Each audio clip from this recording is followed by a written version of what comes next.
Got that.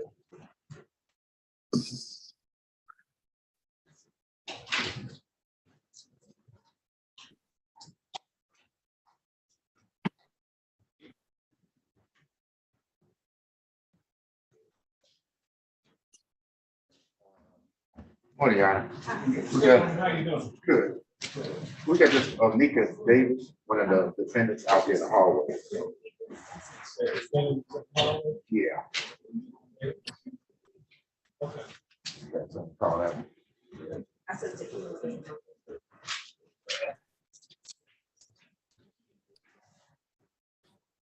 Good morning, ladies and gentlemen. Good morning, Your Honor. Good morning, Judge.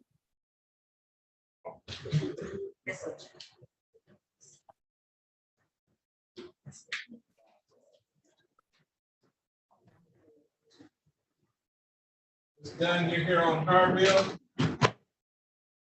Yes. Ms. Thomas, what can I do for you? Just sitting in on the hearing for Brianna. Rhonda Thomas?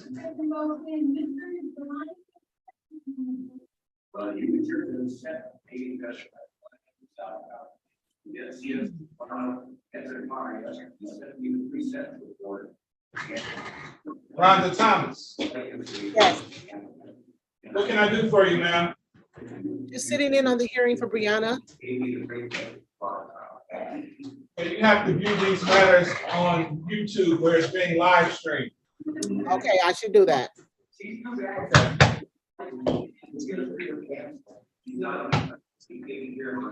Your Honor, that's not defendant.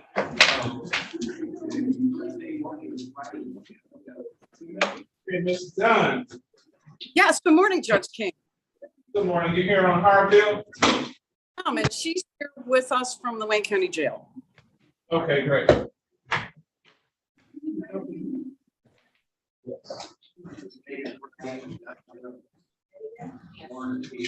Calling case number 2305-603-601 for State Michigan.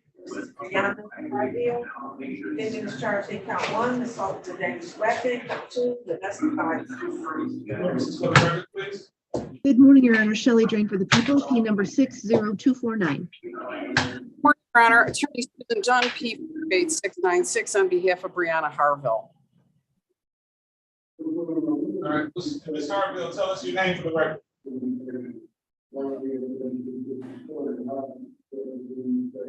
Ms. Harville, tell us your name. Okay, what's your pleasure, Ms. Dunn? Your Honor, I'd like to set this for an exam. And the court will continue to plead not guilty. We'll set this matter for preliminary examination. How is April 3rd at 11:45? I'm sorry, Judge, what was that date? April 3rd at 11:45. That's perfect. Yeah, that's fine, Judge. 11:45. Could I address bond? Wasn't bond addressed at the bond redetermination hearing? Yes, no, she has a personal bond, but Your Honor imposed a tether requirement and she's still in jail. She can't seem to get the tether people to put it on. And Your Honor, I kind of worry about Miss Harville. She has a throat that she's had since she was a baby. It's a tracheal cleft that she has. She hasn't been eating well. I worry about the chance of infection with her being in with this trach. I'm wondering if we can eliminate the tether. She's going to live with her mother. She won't have anything to do with the complaining witness. I talked to her mother. Everything's all set for her to go home and live with her mother as soon as she gets out.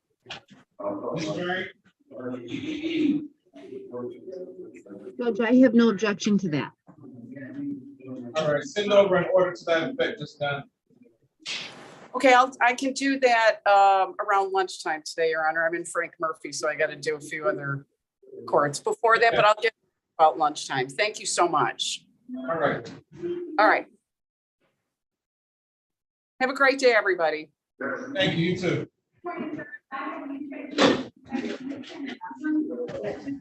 Mr. Ellis. Good morning, Your Honor. Good morning, sir. You're here on Coleman. I am. Okay, how's that better?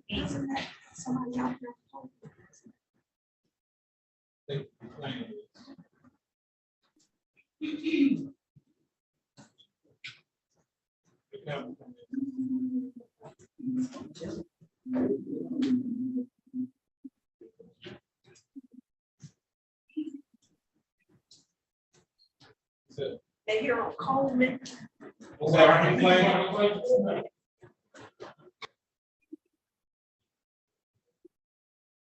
Your Honor, if I may, my client is a guest of the Oakland County Jail. Okay.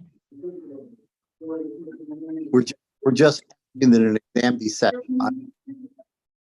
Let me call the case first.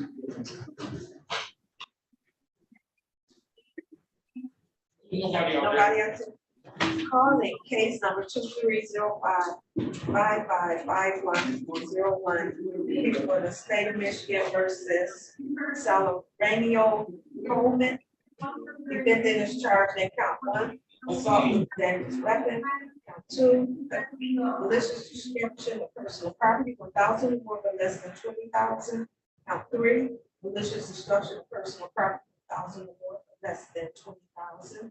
Count 4, malicious destruction of building, 200 or less than 1,000. Count 5, malicious destruction of personal property, less than 200. Appearances for the record, please. Good morning, Your Honor. Shelley Drain for the people, P number 60249. Good morning, Judge. Mark Ellis representing Ms. Coleman. Ms. Coleman is a guest of the Oakland County Jail as we speak. What's your key number, sir? 34483. All right. Court will waive the defendant's presence. What's your pleasure?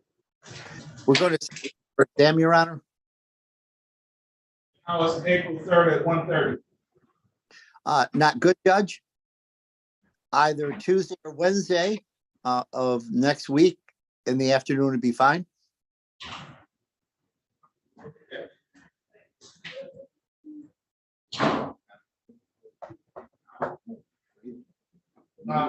April 5th at 12 o'clock.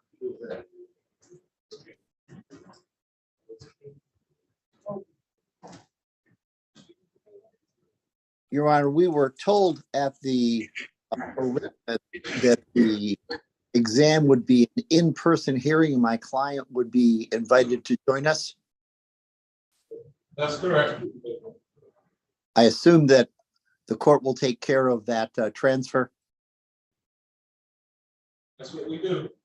Very fine. Thank you, Your Honor. Is that going to be enough time for us to get the defendant to Oakland County in 1 week's time?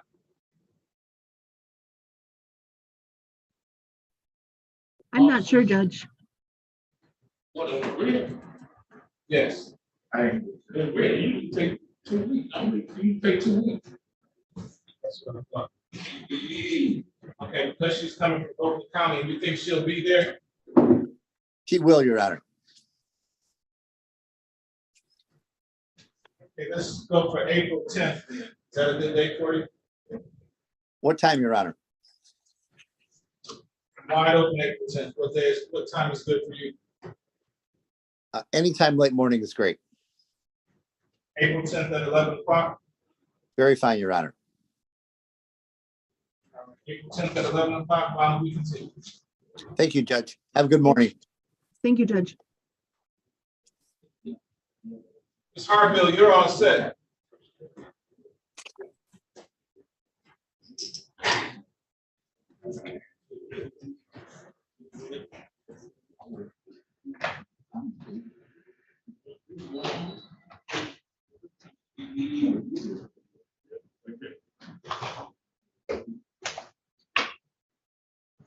You're all set, Ms. Harville.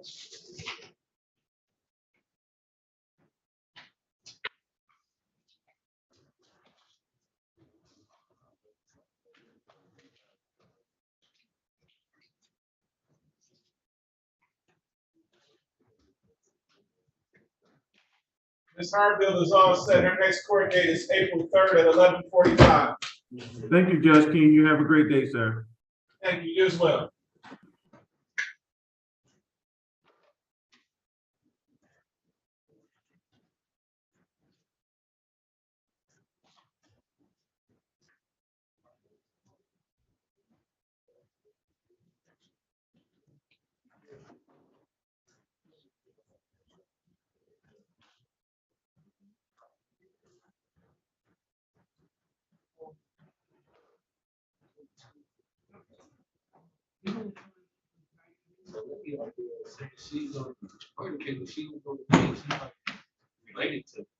What she take you the mother?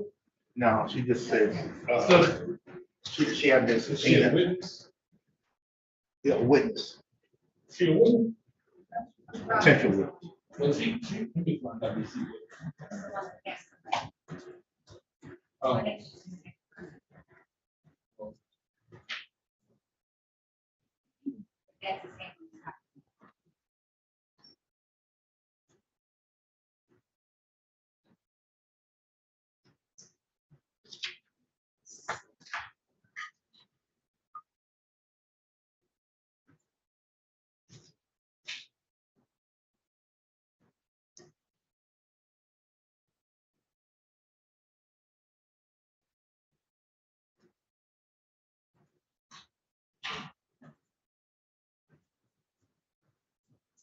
She's not a witness, she's just his sister. Oh, Okay, well, she won't be able to come to the court. right. So, but she don't even know the name of the defendant who, was killed.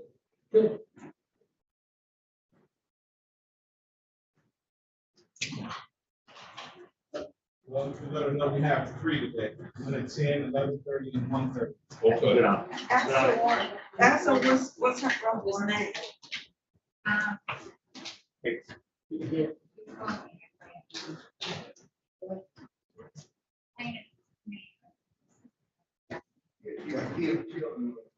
Did she say Jimmy? Andre?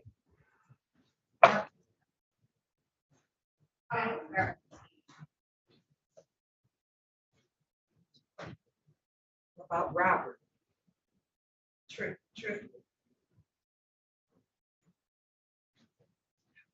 I bet you it's this. Good morning, Mark Brown. What about Ty? Good morning, Your Honor. You're here on Davis? Yes, sir. All right. Call me. Case number 2305-603801. People of the state of Michigan versus Aneka Davis. Defendant is charged in count 1, assault with intent to do great bodily harm less than murder or by strangulation. Count 2, assault with a dangerous weapon. Count 3, domestic violence. Defendant has a habitual offender, second offense notice. Appearances for the record, please. Good morning, Your Honor. Shelley Drain for the people, P number 60249. Good morning, Your Honor. May it please the court. My name is Mark Brown. My P number is 39562. Up here on behalf of Mr. Janika Davis. I have not had contact with him.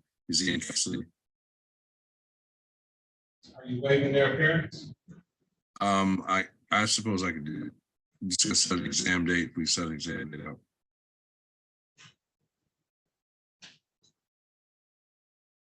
How long have you been looking for Mr. Davis or Ms. Davis? It's a Mr. Davis. Actually, just since last week, but I've not had been able to be in contact with him. So we just got one action on the 23rd with a check. Okay, so he's on tether, so he should be pretty easy to locate. Okay. Court will continue to plea of not guilty and set this matter for preliminary examination on April 3rd at 1:30. Is that a good date and time? Just April 3rd is fine, Judge. Sir? I didn't hear you. I'm sorry. I said April 3rd is fine, Judge. I apologize. April 3rd at 1:30, bond will be continued. Thank you very much. Thank you. Have a good day. Have a good day. You as well. Yeah,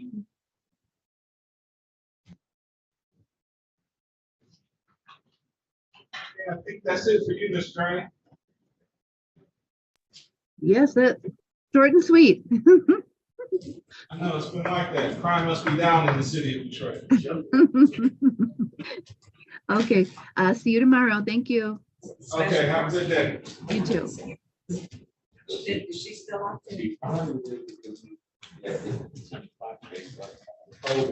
I think she's on that one. What's her brother's name? I'll get her name, but she said she was to she got some. She got a. So she said she talked to the prosecutor, she didn't disagree, they never sent her. She said the prosecutor told her to come. I told her She said, that she could see it on YouTube. So she said, I see, told the prosecutor, that's okay, well, you stay with the prosecutor, when I'll bring you there.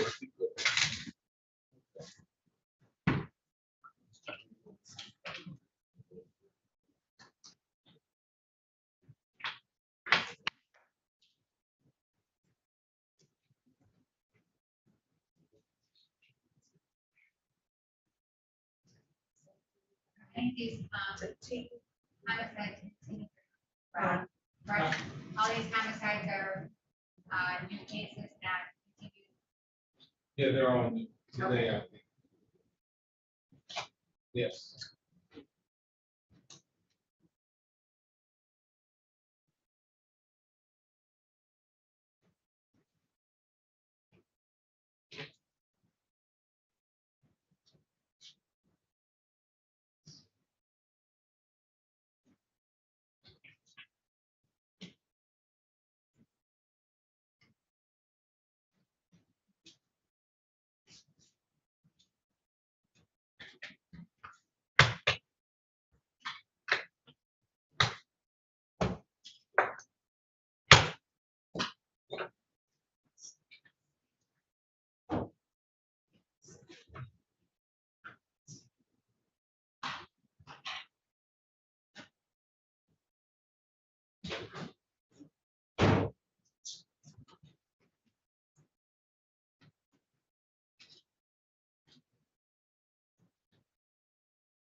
To three.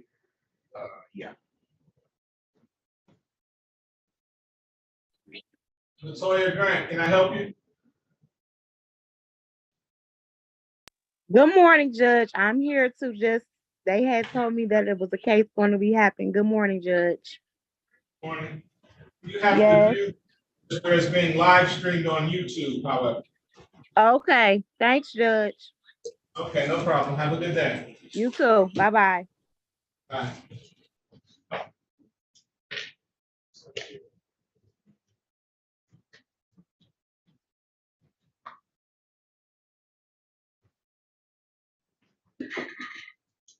For your 1:30, you have to address that. You need to see it now.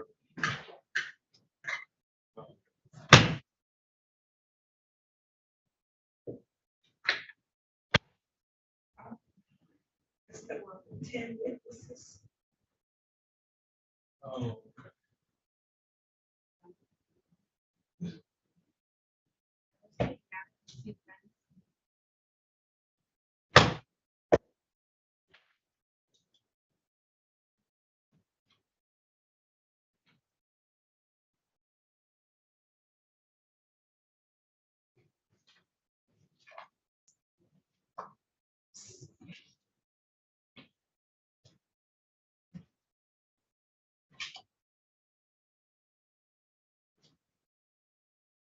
Oh, we got two more. Right here. Four. That.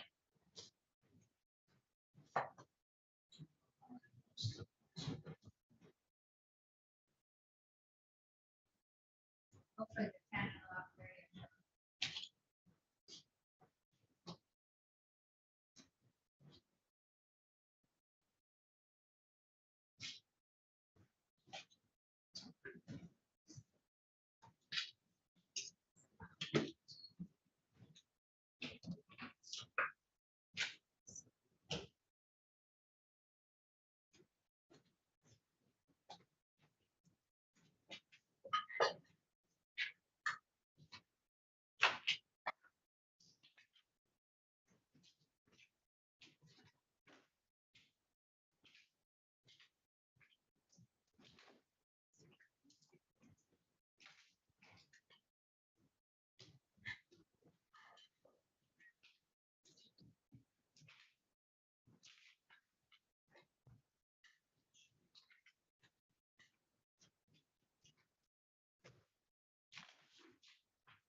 Good morning, may I help you, sir?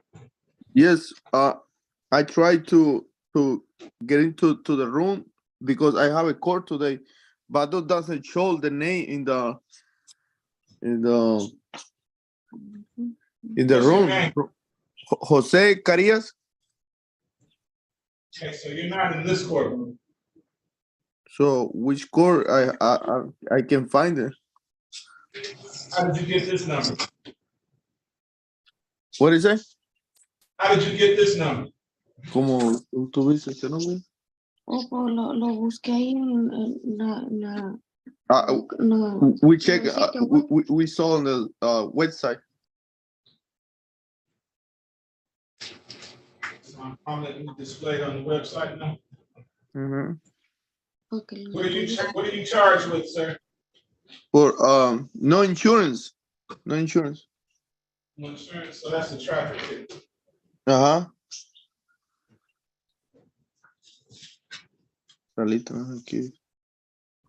Okay, thank you. I will find out.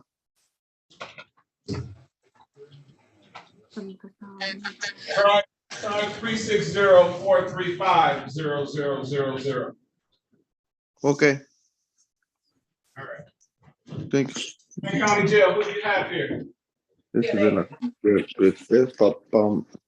Marito, papi. Davis, Your Honor. Mr. Davis, okay.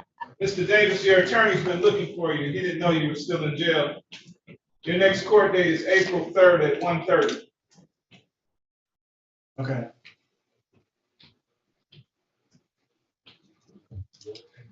Are you awaiting a tether or something? Actually, no, I was just waiting on court. What's your bond? My bond is 75,000, 10%, Your Honor. Okay. All right, I'll let your attorney know that you're still in custody so you can find him. Okay. All right.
meeting, right? Yep. I'm gonna go cover this Reese Court. What is she, 48? Yes, sir.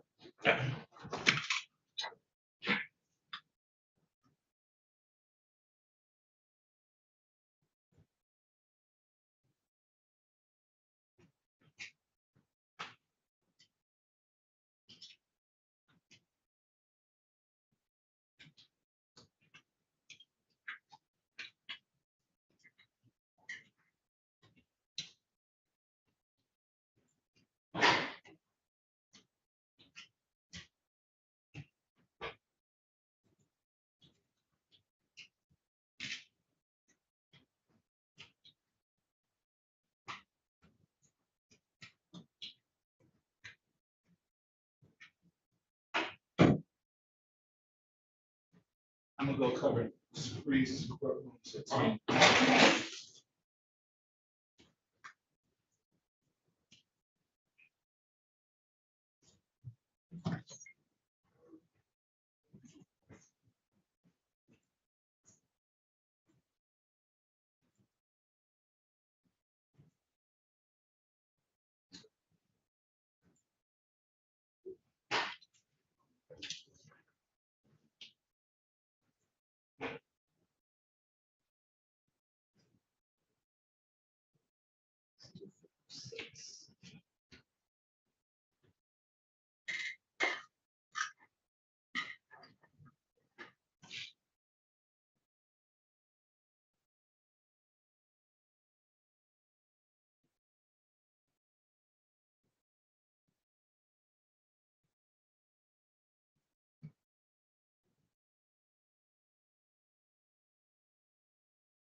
Oh,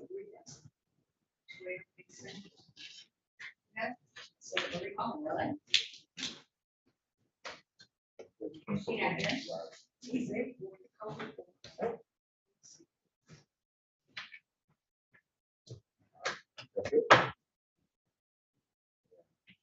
Right here is and.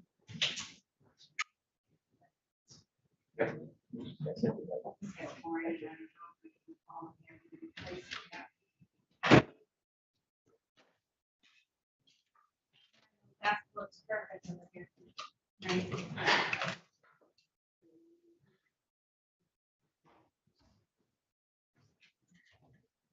And the gray here is Darnell White and Riff Brown, Riff downstairs.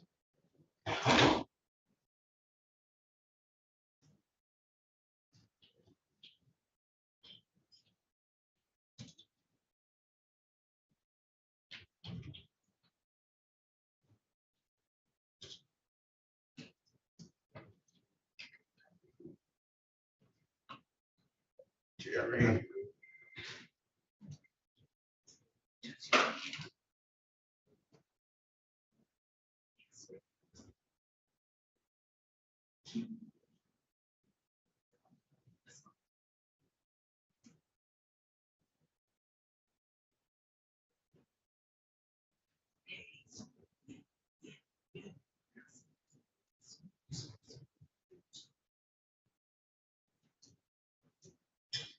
And all of them there.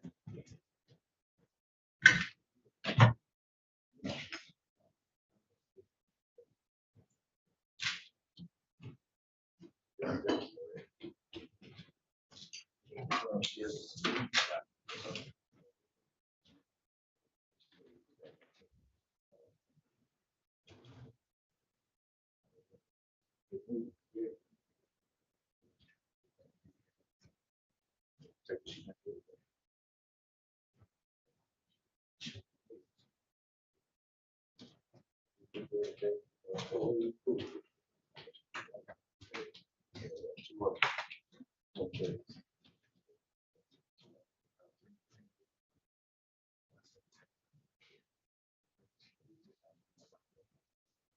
Yeah.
You're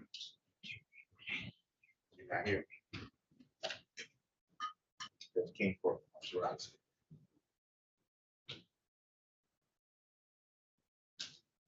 Sorry, I can't understand.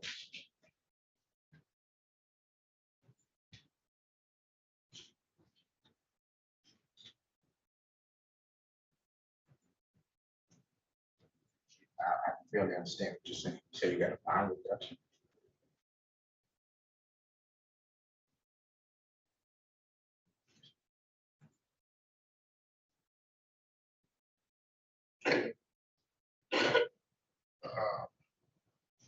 But the court hours, it's not court hours. It's usually at the courthouse.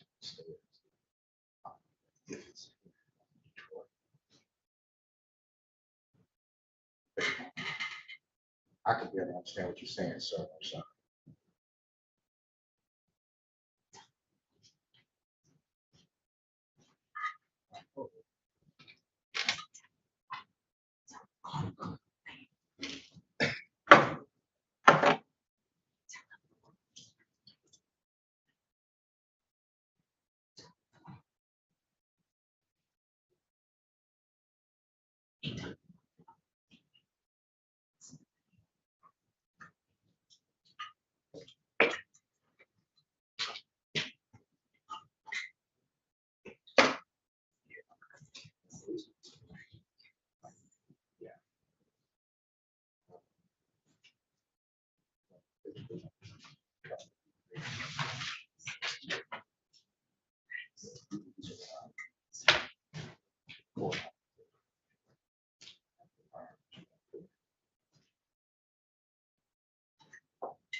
It's, yeah.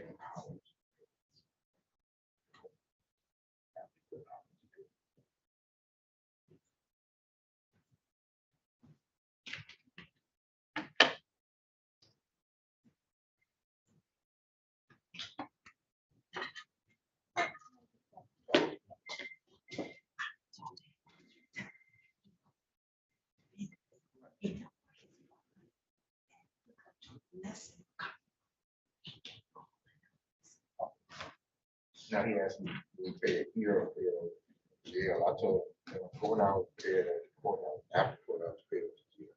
That's what he.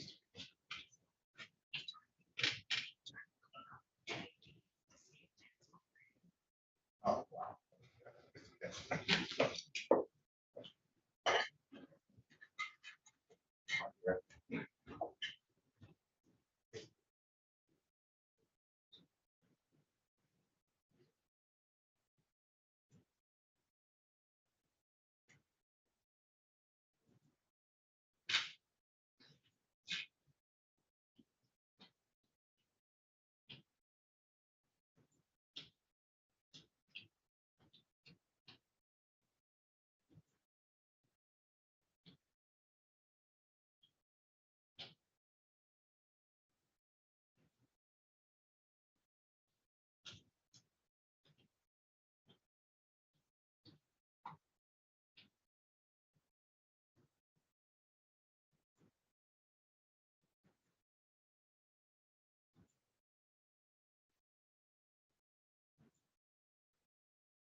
Thank you.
No, the 9 o'clock exam got dismissed, and the next one is at 10.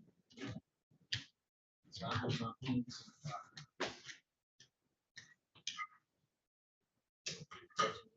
Take a look at this and sign.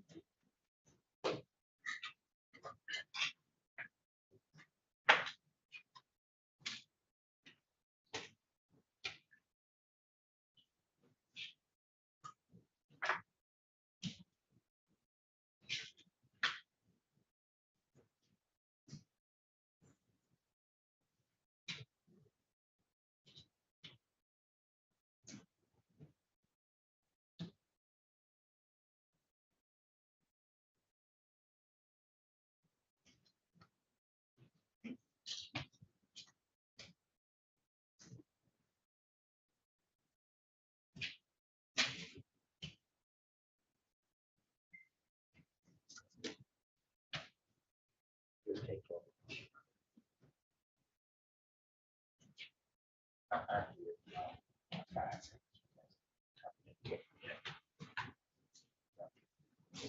off.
Hey, that's how you doing, Jay?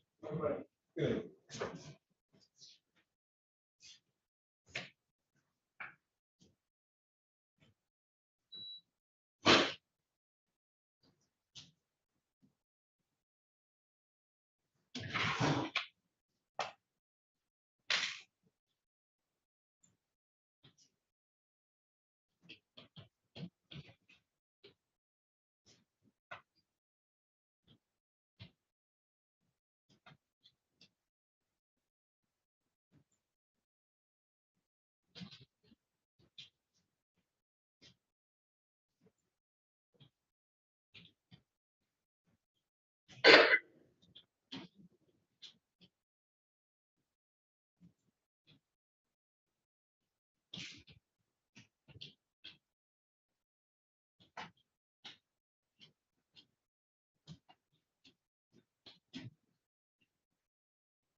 Johnson. Good morning. Just left your better half. There's Reese. Oh, really? Yeah,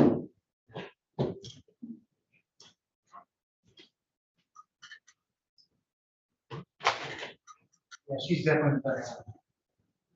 She was telling me how forward you were living to being here today, how confident you were that everything was going to go so smooth. Oh, yeah. Well, the 10 o'clock one is gonna hopefully go more smoothly. We'll see what happens. 1:30.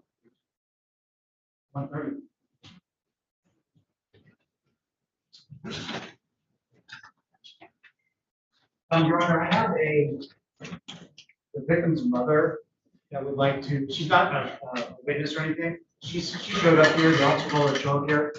I didn't tell her to show up, but she's here nonetheless. Is it okay if she sits in the courtroom and observes? No? No, if I start that, then it has the snowball effect. So that defendants, people come into, we're pretty much closed. Okay, so I'll tell her to watch on YouTube.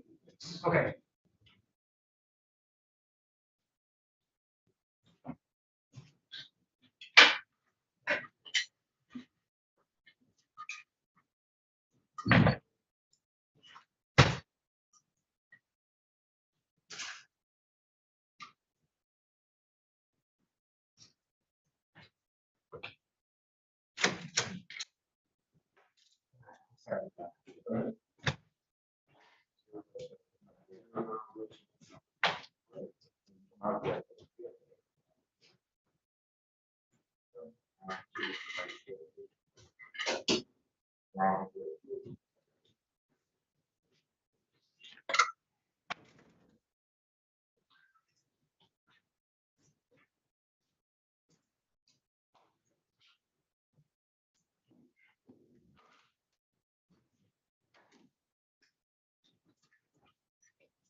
Last name is Kenneth.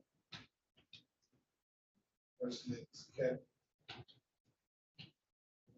Craig, June. September 28, 1984.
What's up with you? How you doing today? I'm good. Well rested. Yeah. I'm good. Slick tight. Paisley. Paisley.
Yes.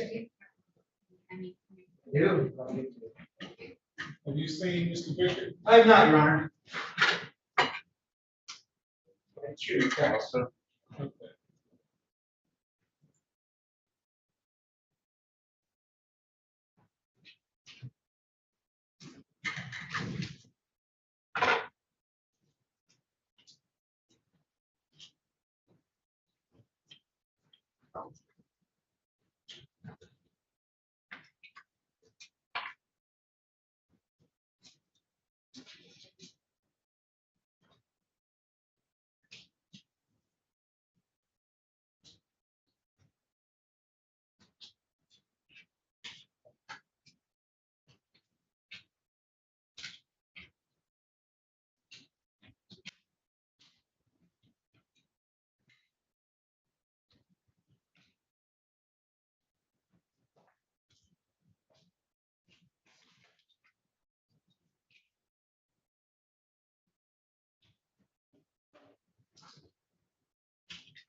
Says, was calling the court, but I'm headed over now. Thank you, sir. You're welcome.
Oh, good, yeah, we got, don't you hear shut up? Yeah. Oh, perfect. Yes, sir.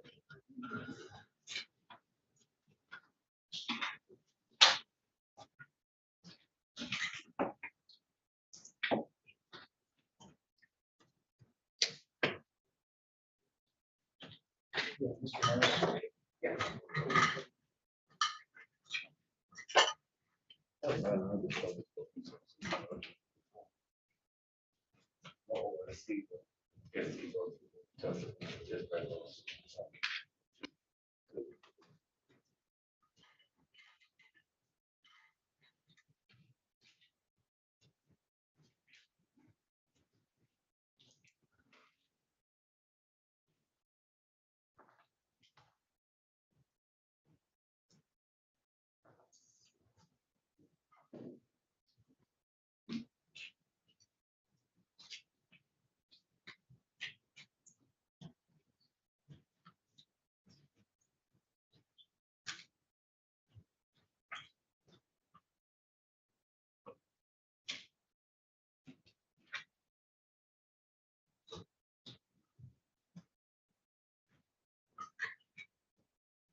Yeah, or scanning, whatever's easier.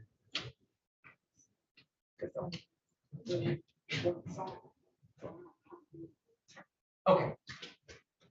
Appreciate it. Yeah, I just found out.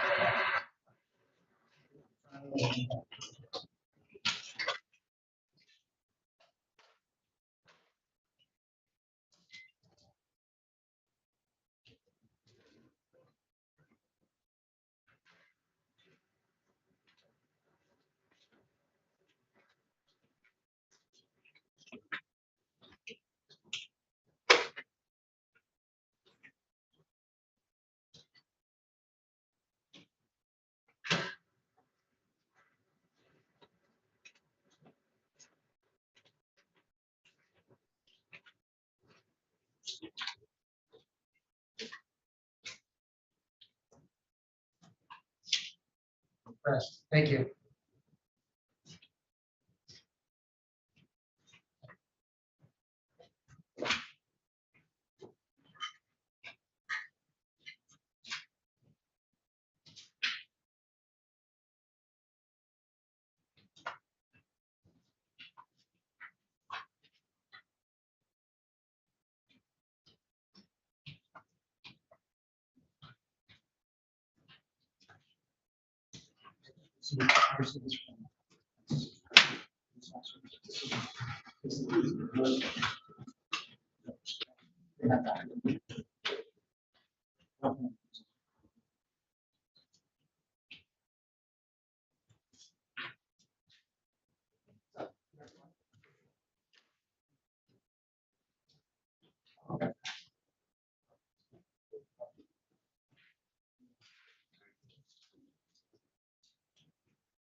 You know, I do have an intern from my office that would like to observe. Is that okay if he observes?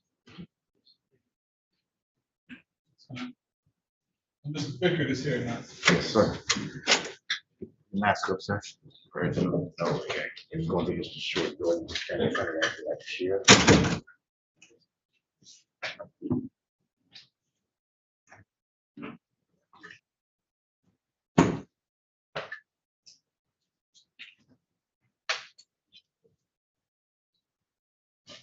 Calling case 2355104, people of the state of Michigan versus Eddie Lee Brown McGriff.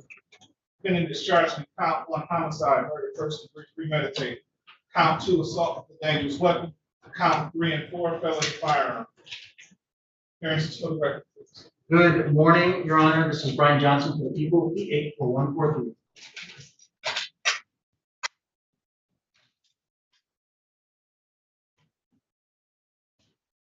May I please court Tyrone Baker, appearing on behalf of Mr. Eddie Brown McGriff, is present to my left, P number 62647. Tell me your name for the record, sir. Designated time set for preliminary examination. Are we ready to proceed? People ready, Your Honor. How many witnesses will speak? 3 witnesses. Preliminary matters back to you.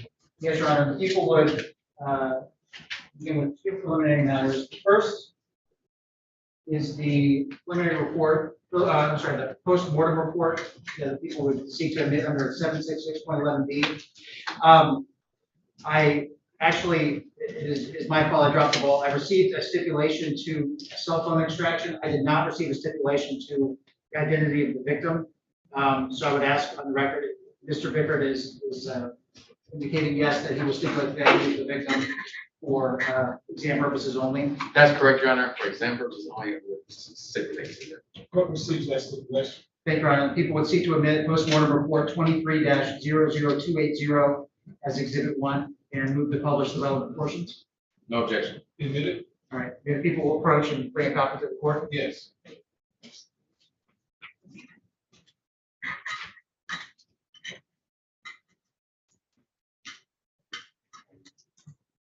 This is a postmortem report 23-00280 performed by Dr. Nicole Kroom, CROOM, on an Andre Richards on January 8th, 2023. Defendant is a 32-year-old phenotypic male who was found in the driver's seat of the vehicle. There were 2 shotgun wounds on the body, one on the head and one in his right arm. Was no soot or stippling noted on the skin surrounding any of the wounds. And the gunshot wounds are arbitrarily numbered for ease of description, do not reflect the sequence of firing. There was a penetrating shotgun wound to the head, which is labeled as gunshot wound number 1. There was a penetrating gunshot wound to the right arm, which is gunshot wound number 2. And on the second page, she lays out the rest of the gunshot wounds and what happens when the wounds hit the body. And she says, in consideration of the circumstances, postmortem examination, and toxicology findings, it's my opinion that death was caused by multiple gunshot wounds and the manner of death is homicide. So death was caused by multiple gunshot wounds and the manner of death is homicide. People also received a stipulation to a cell phone extraction report. And people have prepared a summary or just a portion of it for people to read into the record when it's time. But I also have the full extraction report on a disc that the people would seek to admit as people's exhibit 2. Yeah, one.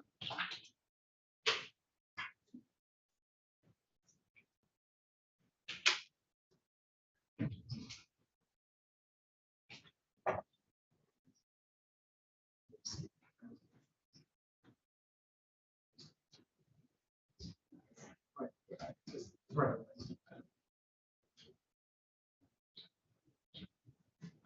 I'm going to stipulate to the cell phone. So I have to do some extraction report.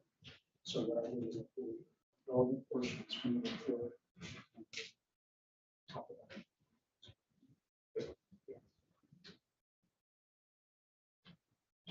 Did I give you the whole? I don't have it. So the people would, people have received a stipulation for the cell phone extraction report and would like to publish People's Exhibit 2 or move into evidence People's Exhibit 2 for the court and publish it later. Any objection? No, you're not for exam purposes only. Admitted.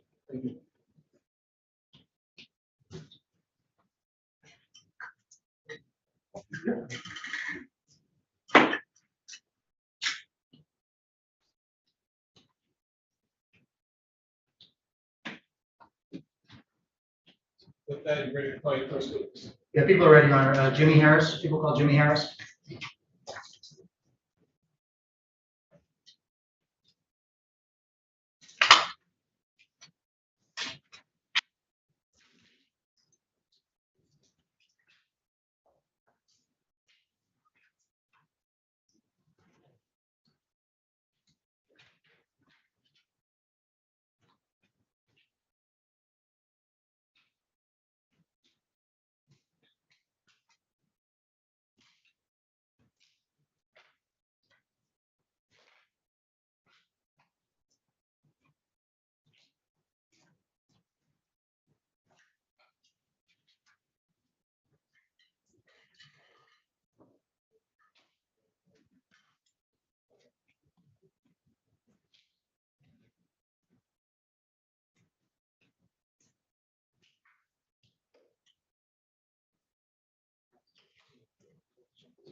Okay. People will call Amir Shoker. Shoker. Yes.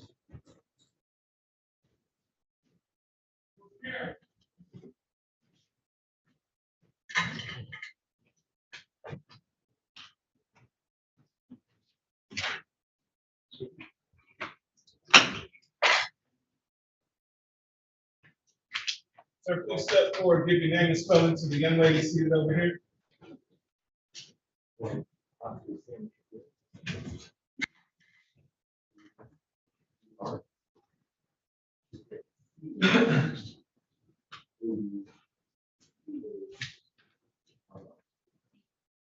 Please raise your right hand, sir. You swear or affirm to tell the truth, the whole truth, and nothing but the truth, so help you God? I do. Thank you, sir. Please have a seat in the witness box next to me. Pull that door open. There's gonna be a microphone to your left. You need to speak directly into that. Voice, okay? Yes, sir. Ready, game, you ready? Thank you, Your Honor. Can you state and spell your name again, for the record, please? Yes, Officer Samer Shakir, Samer, Shakir, Choucair. And where do you work, sir? Detroit Police Department, How long have you worked there? 6 years. Okay, I'm gonna take you back to January 7th of this year, 2023. Were you dispatched to Wyoming Street? Yes, And what city is that in? City of Detroit, And what county is that in? Wayne County. Okay. And what did you see when you got there? I observed a vehicle on fire. Okay. And what did you do when you observed the vehicle on fire? I blocked the intersection of Shell Plant and Washburn. After which I was approaching the vehicle and I was advised by an assisting unit that a victim that was in the car was shot and killed. Okay. Did you see the victim? I did. And did he appear to be shot? Yes, in the head. Where did he appear to be shot? Forehead. Okay. And where was he located? He was in the ambulance. Okay. And did he appear to have any signs of life? He did not appear to be alive. Okay. What else did you do?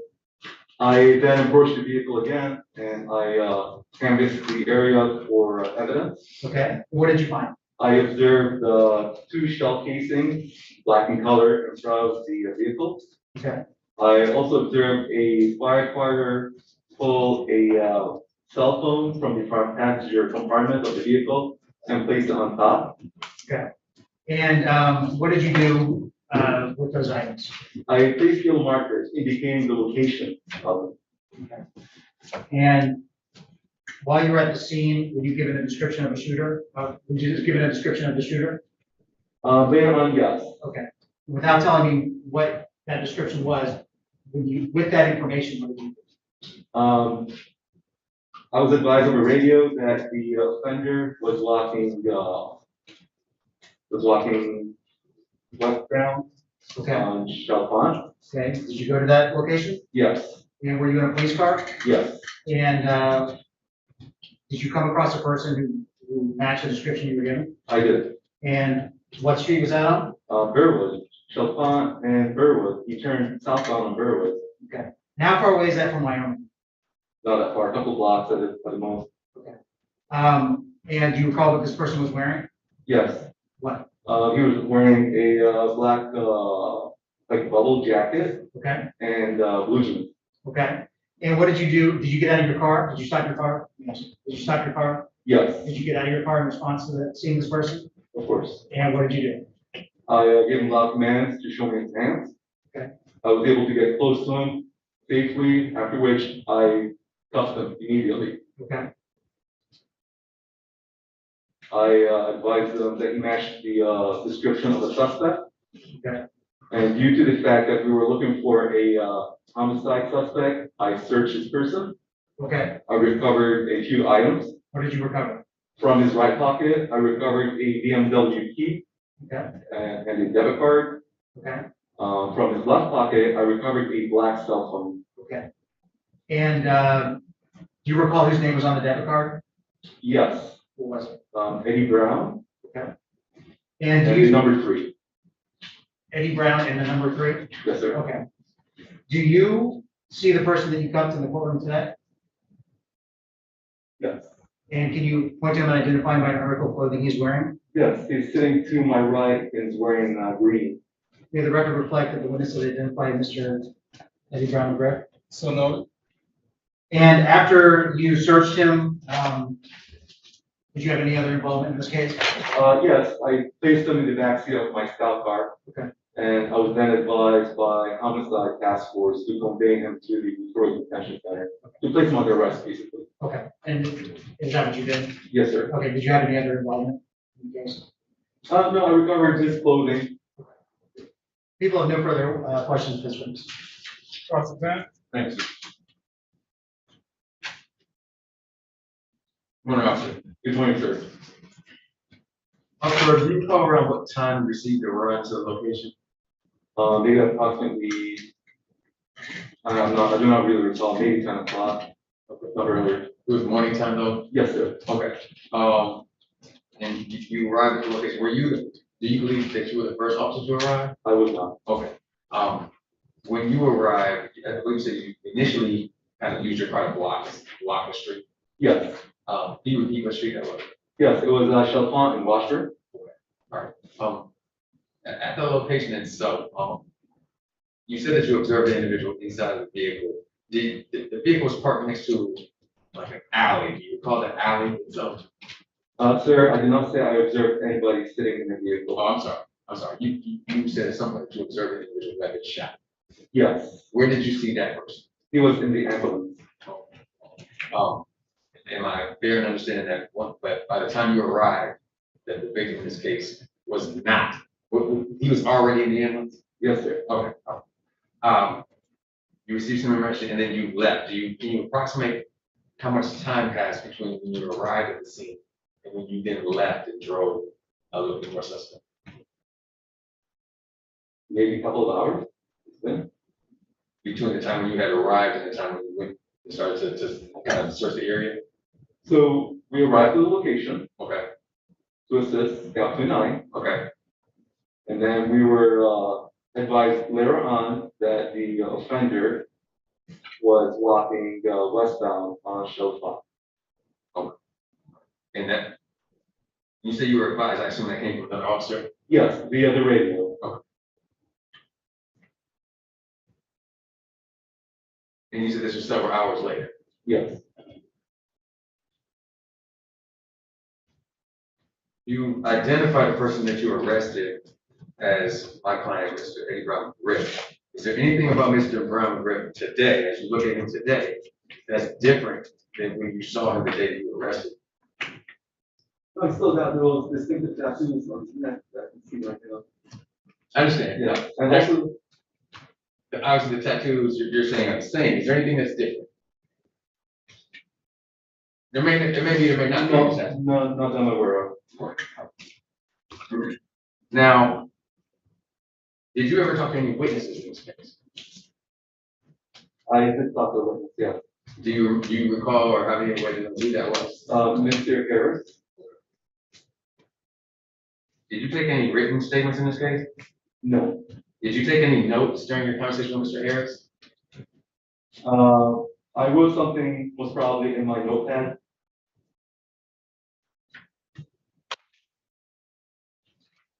I do not recall if I wrote them or just from memory from being on the scene. Did you create a police report as a result of this incident? I'm sorry? Did you create a police report as a result of this? Yes, yeah. And did you include your conversation with Mr. Harris in your police report? Yes. When you said that you observed the individual that you later come to believe was Mr. Brown Griff. And you said that he was walking down the street and you saw him? Yes. Okay. Can you help me understand as to how you made first contact in the sense of, did you holler out to him? Did he, were you face to face with him? Help us understand how you made contact. Okay. So we were given his description of what he was wearing. Okay. And that he was walking westbound on Chalfont. Okay. I do recall that he looked back at us and then he went southbound on Burwood. Can I stop right there for a second? You say he looked back at you, so were you approaching him in the scout car? Yeah, yeah, his back was towards us, sir. He was walking westbound and we were also going westbound. Okay, and you said you're approaching the same direction, and then go ahead, so you look back, and then what happened? He turned southbound on Burwood. Okay. So I also turned southbound on Burwood in the scout car. Okay. Of course, by that time, his back was also still towards my partner and I. Okay. I got out of the scout car, gave him clear, loud commands, and showed me his hands. Did he do so? Not initially, no. Right. When you say not initially, how long would you estimate it was before he went ahead and showed you his hands? I do not recall, sir. Would it be fair to say that at this point, have you drawn your weapons? Yes, sir. Okay. I assume that was because you had reasonably, this person might be armed. Might still be armed, yes, sir. So you're pointing your gun at this person, is that fair? Correct, sir. Okay. All right. And you said not initially, but at some point, I assume fairly quickly, He doesn't actually show his hands, is that correct? He does, then shows him. Okay, all right. At that point, from that point moving forward, is Mr. Brown Griffin cooperative? Yes, as I was covering, yes. Okay. Yes, as you go to cup him, does he allow you to do so? Yes, sir. Okay. Does Mr. Brown Griffin say it? Objection, Ms. Yeah, Sustained, not offered by a party opponent. I do not recall. Well, I don't know if he even said anything or not, so how can I offer it as truth matter asserted? I'm asking, did he Aren't say you it? asking? Aren't you asking if he said? Yes, I'm asking him, did he say anything? That would be hearsay, not offered by a party opponent, whatever it was that he said. Your Honor, it's only hearsay if I'm offering whatever he said to assert something for the truth. I'm not asserting that It anything. still has to be offered by a party opponent.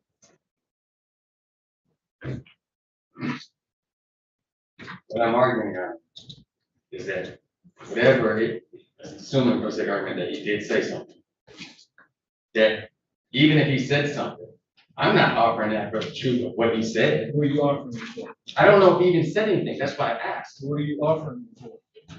It depends. I don't know if he said anything, so I I made can't. my rule, move on, please.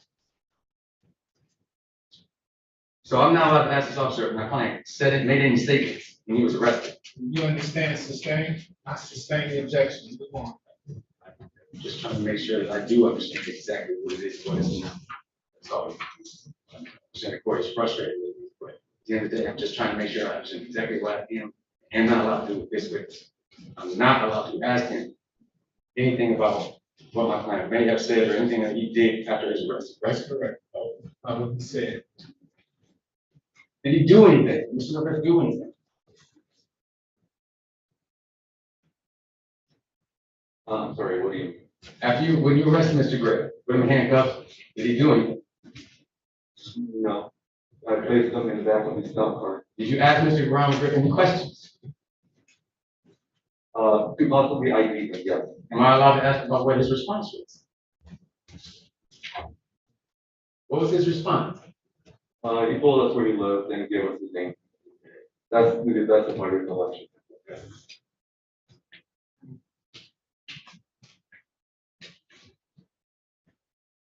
You eventually placed you placed him in a scout car, you transport him where? To the Detroit detention center. How long did you remain with him at Detroit Detention Center? I do not recall. Half hour, 45 minutes? I do not recall. Can you estimate in total time, the time that you were with Mr. Brown Griffin? You were in his presence?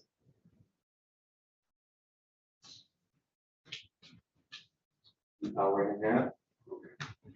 During that night?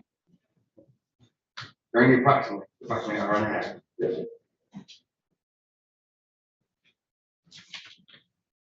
Did Mr. Brown Griffin do anything that you consider to be abnormal? Not that I recall.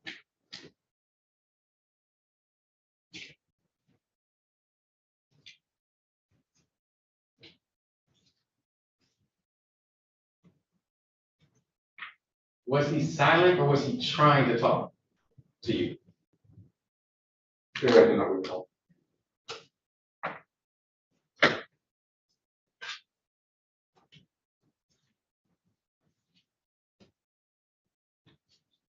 Have another go ahead. Can you redirect? Hang on. Thank you, sir. Thank you. We'll call Jimmy Harris.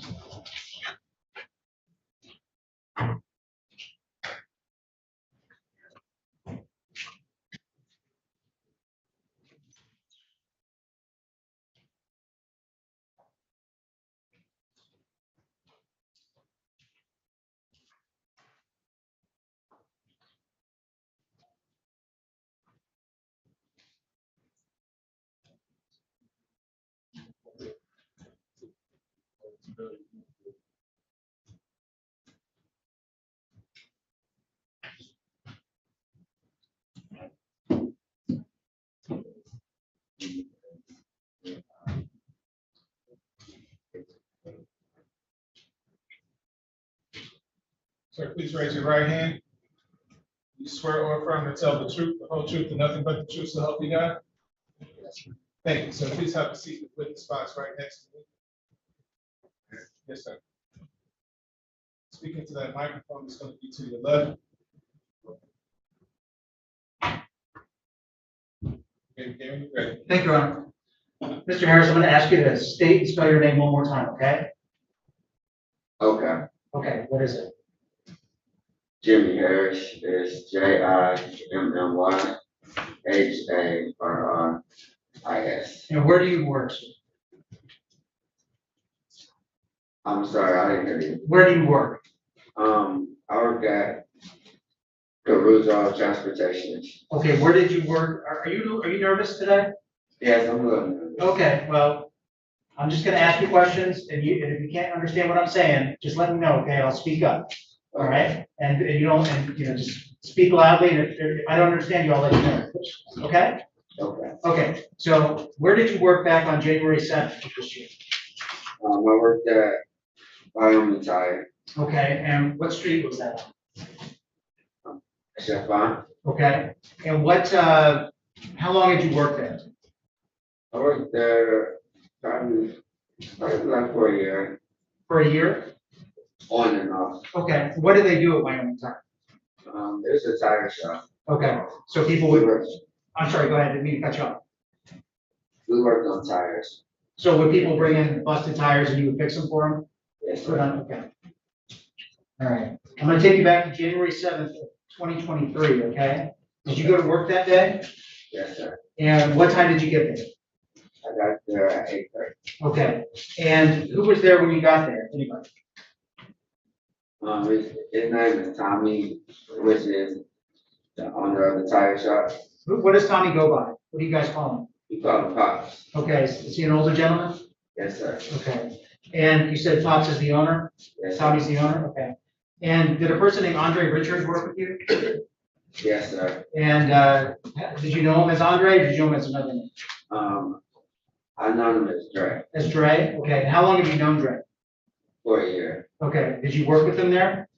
Yes, I did. Did you guys hang out outside of work? Yes, sir, we did. Okay, so is it fair to say you're pretty familiar with him? He with you? That's my friend. Okay, He's my friend.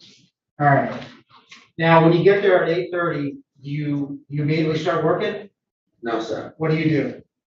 I came to work early that day, so I sat around when Andre to get there because he normally helps me open up the tire shop in the morning. Okay, and what time did Dre get there? He got there around probably 8:45, 9. Okay, and were you already there? Yes, sir. Okay, and so he gets there around 8:45, 9 o'clock. What do you do? Does he show up in his vehicle? Yes, I seen him. I was inside the tire shop at the time, and I seen him through the door, pulling in. Okay, and was he by himself in his vehicle? Yes, sir, he was. Okay, what did you do when you got there, or when he got there? I seen him come himself. I walked outside to greet him. Okay, and what was he doing in his car? He was getting his work boots, putting his work boots on, getting his things ready to get out the car to start work. Okay, so you went out there to greet him and you just talking to him? Okay, that's a yes, okay. And he was getting his work boots. Where were you standing? I was standing not too far from his car. I want to say probably like 12 feet away from his car. Okay, and where was he in his car? He was inside his car. Like in the back seat, driver's seat, passenger seat? He was in the driver's seat. He was in the driver's seat, okay. And while you guys were talking, did something happen? Yes, as we were conversating, I seen the guy that he always comes up to the tire shop. He come out of the tire shop every day, basically, because he walked to the corner store, I'm sorry. The corner store is on the corner, so you have to pass the tire shop. Sure. To get to the corner store. So a person, you said a person that you've seen every day, you see that person? Yes, I seen him. What happens? He was walking up on the side of the car. I know who he was, so we didn't feel in danger. Okay. So he walked up on the car. Where did he walk from? Do you recall? The sidewalk. Okay. And Dre's car was in the field. Okay. And then what happened? So I seen him zip down his coat and he pulled out a pistol grip shotgun. Okay. What did he do with the shotgun? He cocked it back and he shot through the passenger window. Okay. So did he approach the passenger side of the car from the sidewalk? Yes, he came in the grass a little bit. Okay. But he didn't fully go up to the car, like real close to the window. He was like a foot or two back. Okay. And then what did he do with the shotgun?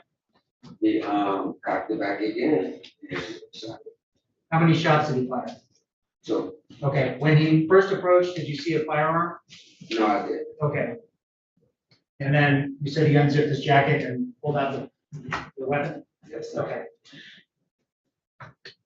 And you know, after he pulled the trigger, after those two shots, what happened?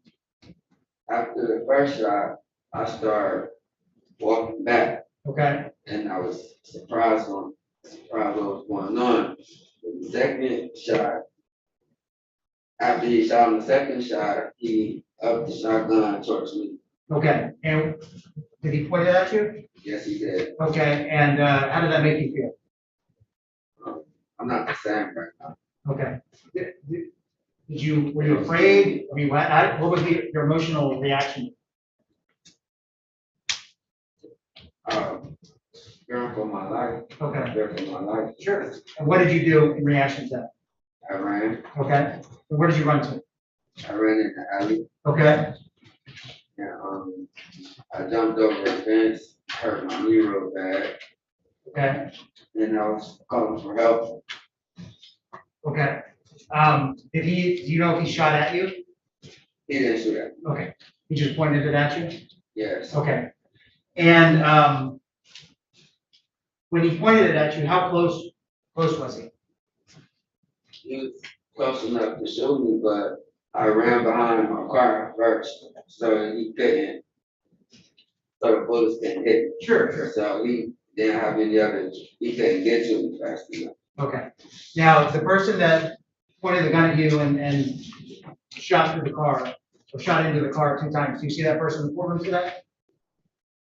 Would you look around?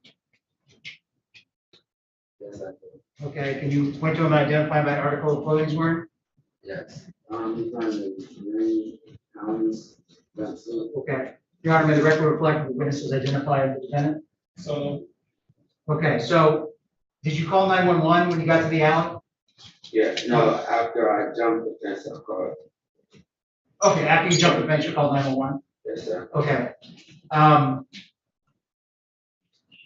Was there anything about, after you called 911, what did you do? I was knocking on people's doors, trying to get someone to help me. Okay, did anybody help you? Yes. Okay. Were you able to make it back to the scene? Yes. Okay. Anything about the scene that sticks out in your mind? Yes. What? The car revving. Yeah, Dre's car revving up. Okay. And what did it look like to you?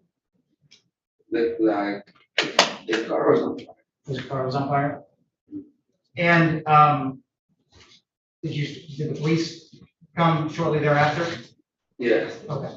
And did you see the person that you pointed out in court today? Did you see him after he pointed the gun at you? Have you seen him since? No, sir. Okay. Now you said that you see. Oh, I'm sorry. Go ahead. I seen him in the lineup when I pointed him out. Okay. All right. So you pointed him out in the lineup. When was the lineup? I'm not sure what day it was. Okay, I mean, was it shortly after this incident? Oh, yes, sir. Okay. Now you had said that you had seen him before. What kind of relationship did you have with Mr. Griffin? Well, What kind of relationship did you have with him? You said you'd seen him before. oh, who him? Yeah.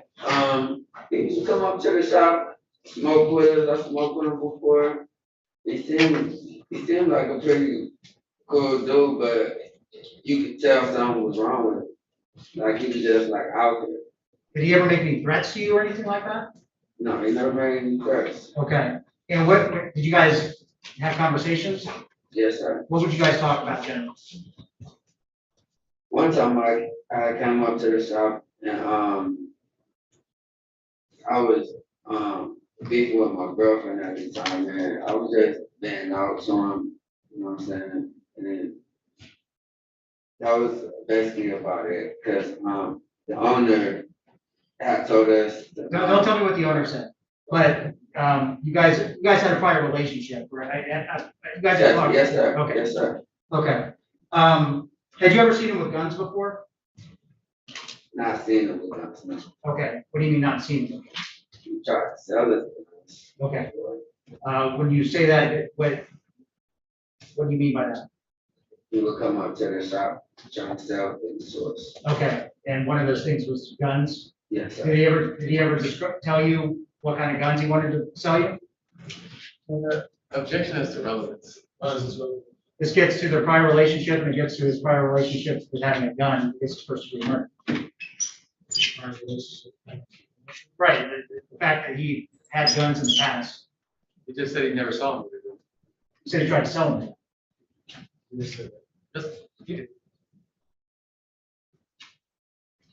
I'll sustain the objection. Okay. I just got a couple more questions. Was there any animosity between you and the shooter? No, sir. Okay. To your knowledge, do you know if there's any animosity, anything between Andre and the shooter? He would have told me the day before I came up there if anything was wrong. Okay. So, okay. What about Pops? Did he have any animosity towards Pops? No.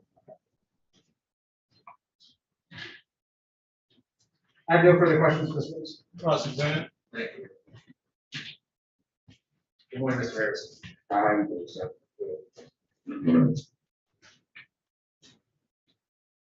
Chris, you were asked about how well you knew this man.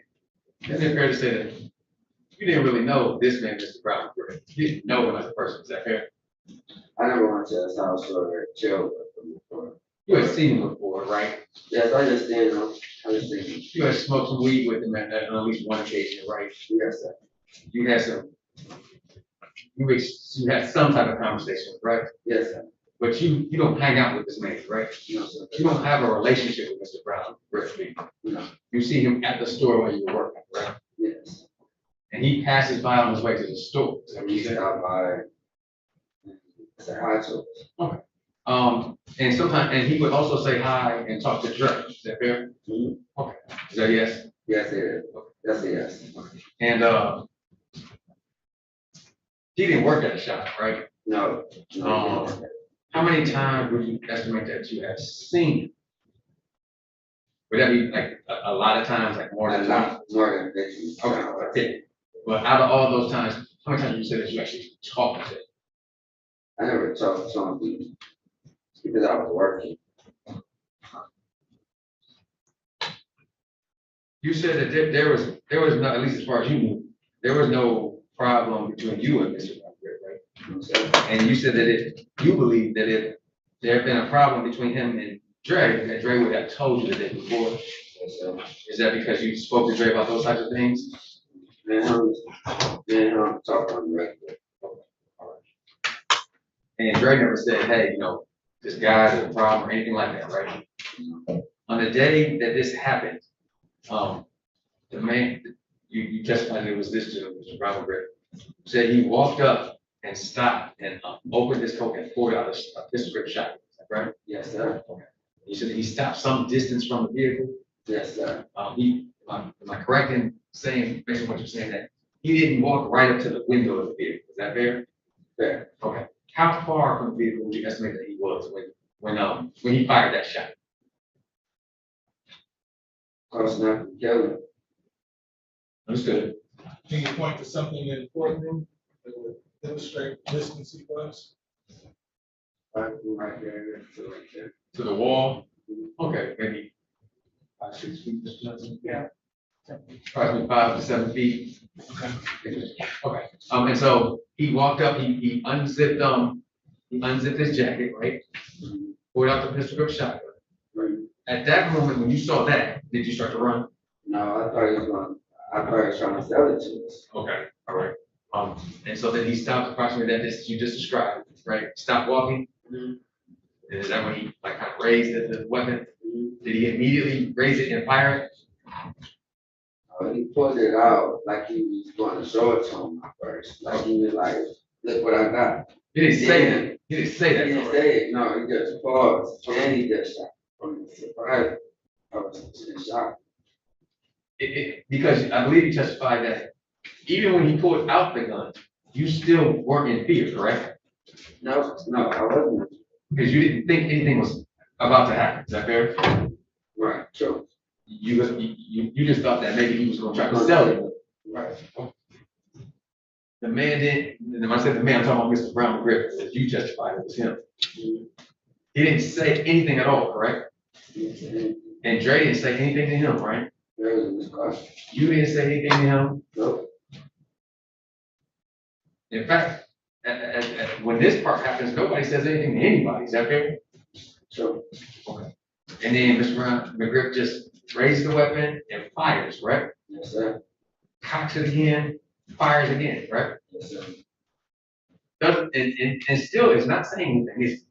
It's afterward, when he points the weapon in your direction, let me ask you about it. You testified that the person turned towards you. Is it your testimony that the weapon was actually pointed at you, or just that, hey, this person turned towards me and I was concerned that they just shot somebody in my brain?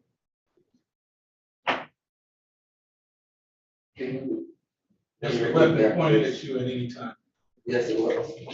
All right. And at that point, it's fair to say that you ran it then, right? Yes. You had already kind of positioned yourself behind your car. Right. And then you ran. Is that fair? Yes, that's right. You ran for your life. Is that fair? Yes. Okay. Good. And then you called 911. Yes. From your cell phone. Yes, sir. How far away had you got before you made that first 911 call? If you recall. I know it's a lot. I was probably like 3-4 houses down. And you're trying to describe what happened. The 911 operator is, keep asking you where you are.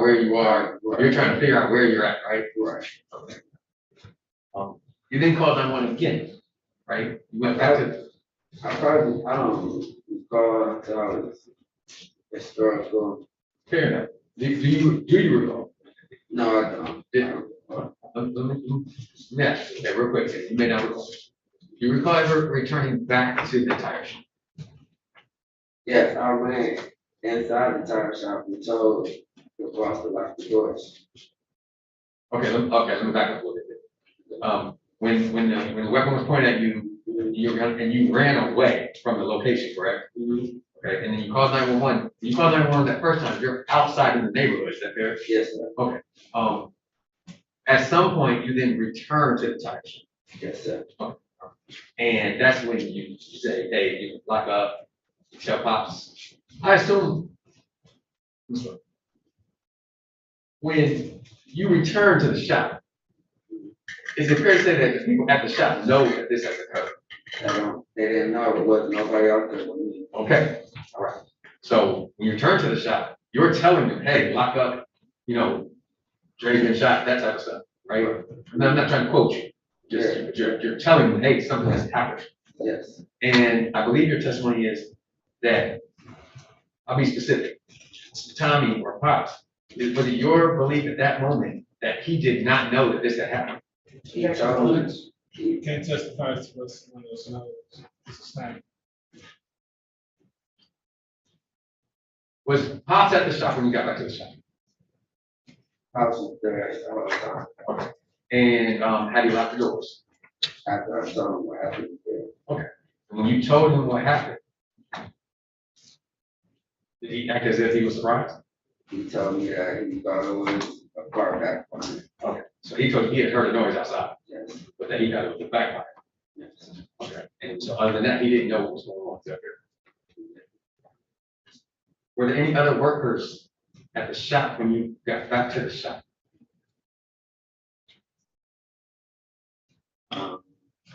They came when later on. Okay. My correct in understanding that then there was no one else there that was there at the time of the shooting, at least as far as you.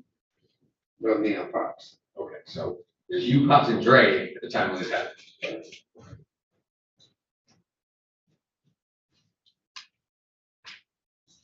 You talked to the police at the scene, right? Yes, sir. And you ended up making a written statement. Yes, sir, I did.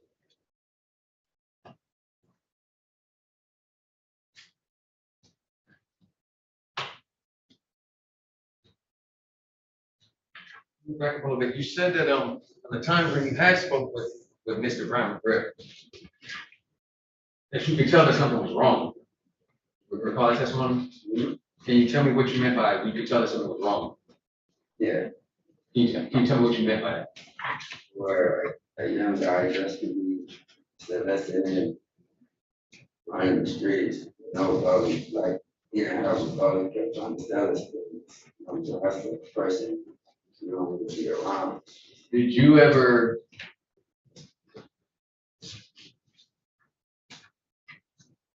Would it be fair to say that you felt that he acted abnormal? I didn't know. Did you ever think that anything might have been like wrong with his head, like that he was, you know, as people say, that the late person must say slow or had some kind of mental illness or anything like that? Did you have any kind of process? It didn't really hurt. I really didn't talk to him that much. I just really told him, and I had no problem going on in my life. Besides him trying to sell us, that's it. I really didn't talk to him. So when you said something being wrong with him, you more so was talking about his actions? Yeah.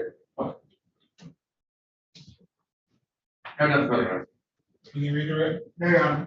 Thank you, sir. You may step down.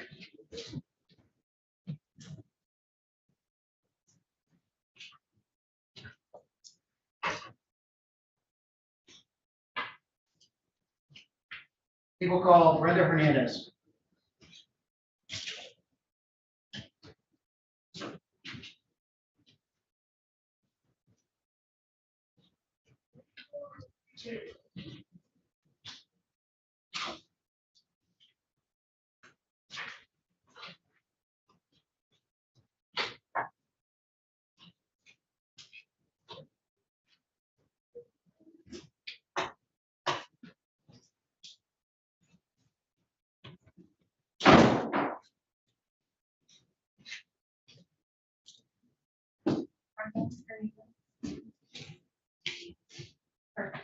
Please raise your right hand. You swear or affirm to tell the truth, the whole truth, and nothing but the truth, so help you God? I do. Thank you. Please have a seat. The witness box next to me.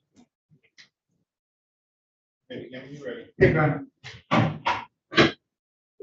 Good morning. Good morning. Let me know if you can't hear me, okay? Perfect. Okay. State and spell your name for the record one more time. Brenda Hernandez, BRENDAHERNANDEZ. And where do you work? City of Detroit Police Department, And how long have you worked there? 3 years. Okay. Are you currently a detective? Currently a police officer assigned to homicide section. Okay. On January 8th, 2023, did you have a chance to speak with a person who later became known as Eddie Brown McGriff? Yes, And where did you speak to? Detroit Detention Center. And do you see him in the courtroom today? You look around. Yes. Can you identify him by article of clothing he's wearing? Yes, he's dressed in an all green suit and has a blue mask. Okay. And the record reflects the witnesses identified Mr. Eddie Brown McGriff. So noted. And before you began to speak with him in depth, what did you do? Made sure I read his Miranda rights to him. Okay. And did you read them? Did he say that he understood them? Yes. Did you ask him if he understood them? Yes. Okay, and did he sign a form that memorialized? No, he refused to sign, but stated that he understood. Okay, so he would not sign the paper, but he said he understood? That's correct. Okay, and is it a standard form that you read from? Correct. Okay.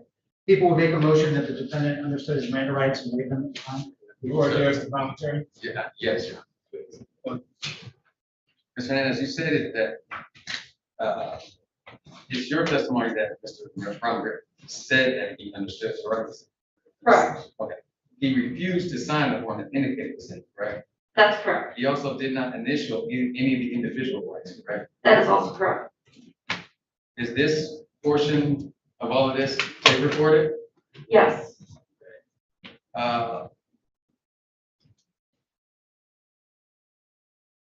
Did Mr. Brown indicate why he was refusing to sign the form? I don't recall exactly why, but he verbalized to me that he understood his rights. Did he verbalize why he was refusing to sign the form? I don't recall. Did he verbalize whether he wanted to speak to a lawyer? He did not. It's your testimony that he said, hey, I understand everything, but I don't want to sign. That's correct. I have no further questions. Your Honor, I do have the video. If you'd like to watch it. Go ahead.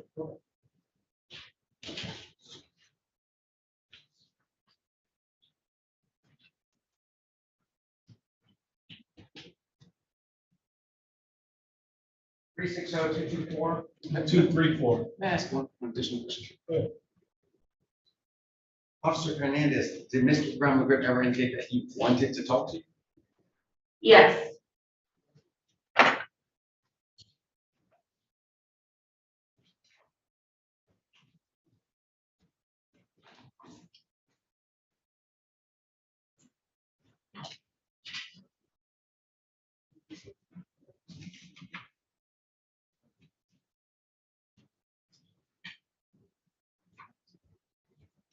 And Your Honor, I apologize. I should have one more question. I do have some questions.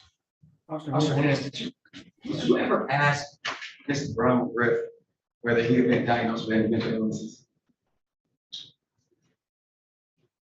I don't recall. I don't recall if I asked him.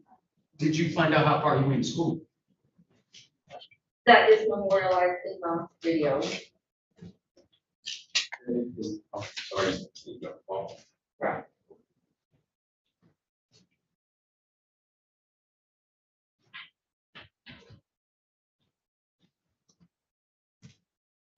And did you ever ask Mr. Brown McGriff whether there was any medication? I also don't recall. I'd rather this time. You have any objection to people's exhibit here? Your Honor, yes, in the sense that I don't believe that the foundation has been laid to show, this is my client's interrogation. I don't think there's been a proper foundation laid that this is a voluntary statement. I understand that I believe the portion that. Well, I haven't made a finding as to that. I understand that you're objecting to it. Do you have any objections to playing this for the court? The portion that deals with voluntariness? The rights, yes.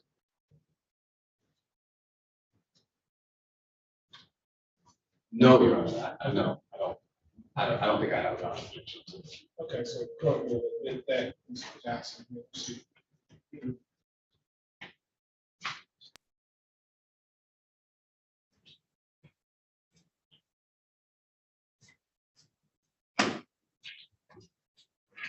You have to share audio. Okay. Oh. Hold on.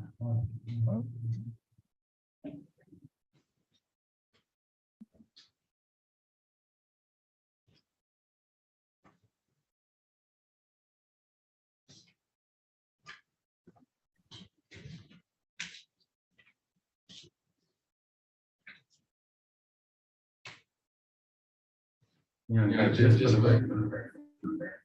My understanding, this portion is being played in the court. I can't make a ruling as to whether it's or not. Right. I'm trying to.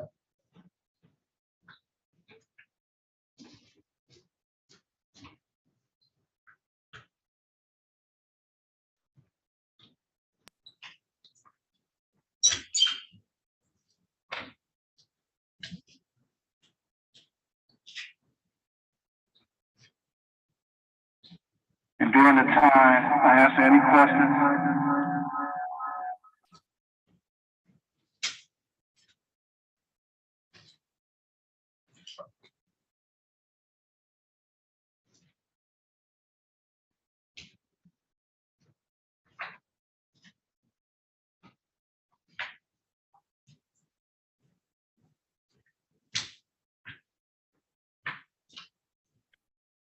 Yeah, I don't really.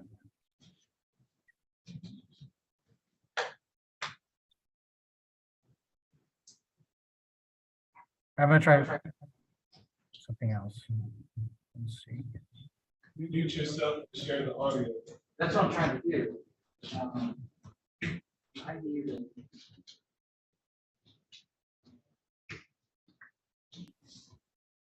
Now I'm.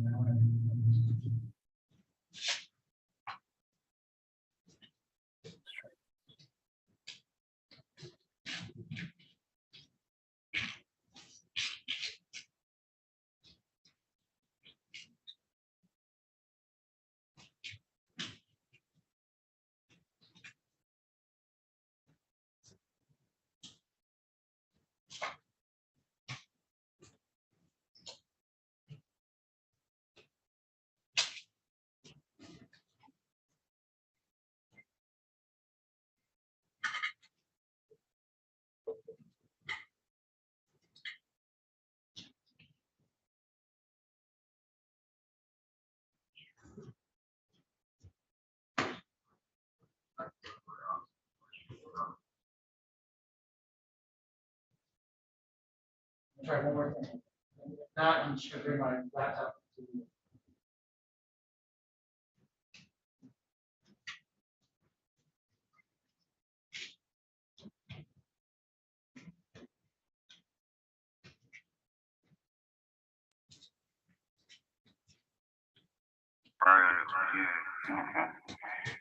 If I can avoid trying to work, yeah.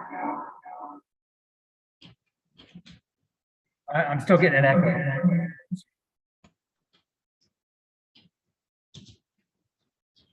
Because you have to mute yourself. That's what I'm trying to do. When I mute myself, You have a share audio button on there.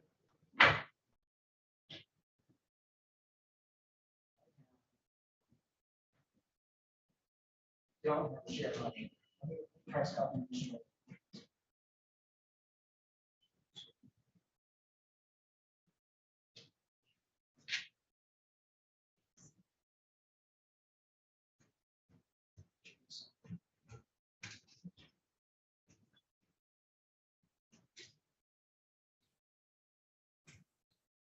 For me without How do y'all really think that I did? We got to get through this, okay? Attend So the he's trying to questions. read this to you so you can follow So I can hear along. your side of the story. Okay. All right, bet. All right, bet. I can decide any time to exercise my rights, not to answer any questions or make any statements. You understand that? Understand that these are my rights under the law. I have not been threatened.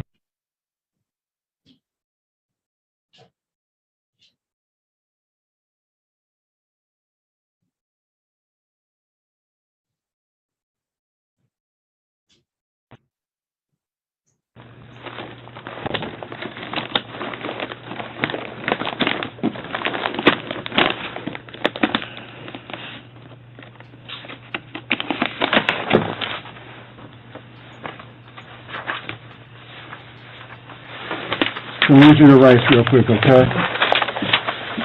One out. You want out? Look, All right. hey, Brenda. What up? Hold on. Look, your phone right here, okay? You ready? I have the right to remain silent. That I do not have to answer any questions put to me or make any statements.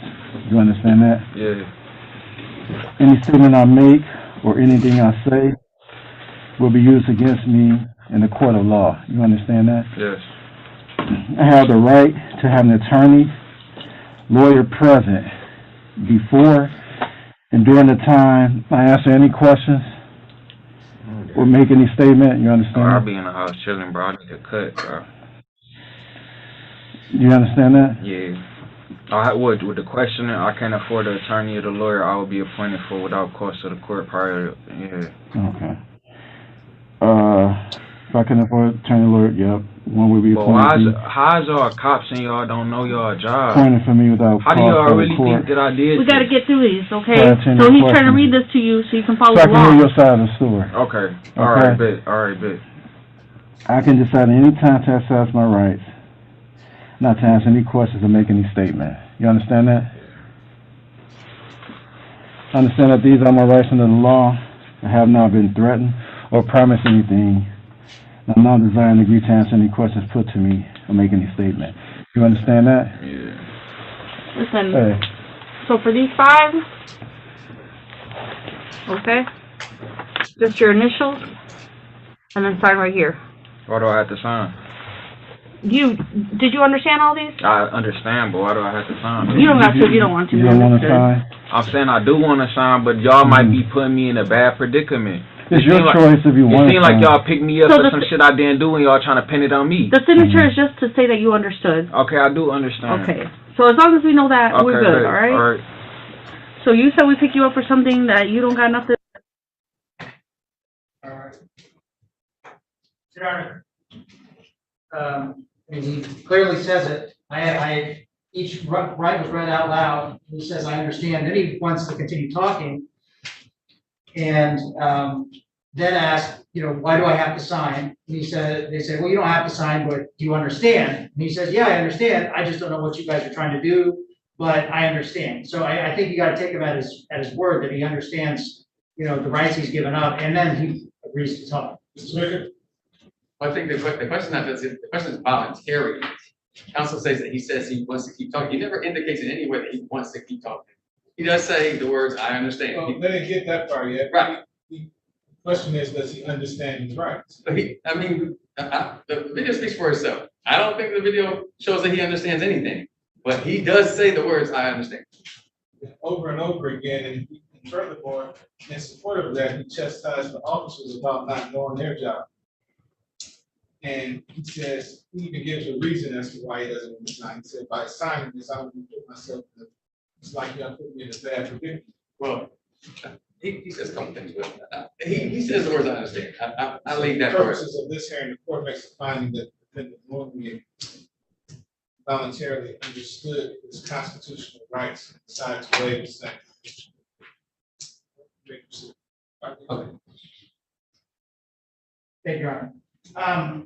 So, did you ask him about what happened on January 7th in Wyoming? Yes, Okay, and during this interview, did you ask him his phone number and his address? yes, Do you recall off the top of your head what that phone number was? yes. What was it? 313-989-8407. Do you recall the address that he gave? I recall ID, I'm sure on the numbers, I would have to refresh my memory, do the forms. Would looking at the interrogation record refresh your recollection? Yes, May I request the witness, Your Honor? Okay. Take a look at this form I'm handing you, and then, if your memory is refreshed, look up. What was the address? 14909 ID. People have no further questions, Your Honor. Did you ever go to 1490991? Yes, Did you speak to anybody? Did you speak to anybody? no, Was there anybody there? no, Have you been back since? I went after, yes, You've personally been back there, correct? yes, Okay, who did you speak to? nobody was there.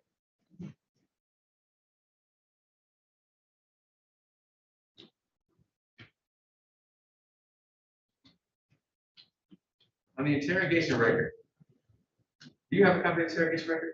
Yes, sir. Can you pull it up for me, please?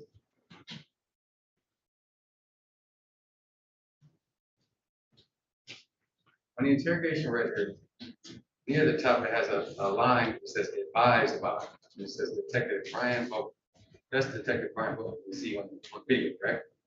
Correct. And next to that, it also indicates refused, correct? Correct. What did that refuse line? What was that to indicate? The defendant did not want to sign any documents. That was clear in the video.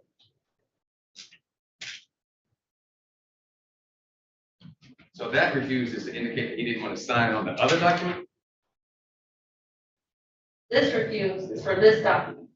Correct, the interrogation record, right? Correct. That has his description, his address, his phone number, etc., right? Yes, sir. And on that thing, it says refused, right? Yes, sir. Okay, I assume that's Mr. Brown Griff refused, right? Yes, sir. Refused to do what? Sign the sheet of paper. This interrogation record sheet of paper? Yes, sir. Okay, so he refused to sign 2 separate sheets of paper, is that correct? Yes, sir. All right. Anything further? Okay, Your Honor. Thank you. You may step down.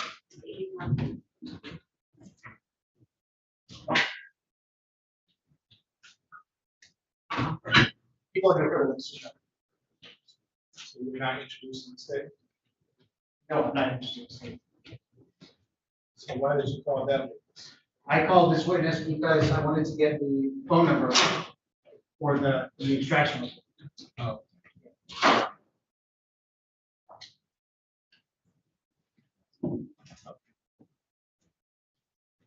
I don't know what he's. Okay.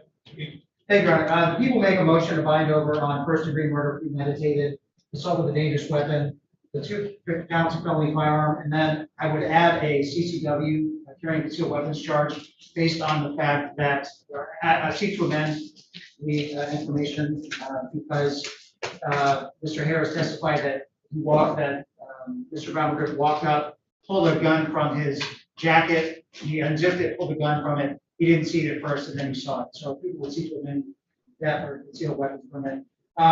Just briefly on the first-degree murder case, I think the reason I called Hernandez and Officer Shakur was to establish the phone that was taken off of Mr. Brown McGriff. And I would point the court to the extraction report that I provided from cell phone number 313-989-8407. And if the court would go to the 4th page at the very bottom, it's item number 59. This was at 6:53 p.m. The shooting occurred at, or a.m., I apologize. The shooting occurred at around 9 a.m. And he writes, how do you deal with people you hate? I think that gets to premeditation. And I think that gets to the fact that Mr. Brown McGriff had thought premeditated about what he was going to do that day. So I think that, along with him walking up, pulling the gun from his jacket, and then firing the 2 shots and shooting the victim and pointing the gun at Mr. Harris, gets to premeditation. Mr. Baker.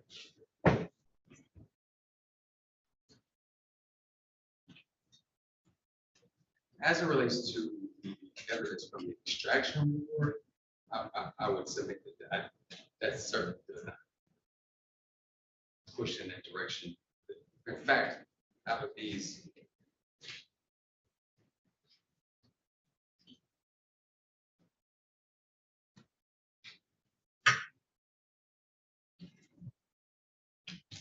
'89 entries, there's 20 or more that say Cartier buffs. There's the 6 previous ones say tax fraud and tax fraud. 6 previous ones say tax fraud. There's numerous ones from crime in the D, shooting on 7 miles a day which is the day before. No, I'm sorry, excuse me. It's the day after. So, one, we don't even have evidence that any of this stuff that's being put forward is even my client using But I would just submit, Your Honor, that, again, I would reject it upon it without any further argument based on the testimony that we heard. I would just object to that argument this time. About us to the proposed added common carrying facility. I think that there, I would object as to argument. All right. So the court heard from a number of the people's witnesses. Mr. Harris indicates that he witnessed the shooting of Andre Richards by the defendant. He said the defendant unzipped his jacket and pulled out a rifle with pistol grips. He fired that rifle 2 times into the plaintiff's vehicle. We know that one shot struck the victim in the head, the other in the right arm. People also admitted cellular records of a phone that reportedly belongs or was at least found on the defendant. Has directed the court to entry number 59, where it says, how will you deal with hate? So there's no question that the shooting was intentional. The question is, was it premeditated? Given the fact that the defendant allegedly came to that location armed with a rifle in a jacket, had time to unzip that jacket, pull the rifle, aim it, and fire not once but twice at the complainant, Mr. Richards, I think it suffices for first degree murder premeditated. That's leaving alone whether or not this cell phone that was allegedly found on the defendant belonged to him, and if he even made this entry, this text message, how he deal with people in hate. But if I wanted to put a cherry on the top, then I could also consider that as well. I submit to you, I don't even need to consider that, given the eyewitness testimony the court heard. I think it suffices as at least probable cause crime of first degree murder premeditated was committed in the city of Detroit by this defendant. The defendant also allegedly aimed that weapon at Devon Harris, that weapon being a dangerous weapon, and placing Mr. Harris in fear of apprehension and immediate battery with the dangerous weapon. Also suffices for assault with a dangerous weapon and the accompanying felon firearm. People moved to add one count of carrying a concealed weapon based on the testimony of Mr. Harris. They have met their burden of probable cause as relates to that charge as well. The court finding those charges as well as the added charge of carrying a concealed weapon was committed in the city of Detroit. The court finding probable cause to believe this has been committed. Will bind it over to Wayne County Third Circuit Court Criminal Division for proceedings. This arraignment on the information date and time of 4th, 2023 at 9 o'clock p.m. And it will be remanded to the custody of the Wayne County Sheriff. Thank you. We will do order of pre-trial service report. There's some. Thank you.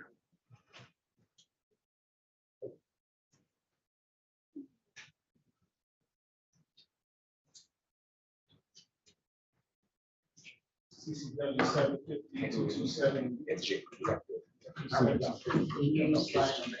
That's felon fire.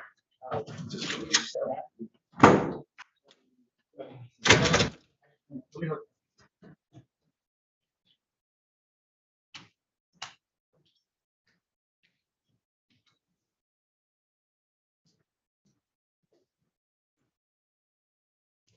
think it's just 2278.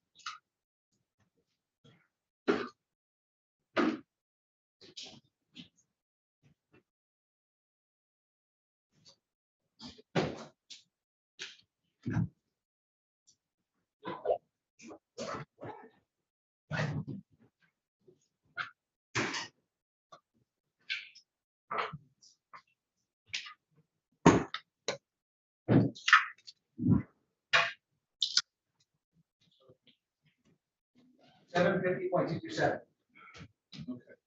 Thank you. Well,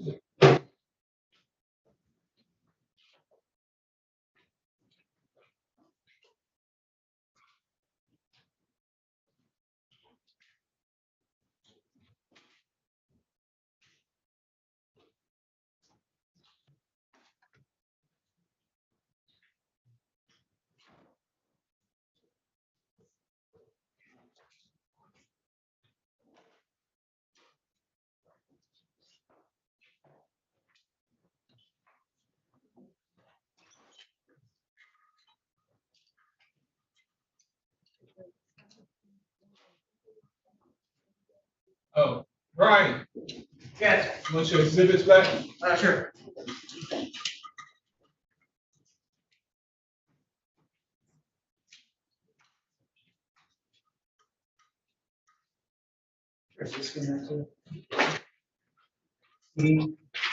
Oh, here.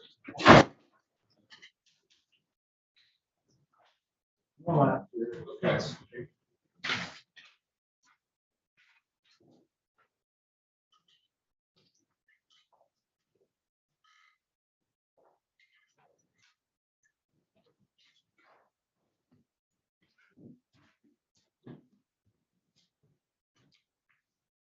Mr. Pope. Yes, sir. How you doing today? I'm good. What about yourself, Judge? Doing well, thank Good. you.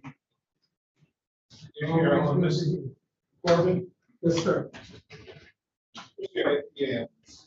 Sarah, the noble, she's out. Okay.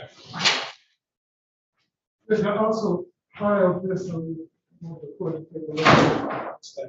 It's a motion to declare one of my other clients. Not in this case? Oh, Okay. Sure. yeah. Do you need a copy of? Maybe I print out copies and. Yeah, I mean, yeah. I have some proposed orders here. It's different. No, it's the same. Sent me earlier. Yeah, it's the same. So leave me alone.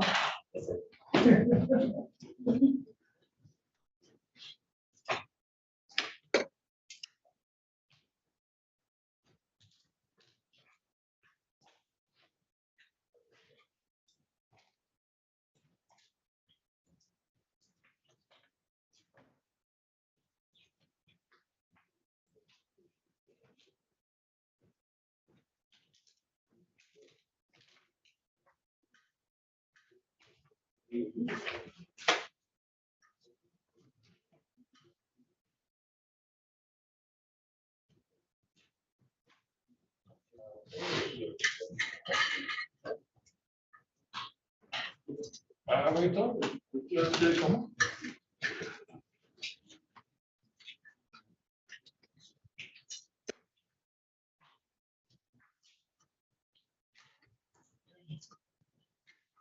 Thank you, Bill. Morning, Your Honor. Good morning. Your Honor, I have two officers that are coming to the police headquarters that should be here any minute. Okay. I Are just those have your one. only witnesses? Pardon me, I have 3 officers total, the OICs here that's gonna testify, but I'm doing then 2 more individuals. If I could just have 5 minutes, and then if they're not here, I can start with at least the OIC. Thank you, Your Honor.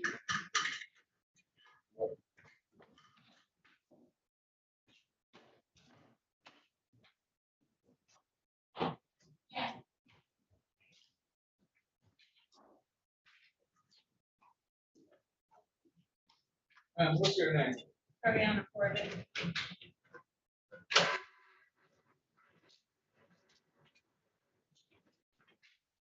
A lot of names for you in this information. Oriana, Dion. I go my full name, Ariana Dion Corbin.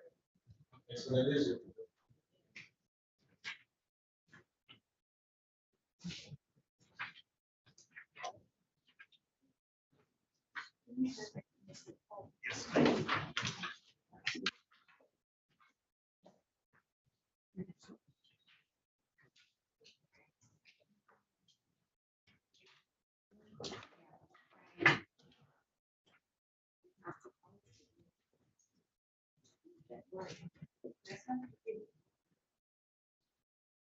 Did that might go off? Yes.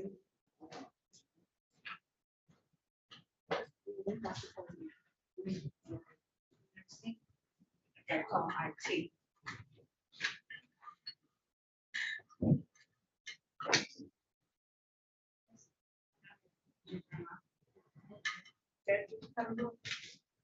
The mic. They're ready. Right.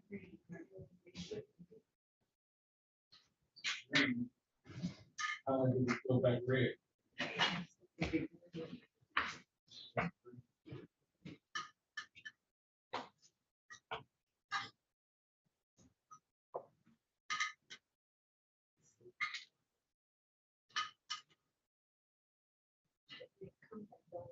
Yeah.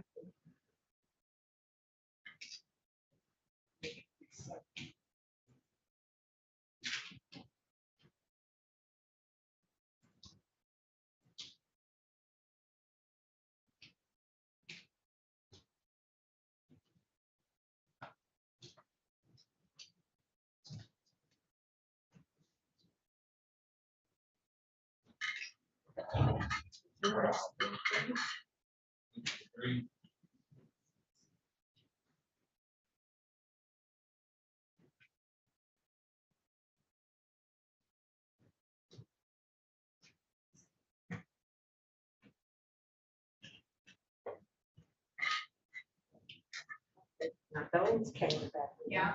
Yeah, they're Did on. yours? Yeah, they're on. Okay, now it's. That's on this case. On this one. Now I'm making record. To part.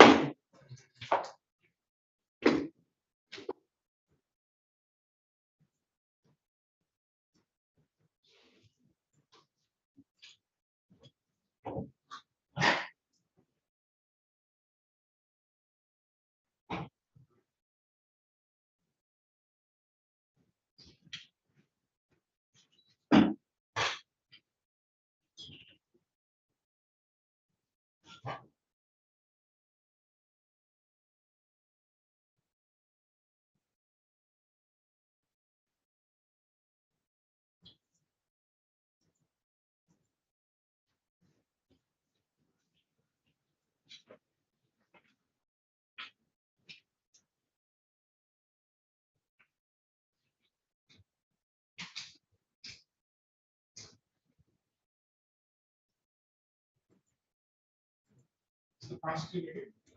Yes, you step in, Judge. Ask you for 5 Oh, minutes. yeah, just go on. That's right. I love that. You younger than me, so that's good. That's right, good sign. Good sign well.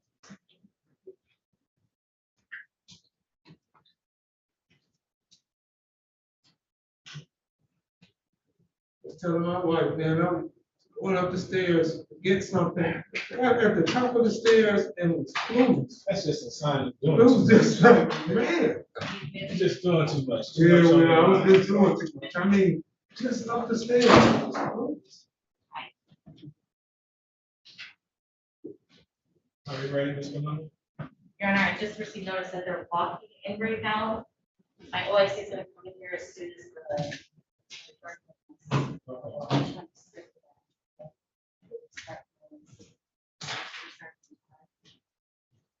Calling case 2158454, people of the state of Michigan versus Koreana, Nangia, Karashana, court. And this charge of count 1, reckless driving, causing death. Count 2, operating, drag racing. Appearances for the record. Good morning, Your Honor, Sarah Brown on behalf of people, P8189. Your Honor, may I please this honorable court, during the pope on behalf of Ms.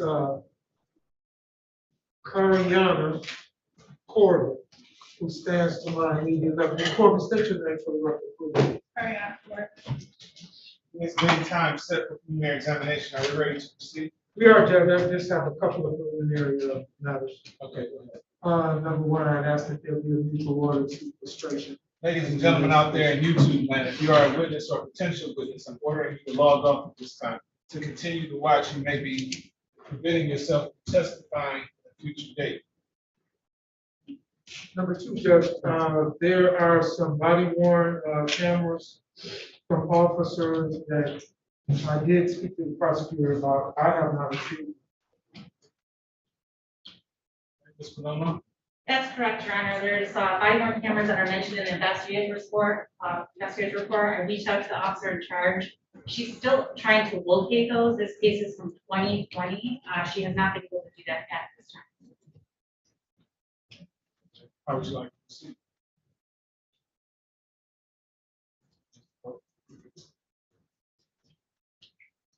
Well, just puts me in a position, Judge, it's discovery. They brought the case. At the time that they issued this warrant, my client wasn't aware that there was a warrant, but they were aware of it. And so those body cameras, they should be available. As of now, what we're dealing with now, the hand we're dealing with today, we don't have it. It's going to be proposing to This investigation? that's not. All right, so in understanding that discovery is ongoing, I expect the prosecution to make every effort to get a hold of those body worn cameras and turn them over to the defense counsel. I will sign the discovery order as well.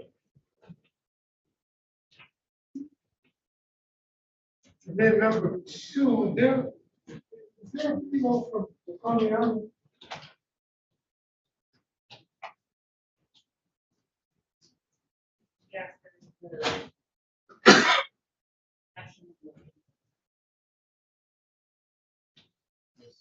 Sorry, I didn't hear you.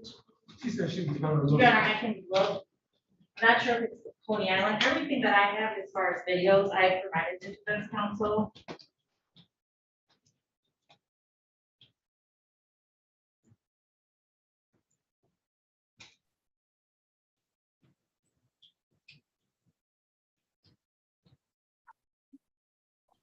One second, John, I'm sorry.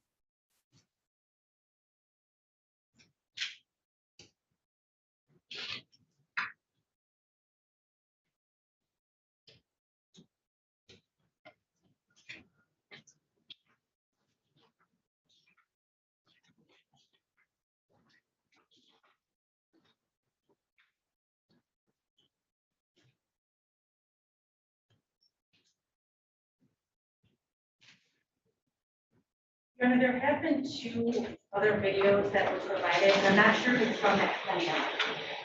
I have heard these. Where I can choose my OIC. I can't say for certain that those are the two videos that they're asking for. It's from that Coney Island. The only video that's provided to me is The traffic. the traffic video. Yeah, we didn't discover about the video being preserved from the Coney Island. There would have been two other videos that have been provided to you from defense counsel that was packaged all in the same evidence.com link. I have it here. It would be labeled camera 2 and camera 6.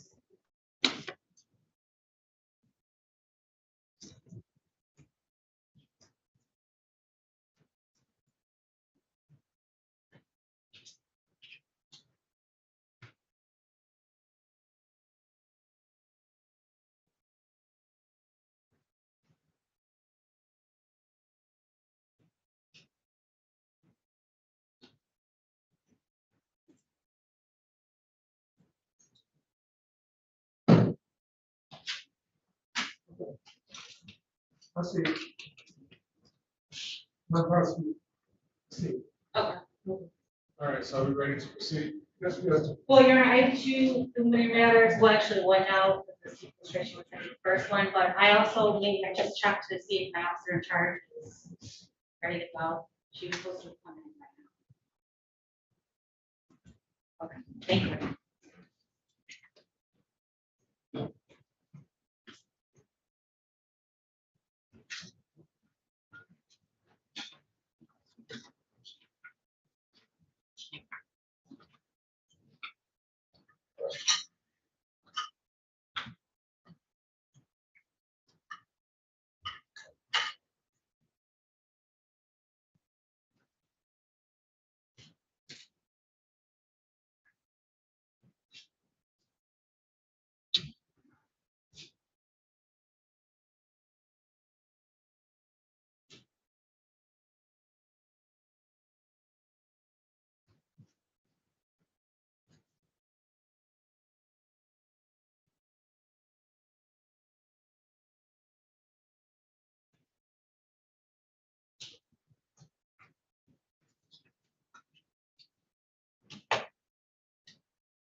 Good afternoon.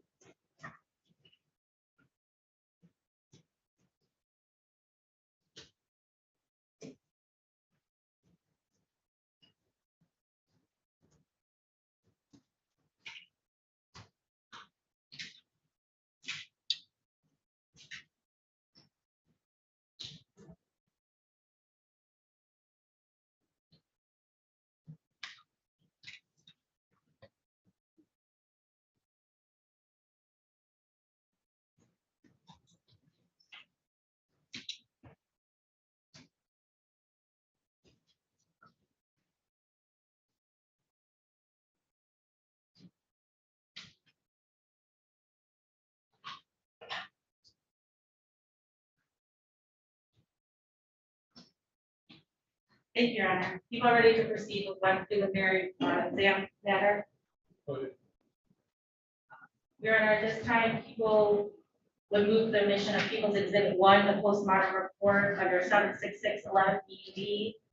We do have a stipulation, Your Honor, between myself and defense counsel regarding identification of the body being Stephanie Brooks. So stipulated for exam purposes only. Absolutely, Judge. Purposes of that stipulation.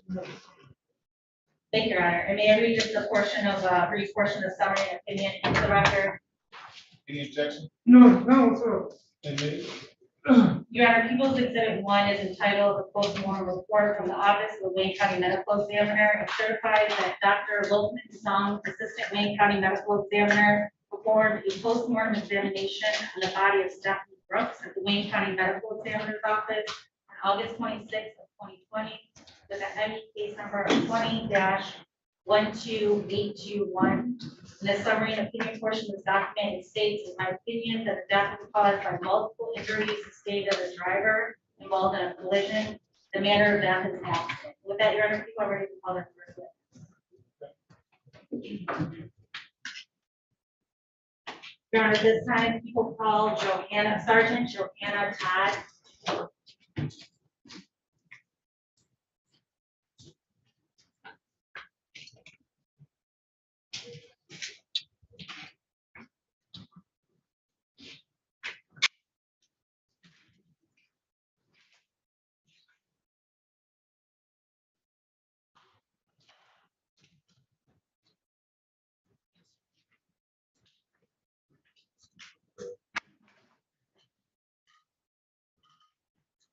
Please step forward, get your name and spelling to the court reporter.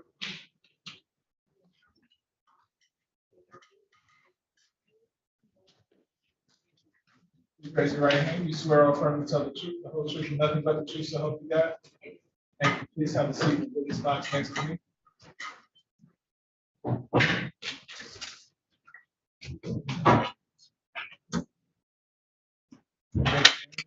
Thank you, Your Honor. Can you please restate your name again for the record? Joanna Todd.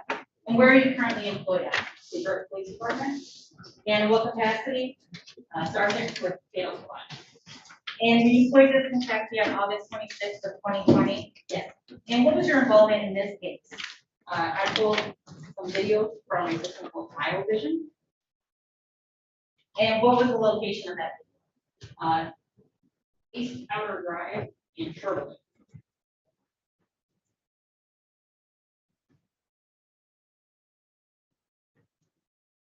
Yeah, may I approach? Right.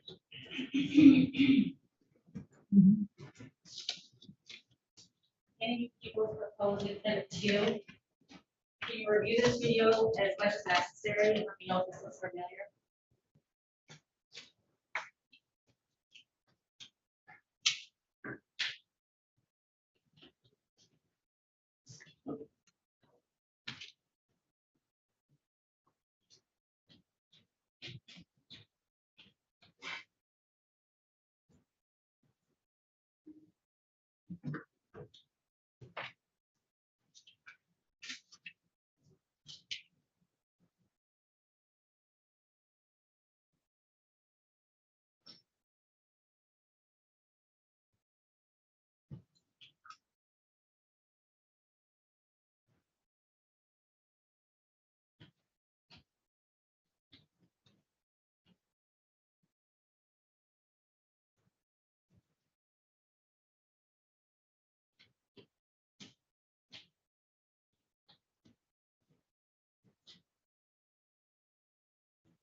And how does that video look familiar?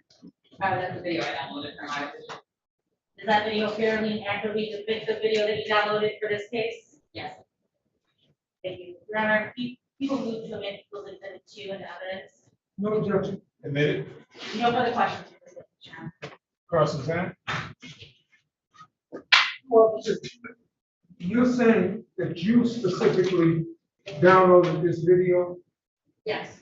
Okay, and where did you say you downloaded it from? So it's called Myovision, MIOVISION.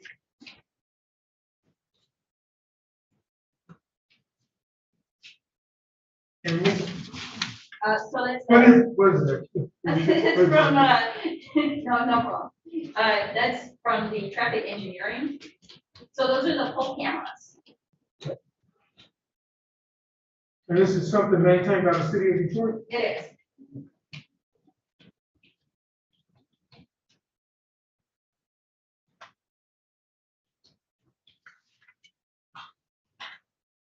And you took them from, is it a server? Yes. Okay, and then where'd you place it? Onto a CD and placed it on.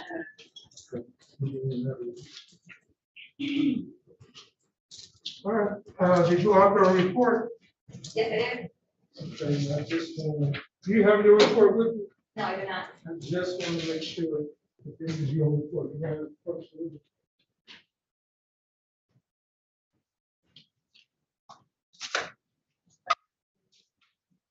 No. That's it.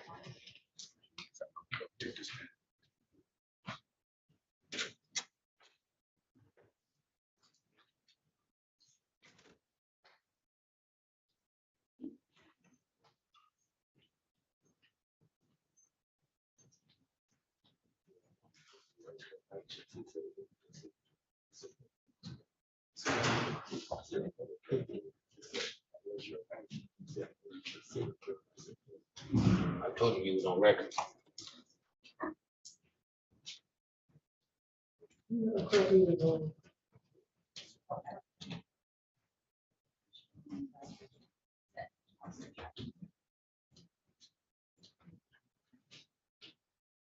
you know if you provided a copy of it to the OIC? I have to ask her if she has the case on. For the reason she said. Did you tell me she did?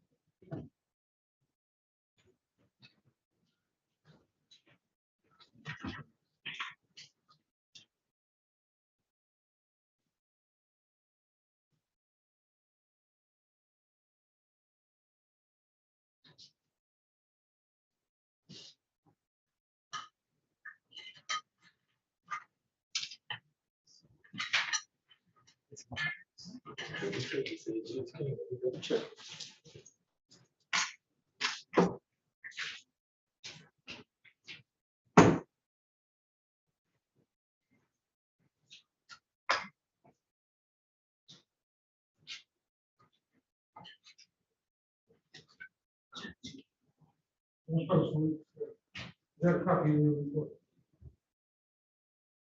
Yes, I Okay, this is the only thing you generated in reference to this particular case. Yes.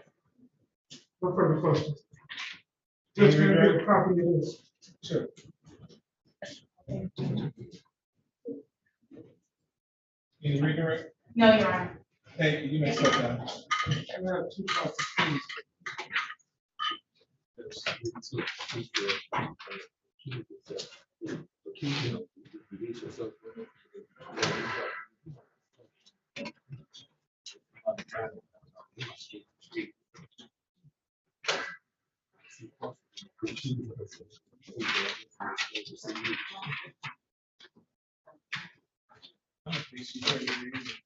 She's not, Jefferson doing hers.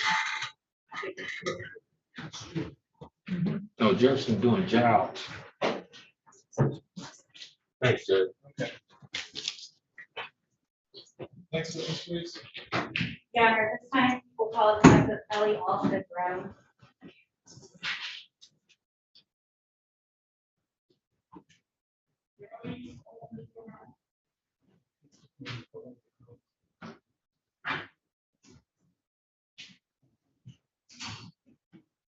Please raise your right hand. You swear or affirm to tell the truth, the whole truth, and nothing but the truth, so help you God. Thank you. Please have a seat in the witness box.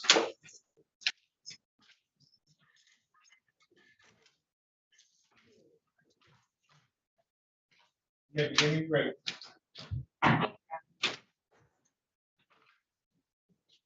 Restate your name again for the record. Kelly Austin Brown.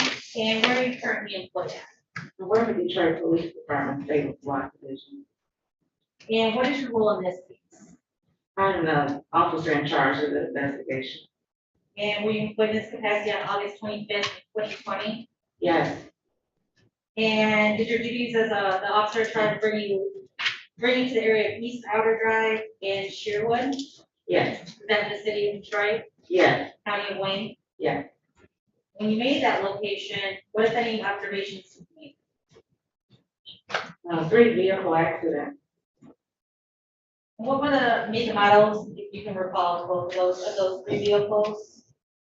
I remember a silver color Buick LaCrosse, a red 2018 Malibu, and an older model gray color Honda Accord. And Your Honor, may I share my screen to publish either of the other 2? I made you.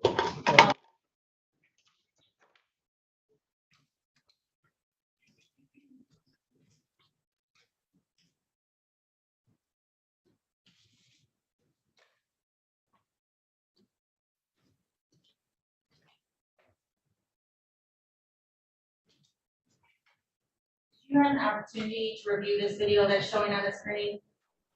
Yes. What is this video of? These are myo vision cameras. Is this from the actual scene? Yes. Okay. Now, starting from the top left corner to the bottom right corner, how many videos are there? Total of 5. And looking at the bottom left, what direction is this camera facing? South. South. Well, I'm sorry. South on Sherwood? Yeah. Start at 9 minutes and 50 seconds.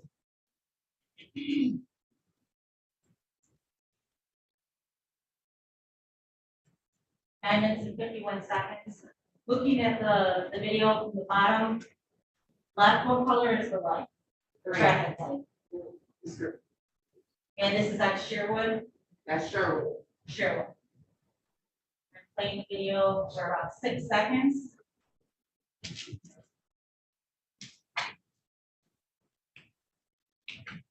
I'm pausing the video at 9 minutes and 50 seconds. Looking at that same video, what color is the light? Red. People are gonna continue playing the video until 10 minutes and 5 seconds.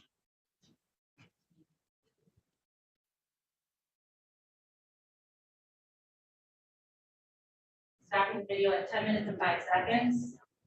Now looking at the top right video, what direction is this showing us? And south on Sherwood. Top right video. You're saying it's south? Oh, I'm sorry. Sir, I'm sorry, I'm circling. Oh, I'm sorry. So what that is showing is a picture of the intersection of East Artist Drive and Sherwood. So it's a top camera looking down on the intersection. People are starting the video at 9 minutes and 50 seconds, meaning it for about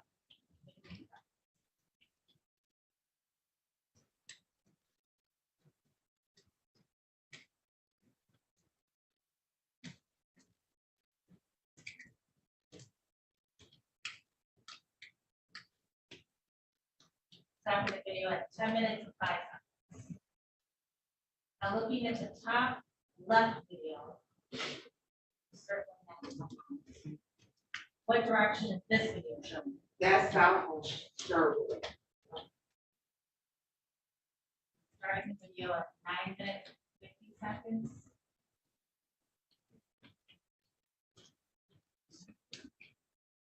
So 10 minutes and 15 seconds.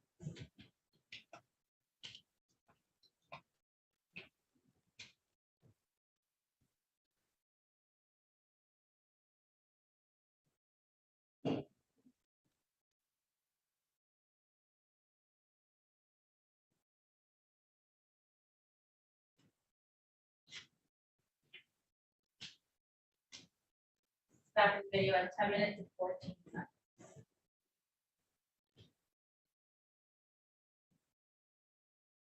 Now, going to the scene as officer in charge of viewing this video, were you able to make a determination of what vehicle is what in this video?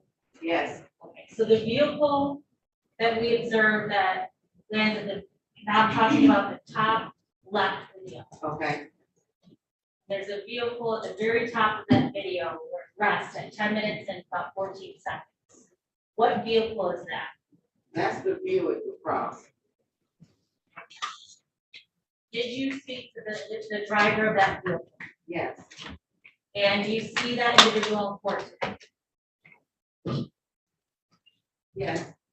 And if you point that individual, it states something that they are wearing. Black and white sweater. Your Honor, may the record reflect identification of the defendant? So no.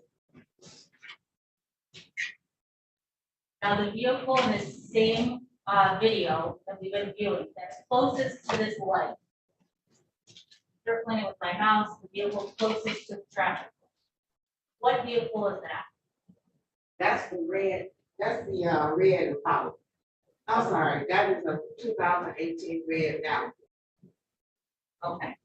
The vehicle that's behind that vehicle, kind of in the middle of these two vehicles, which vehicle is that? That's a late model Honda Accord. Okay. Did you speak to the driver of this vehicle? Okay. The Honda Accord? No, Okay. Why not? that person is deceased. Okay. Did you speak with the vehicle, the driver of the Malibu? Yes, Okay. Did he tell you what his name was? yes. What's his name? Last name of Wednesday.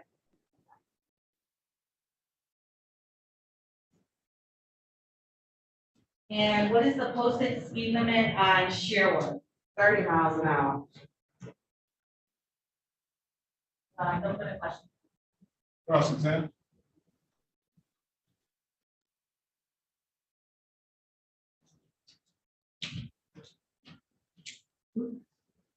Did you make any determinations about the Buick LaCrosse and it being involved in any type of accident? When I made the location, the Buick was crossed. Had heavy accident. Okay, good.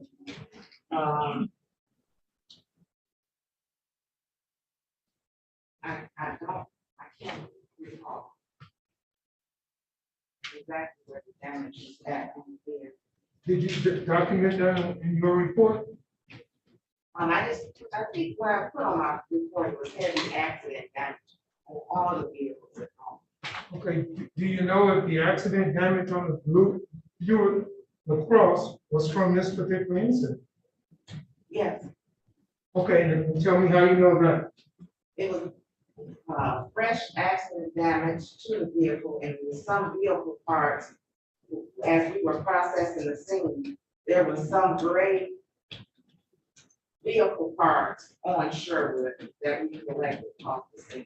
Gray? Gray, silver, same, yeah, Okay. And what color was the Buick LaCrosse? gray, silver, Was it gold? no, And were they parts from the rear of the vehicle or from the front? I don't recall. I just know we picked up vehicle parts off of the street from Sherwood. We collected and placed them on that. Okay. Now, in terms of this accident that you saw, this Buick LaCrosse wasn't involved in that accident, was it?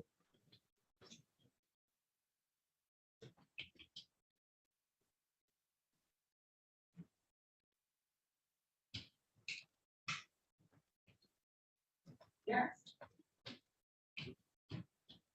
Okay, so where in this video did you see that Buick LaCrosse being involved in that accident?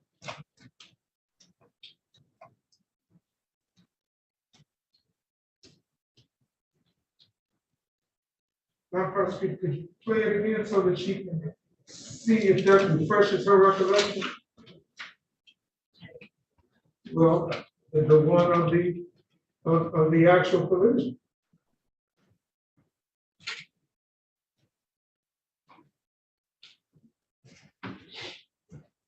Which one should I be focused on? Well, I mean, but that's not what you're saying. So, Which one should I be focused on? Top left? Asking for a comment.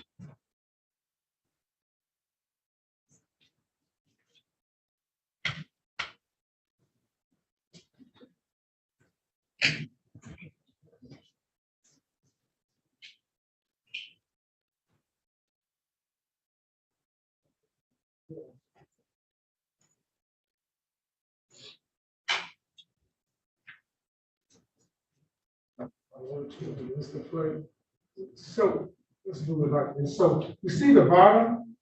The bottom left? Bottom left. Okay. Can you identify those two vehicles? Those two vehicles, one is a Buick LaCrosse, and one would be the 2018 red Malibu. Okay, and so the one that is first in time, is further up. That would be the LaCrosse. That's the LaCrosse, and that's, if you're looking at it, that's the bottom left, and it's the vehicle that's on the left, correct? That's correct. And that is a vehicle that's ahead of That's the second vehicle, correct? You're correct. Okay, now, that's going right into the intersection? That's going into the intersection of East Harder Drive and Sherwood. Okay, and seconds after that picture right there is taken, the red car runs into the vehicle that is going across east and west. Which was the Honda Accord. Which was the Honda. I misspoke. Okay. So when there was two, we actually had two silver cars. I misspoke. The first car was the Buick LaCrosse, which went past the intersection before the 2018 Malibu. The vehicle parts that were on location was from the silver Honda Accord. So I misspoke. All right, thank you so much. I apologize. Okay, no problem. Clarification, which vehicle did you identify, the person you identified here in court as being?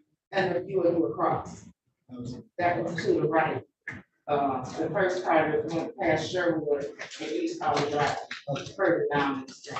And that car was not involved in this accident. That car was not. Okay, all right. Thank you so much. Thank you. Okay,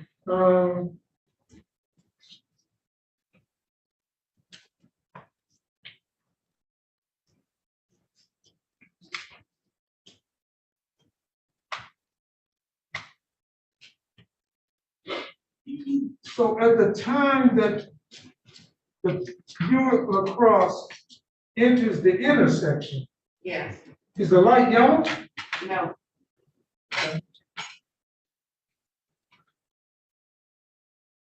Now, how can you tell that? you can see it on my vision. The light was green.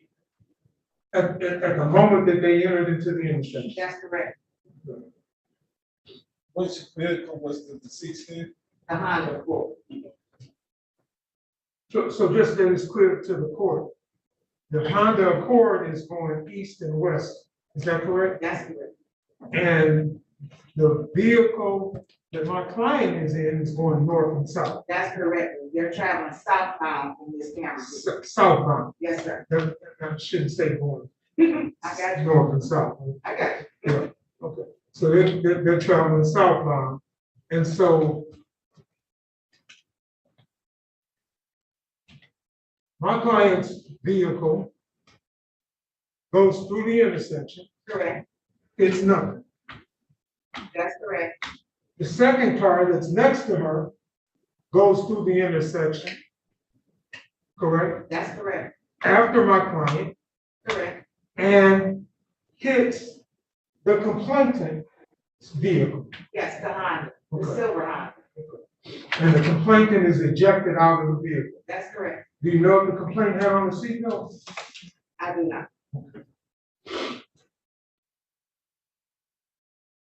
Did you have an opportunity to go to the hospital?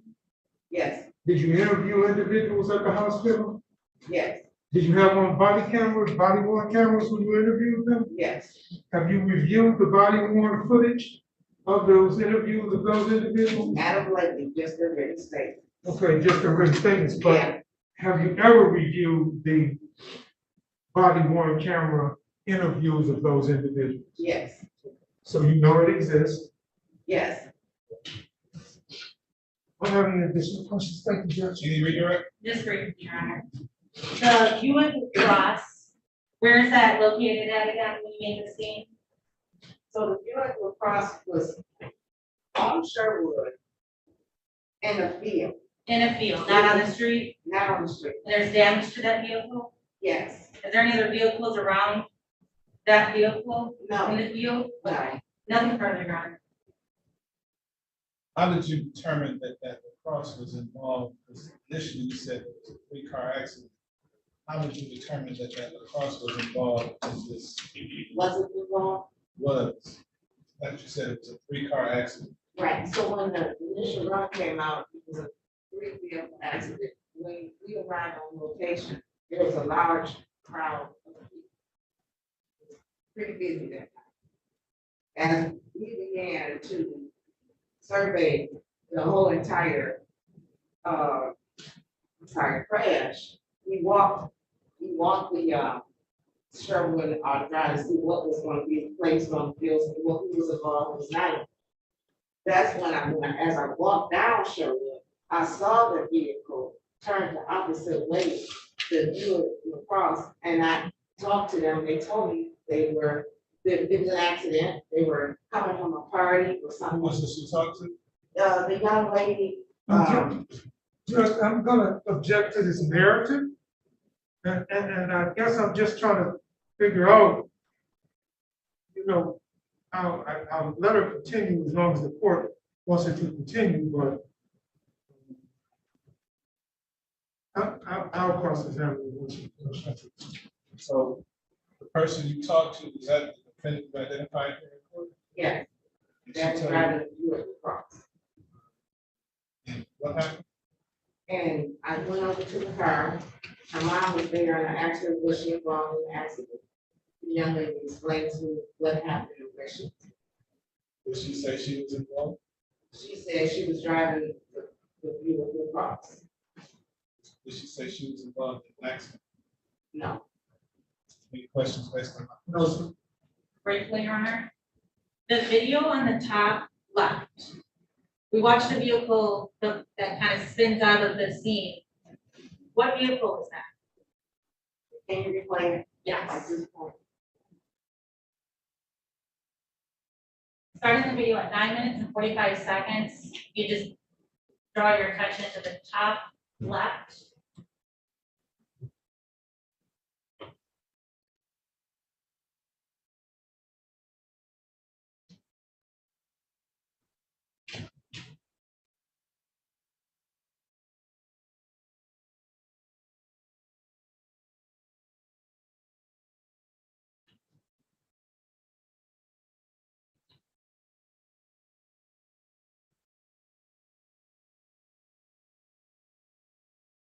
I'm gonna pause it at 8 minutes, or 10 minutes and 8 seconds. We went over this briefly before, but this vehicle on top of this video, at the very top of this video, what vehicle is that? That's the view of the cross. Okay. The vehicle in the middle that I'm circling? That's the red Malibu. Okay. And then the other vehicle that's closely by that. That's the Honda Accord. Okay, nothing for everyone. Anything else, Mr. Cole? Nothing, Judge. Thank you, Ms. Sutton.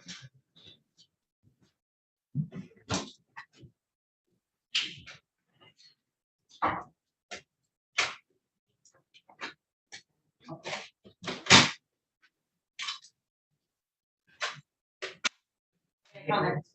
Yes. Thank you, Your Honor. Your Honor, this time people call Sergeant Paul Warner.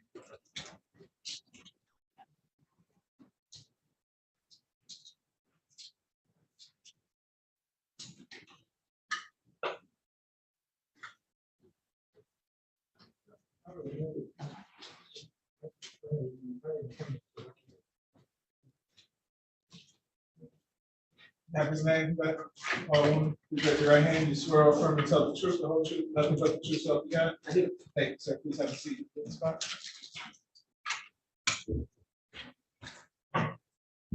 Give me ready. Thank you, Your Honor. Good morning. Good morning. Can you please state your name again for the record? Paul Warner, And where are you currently employed at? City of Detroit Police Department.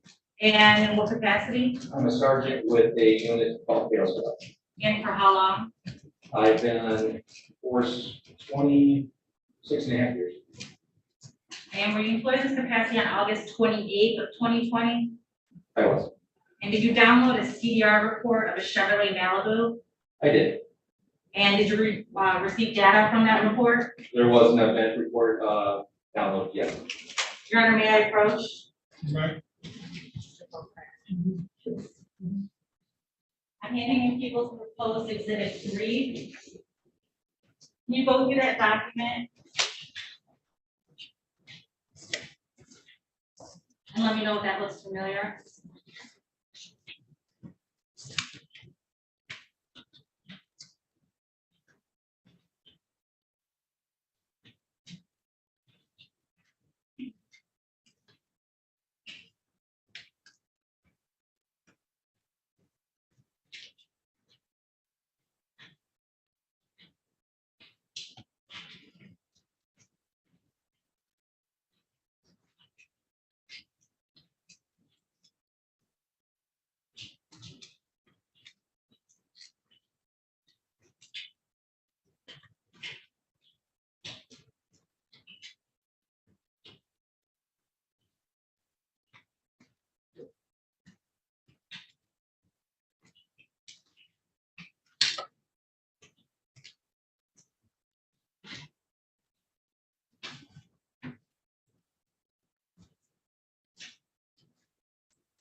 This is a copy of 79-page copy of just track review. And that's for a Chevrolet Malibu? That's for 2018 Chevy Malibu. Okay, and that document fairly and accurately depicts the data that you downloaded from the CDR? Yes, it's a copy of the reports that I downloaded. Your Honor, people move to amend people's exhibits 3 into evidence. Any objection? No, Judge. Admitted? Sergeant Warner, within that CDR report, did you obtain information regarding how this speed of that Chevy Malibu? Judge, I apologize, maybe should be paying more attention. I want to, I guess, ask the relevance of this particular document. Your Honor, it's a CD report to see how fast the vehicle is driving. The driving vehicle is going side by side the defendant's vehicle. So it's very important to this case. And I can ask a question first that maybe clarify why I'm not putting the CDR report for the defendant's vehicle. Sergeant Warner, were you able to pull an event for the offense date of August 25th of 2020 for the Buick LaCrosse? There was a report generated. It was not, the event was not related to the incident at all. Okay, so explain that a little bit further. So you were able to pull an event from the vehicle, is that correct? There was an event reported on the vehicle, which created a report. That event was several thousand, meaning turning on and off the car prior to the event. So that's how you're able to determine that this wasn't on August 25th of 2020 because of how many times the ignition was off and on? There was many ignition cycles in between the download and the time of the crash that was reported or non-deployment event reported on that vehicle. Okay, so you're not able to determine the Buick LaCrosse, the speed of that vehicle, is that correct for this case? Correct. Okay. Your Honor, if I may continue asking about the speed of the Chevy Malibu? So, let me ask a question. If the Buick LaCrosse was involved in an accident, it would have generated currents. This one did not for this incident. It had a prior reporting on. Unrelated to this incident. Correct. Unrelated to this accident. So you're offering this witness to determine the approximate speed of the vehicle? Yes, Your Honor. You may proceed. Thank you, Your Honor. In your CDR report for the Chevy Malibu, 1 second before impact, how fast is that vehicle going? So, Judge, I think I need to object again because this is not his report. He's not the author of this report. And I don't know if they laid a proper foundation in terms of him being able to interpret the information that has been provided in this report. I laid a foundation asking if you pulled this report, they received information from this report, admitted into evidence. I don't know what else to ask. How would this be any different from a medical examiner who was able to testify on some of this medical report? Because they have the medical experience in reference to the training and in terms of being able to do that. I haven't heard anything. Lay that foundation as to this witness. Sergeant Warner, how many times have you pulled a CDR report from the vehicle? Hundreds. And how many times have you testified in court regarding the CDR report that you not only pulled, but then read? Numerous. I can't give you one.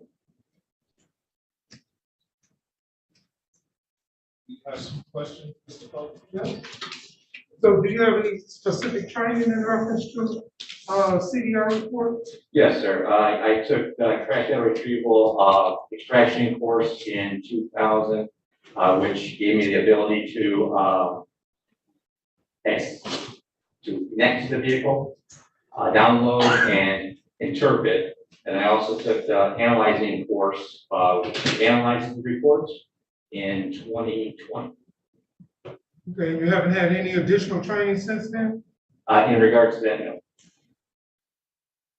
So you have never been qualified as an expert in terms of this particular type of report? I have in 36th District Court and in Third Circuit. As an expert? Yes, sir.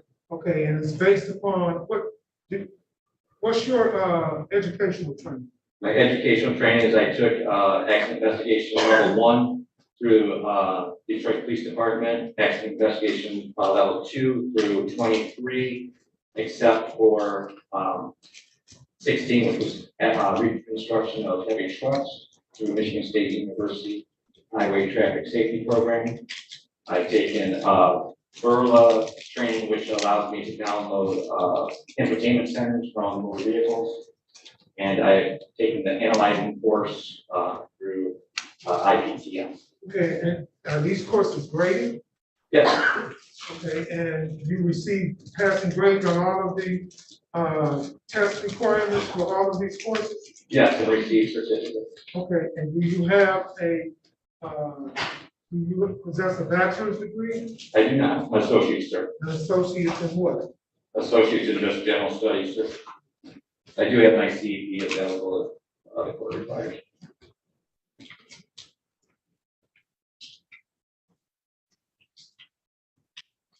I don't have any additional questions, Judge.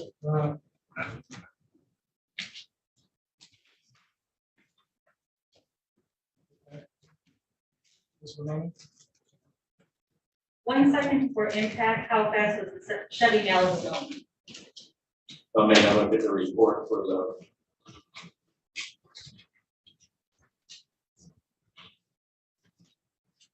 Regards to the first event involved in this report related to the incident. 1 second prior to the events, the vehicle was traveling at 81.4 miles per hour. No further questions. Cross-examine. No, Judge. Thank you, sir. You may sit. Thank you.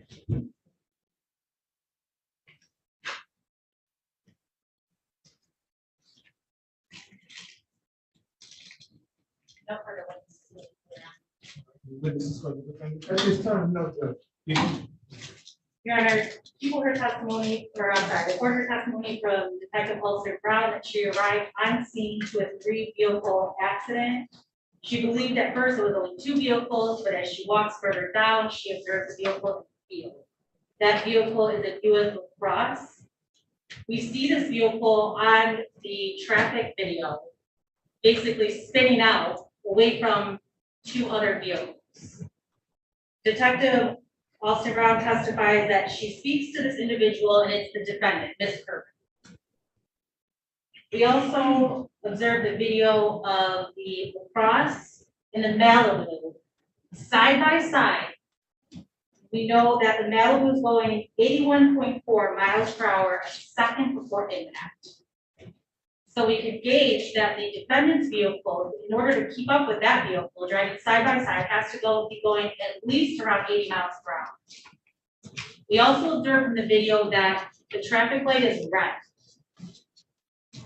Your Honor, because the defendant is driving side by side with another vehicle, driving over 80 miles per hour and a posted speed limit of 30 miles per hour, runs a red light. This evidence shows that the defendant is drag racing the individual next to her. With that, people are respectfully requesting I go run the charges because of the defendant drag racing, excessively speeding, and running a red light. And then this ultimately leads to the collision between the vehicles that ultimately takes Ms. Brooks losing her life because of this. I also want to just briefly address the causation part of it. The defendant's vehicle, the LaCrosse, is not the vehicle that impacted the Honda Accord. That was the Malibu. That was the co-defendant's vehicle. However, there's an unpublished opinion that goes further into causation, and that's People v. Evans, and that's Westlaw 498-9511. And I have a copy for defense counsel and the court would like a copy. I would. Your Honor, may I approach? Yes.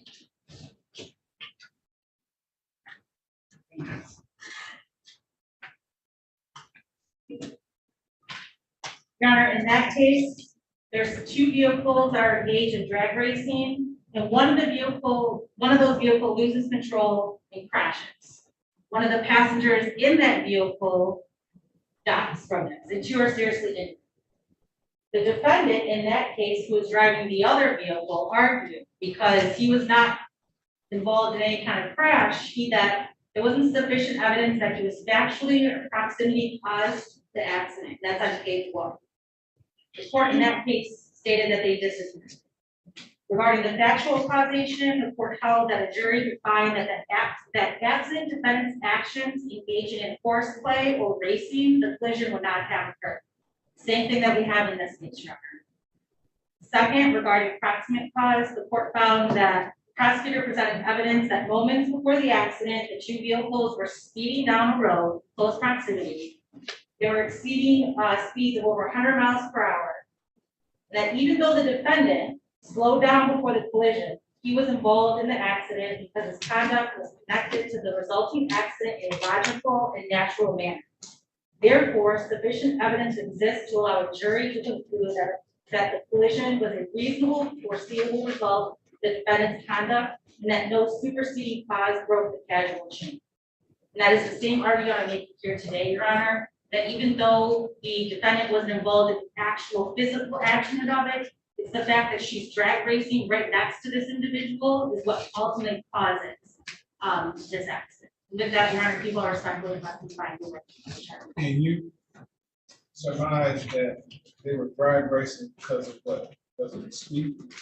There's the speeding, they're side by side, and they both run a red light.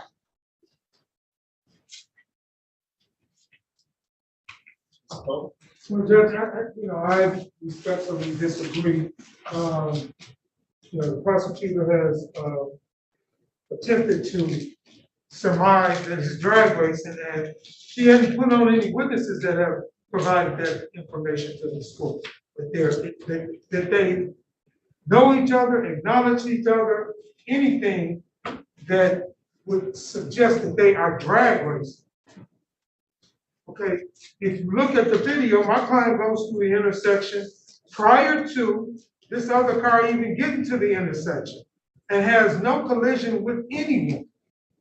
And so the question I asked the officer, if the light was yellow when my client entered the intersection and then turned red, she says she believes that it was red when she enters the intersection. That's what she has testified to. I could see with my own eyes that the light was red for, looks like anywhere from 5 to 10 seconds before they approached the intersection. Okay. All right. So there is nothing that talks about this being a logical or natural reaction as it relates to my client, because again, she's not involved in this accident.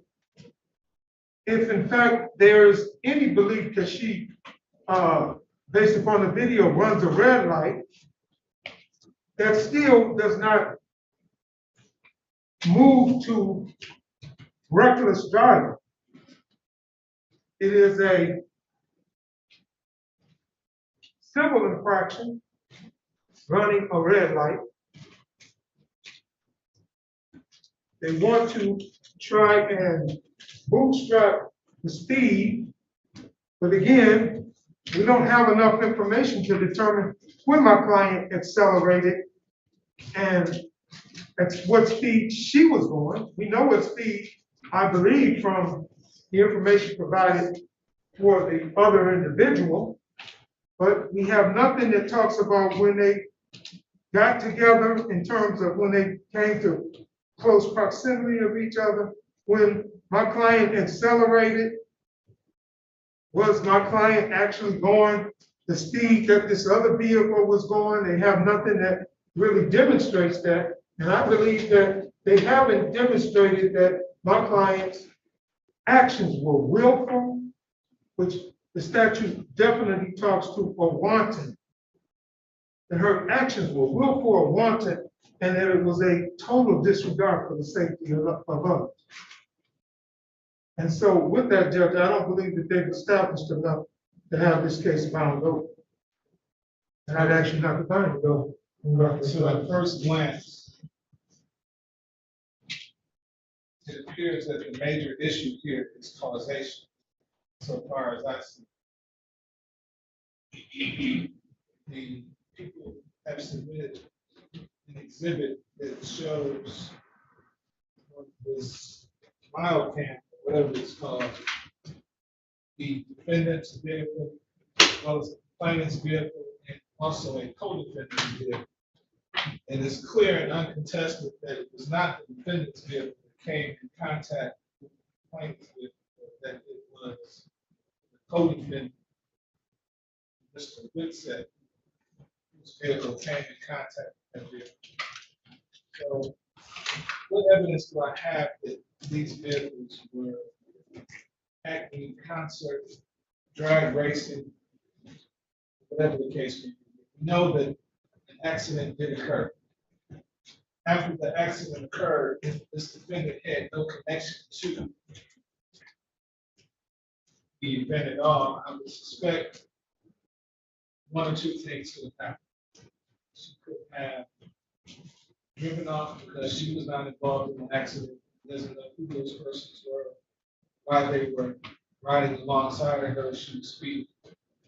Or she could have stopped and rendered some kind of aid, or called the police or the medics or whatever the case may be. As I indicated in the onset, the first blush, the issue is causation because the defendant herself was not involved in the accident per se. Prosecution's theory is that her and the other person, Mr. Whitsett, were drag racing. So, looking at the definition of drag racing, or at least the statute, they operate a vehicle in the state of Michigan on a highway or place open to the public, which this clearly was, while engaging in a speed or acceleration contest or a drag race. So this was an exorbitant amount of speed these vehicles were driving. And I'm comfortable in saying that because it even appears as though the defendant's car was driving faster than the car that was involved in the accident. Her car was the first car that went through the light. She was driving faster than the car that was driving alongside of her, but a little bit behind. That car was driving 80 miles an hour or more, and she had to be doing at least that amount herself. And it appearing that there was some kind of race going on between the two vehicles. The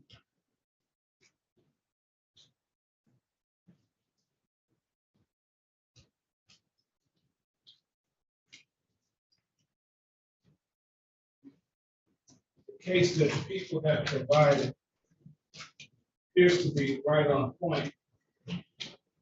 I'm not necessarily sure I agree with the court's findings.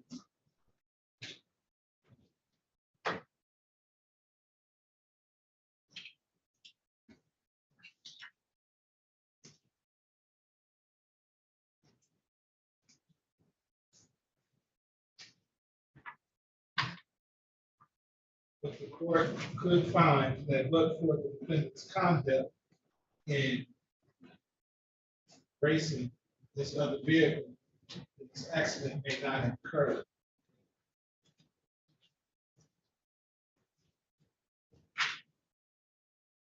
That means the causation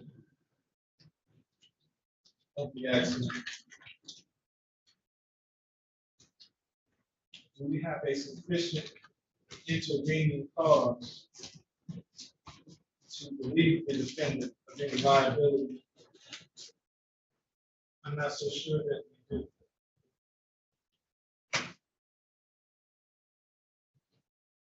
I think driving 80 plus miles per hour, going through a red light, along with another vehicle, is at a bare minimum reckless. Causation, causing death, had it not been for the fact that these two vehicles appearing to be racing,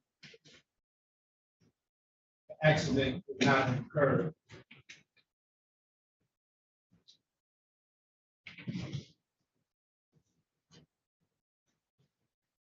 So consistent with Court of Appeals ruling, this court is going to find people have met the burden of probable cause as it relates to the charges contained.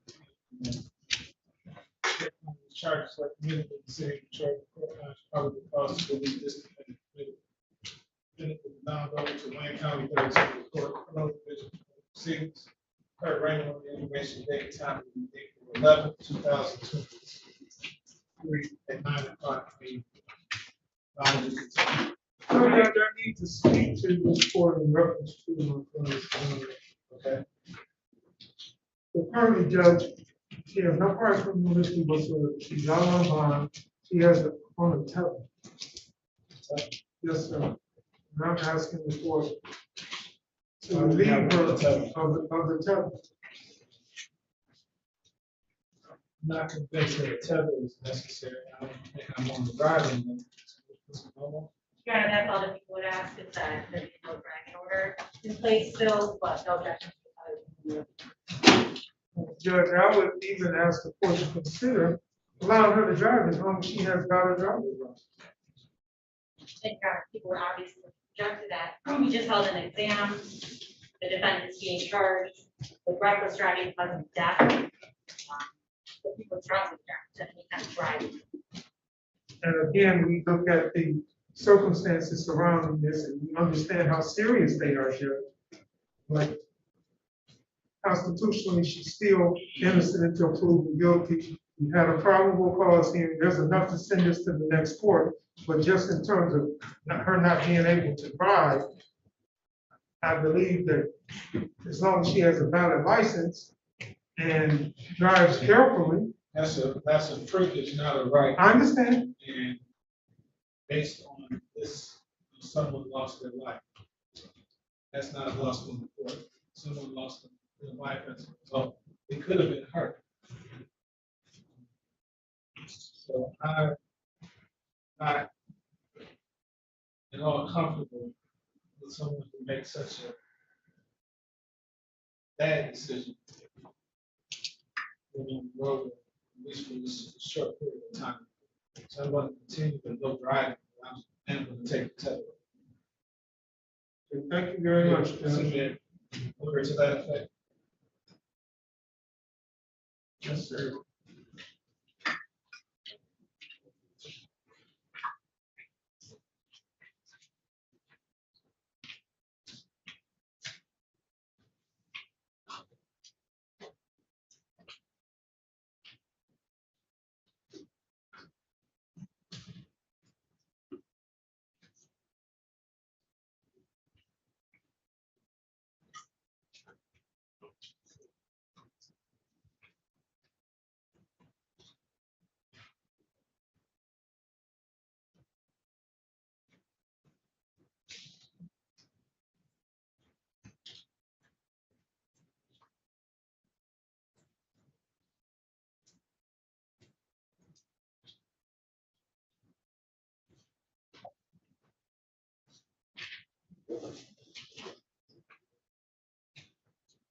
All right, we are on lunch until it's the 1:45.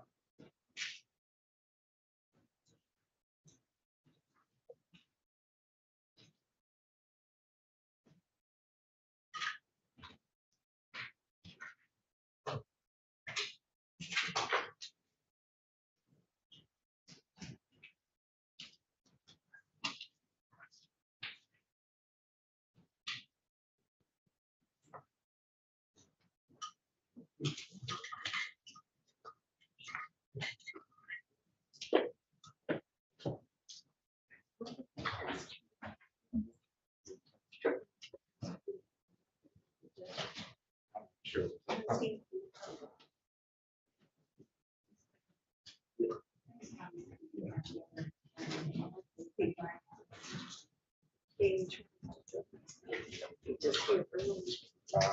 I'm not sure. Find out.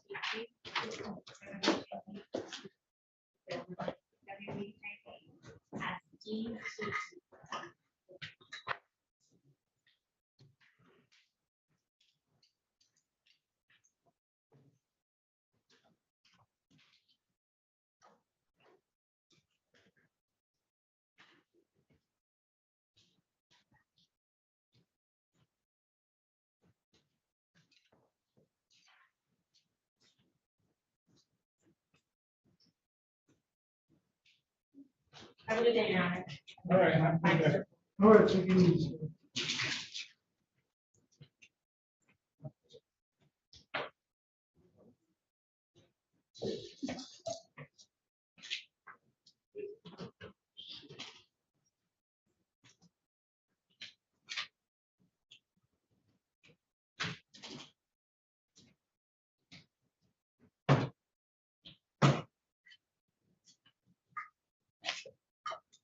Clerk, you can just say early. Oh, okay.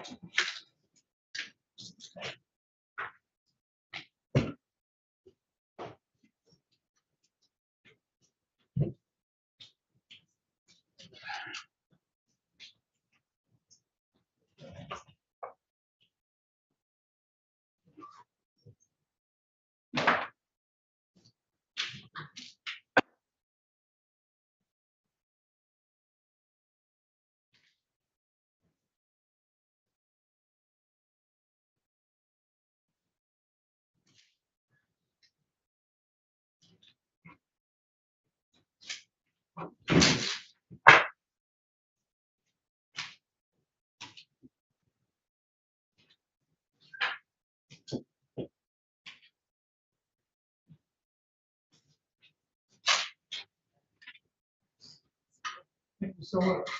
Judge, and staff, have a great afternoon. Thank you, you too. All right. Sir.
These exams is gonna be a doozy. One of these exams is gonna be a doozy. Which one? Toes. See the white. Question says it's about 10 minutes.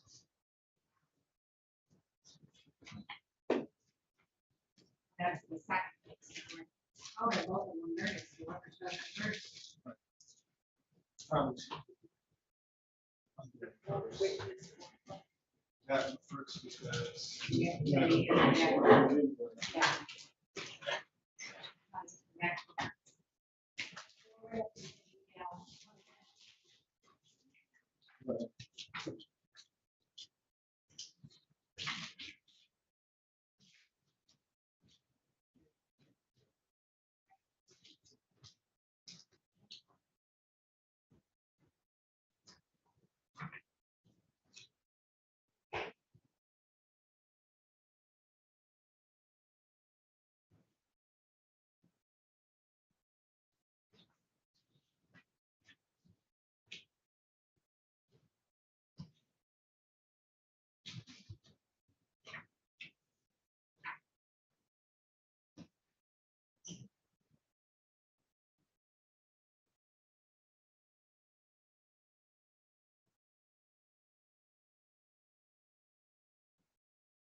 Good afternoon, my you call it, defendant's charged with count 1 homicide, murder, first degree premeditated, count 2 felony firearm, appearances for the record.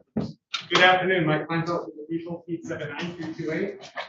And good afternoon, Your Honor. May it please this well-starred report, Nicole Casca, P 55470, on behalf of Mr. Harris. Mr. Harris and I are physically present in the courtroom. Judge, defense does make a motion to sequester all witnesses who would testify today and or at a later date and time. Defense has no witnesses in this courtroom. Mr. Harris, can you please state your full name for the record? Great, Leon Harris. There are no other witnesses in the courtroom. Ladies and gentlemen out there in YouTube land, if you are a witness or potential witness, I'm ordering you to log off at this time. People, how many witnesses do you have in this matter? 3, Your Honor. Do you have any preliminary matters you'd like to start with before we begin? Yes, a couple, Judge. I believe we have a stipulation for the ME report. That is correct for exam purposes only, Judge. All right. And when you keep this exhibit 1, that's right, admitted. Thank you, Judge. And if I could sum up just the contents of it. The report indicates that Mr. Triplett Jr., Robert Triplett Jr., is the deceased, and the opinion states that the death was caused by gunshot wounds to the left leg. Incorporating gunshot wounds to the left leg, there was a through entrance gunshot wound to the posterior left thigh with no evidence of close range firing on the skin surrounding the wound. And the report goes on to indicate the manner of death. That's the correct stipulation for examination purposes only, Judge. So receive that stipulation.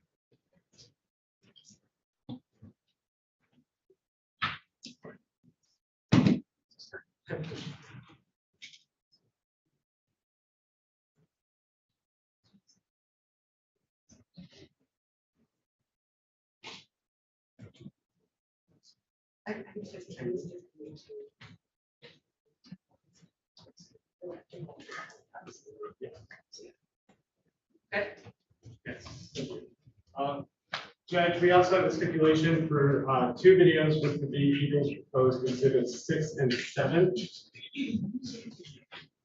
So stipulated for exam purposes only? For exam purposes only. And I'm sorry, Judge, I did not hear, what were those exhibit numbers? 6 and 7. 6 pertains to what? It's important parking lot. Okay, and 7? Express loop. And those are videos. Correct. I'll receive those stipulations. Thank you, Judge. And that's all I have, Judge. I'd be ready to comment those witnesses. Please. People would like to call Nicole Harris.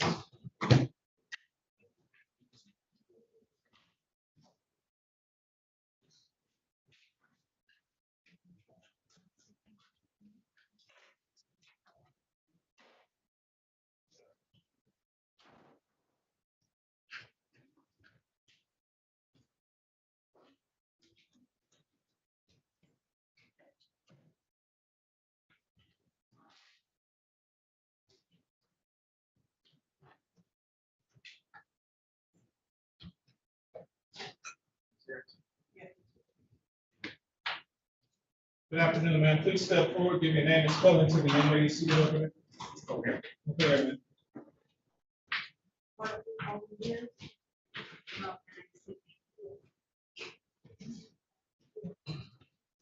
Please raise your right hand.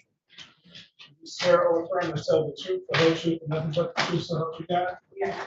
Thank you, ma'am. Please have a seat next to me in the witness box.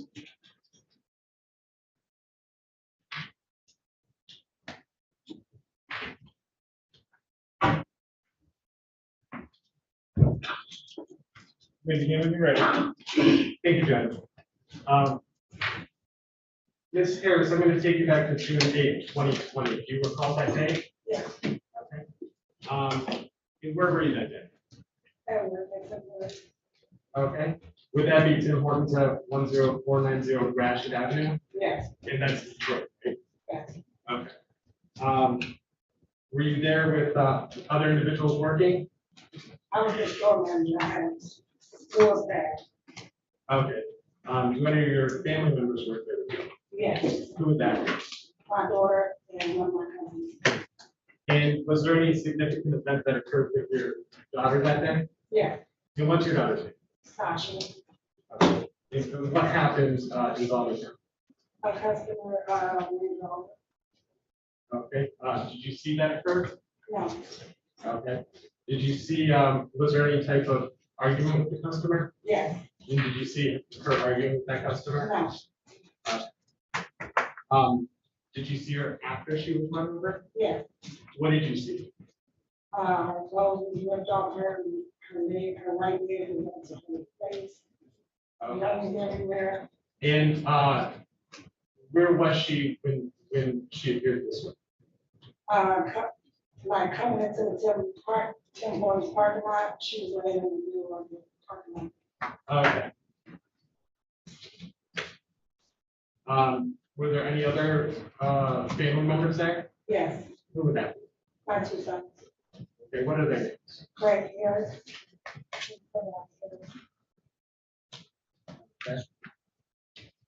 Okay. Did they stay at that location? Yes, Okay, did they ever leave at any point? at some point, I just don't know when. Okay. But you stayed with your daughter, is that right? Yes. Okay. I have no further questions. Thank you. Thank you. Afternoon, Ms. Coleman Harris. Hello. Okay, I've got some questions. First of all, I want to draw your attention back to, we said that there was a customer. Was something unusual happening that day at Tim Hortons location where you were working involving this particular customer? Yes. Okay. In fact, he became very volatile. Would that be a fair statement? Yes. Was he threatening any of your staff members or yourself at the store? Yes. Okay. And what did you do in response to that? And then I'm talking about everything before your daughter was run over. Okay, I just want to make sure we have this right frame of reference. What did you do? Call the police. Okay. Did you call the police once? No. How many times did you call the police? 3.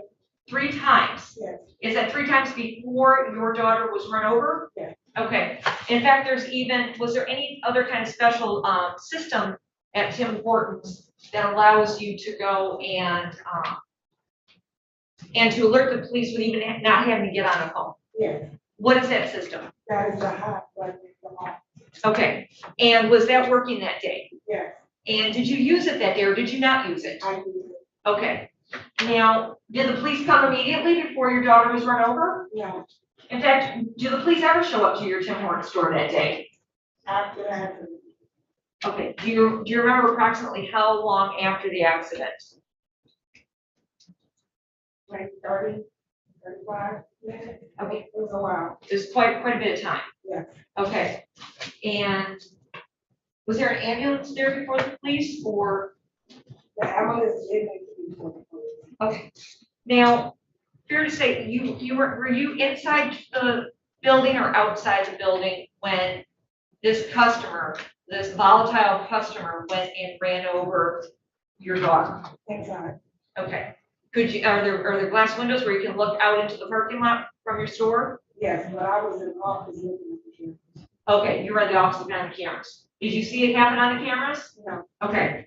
When you went out there, what was your focus? My daughter. Okay. Would it be fair to say that as a mother, this is one probably the last things you ever want to have to go see your child hurt, correct? Yes, yes. Was all your attention that day on your child? Yes. Were you paying attention to who was around, what they were doing? Yeah. Where were your eyes focused, Ms. Coleman Harris? My daughter. Did your eyes ever leave your dog? No. Judge, if I could just have a look at my notes very quickly, thank you.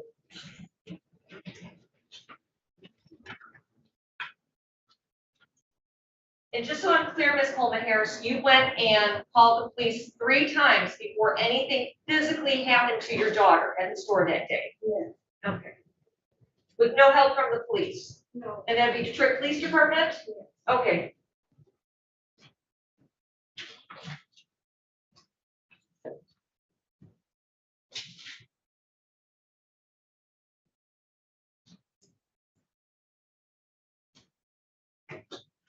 right hand while with my client? Yes. Okay, I'm going to walk through this.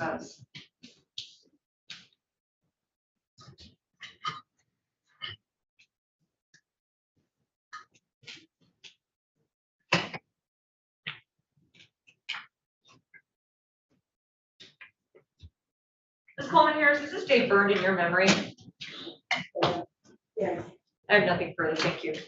Can you read right? No, Your Honor. Ma'am, you said that your daughter worked there? Yes. Why was she outside of the establishment? My daughter got up to school. 12:00 p.m.? Yes. Okay. And she was ready to, but her, Speak into the microphone, please. her girlfriend at the time.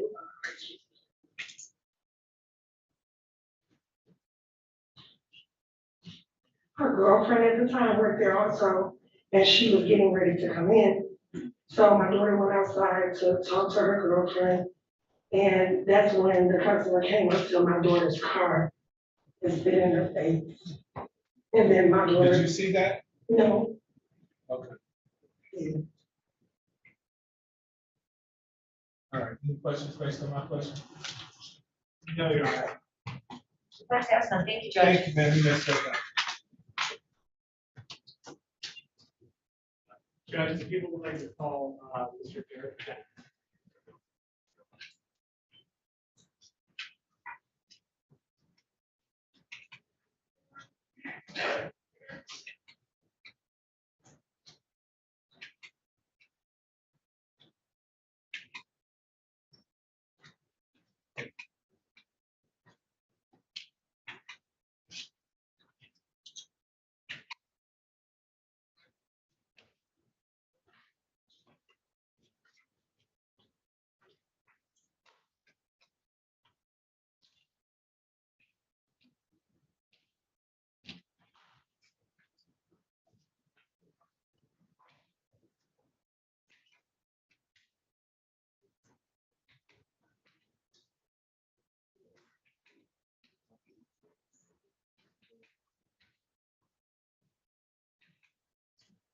Good afternoon, sir. Please give your name and spelling to the young lady seated over here.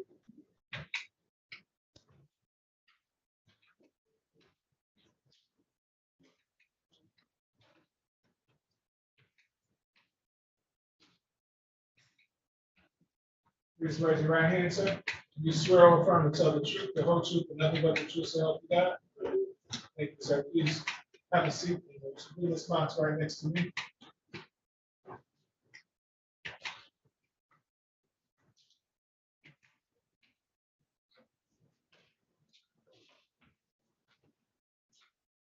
When you're ready. Thank you. Mr. Dentu, held June 8th, 2020. Yes. Okay. And where were you that day? Oil change. Okay. Speak into that microphone to your left, for me, sir. To your left. Okay. Like the oil change on the resident first road. Okay. Do you remember the name of that oil change place? The airport oil change or something like that. I'm not sure. Okay, what were you doing there? I was cooking. Did you work there? Yeah. And were you working there around noon that day? Yes. Okay. And did anything significant happen when you were working? Yes. What happened? Well, it seemed to have been a situation that went on across the street that's important. Okay, Yes. so how did you become aware that the situation was unfolding across the street? Well, we heard a couple of shots and the manager went outside. On the side of the building, and then I went on the side of the building too. Do you recall how many shots you heard? Probably about 2 or 3. Okay, and what did you do after you heard the shots? I went inside, so my brother not to go outside. Okay. And did you stay inside? No, I went to the back. Okay, why did you go to the back? Well, I had something, my car was in the back, and then I was letting the guys know next door in the car wash that, well,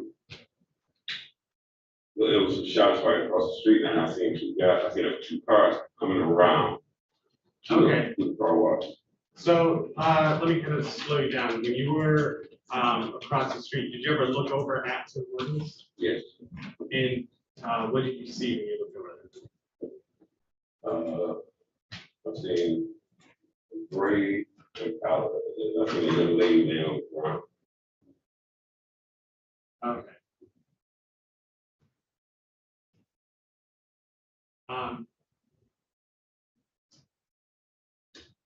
After you saw that, did you witness anything else?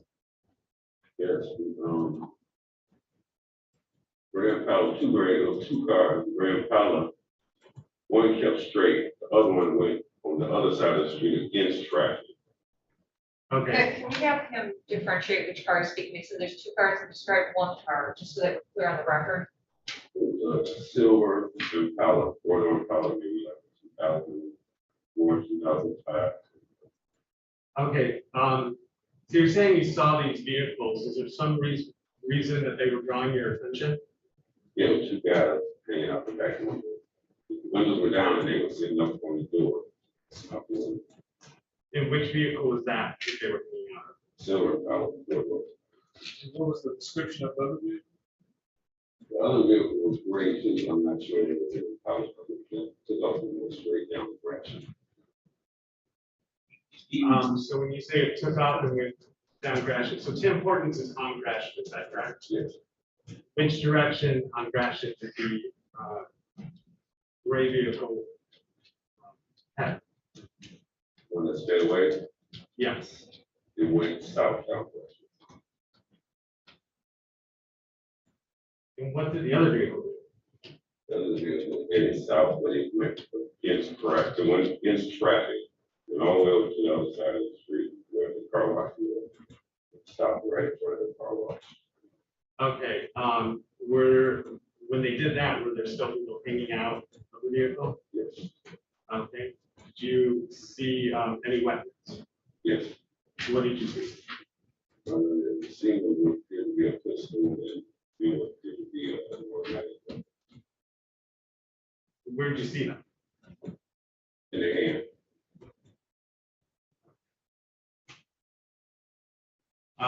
And did they appear to be yelling or? Yes, they chased the guy from Tim Hortons over to the car wash. Okay, is the car wash near your, the place you were? He's right next to it. Okay. You say they chased them, do you mean in the vehicle? Yes.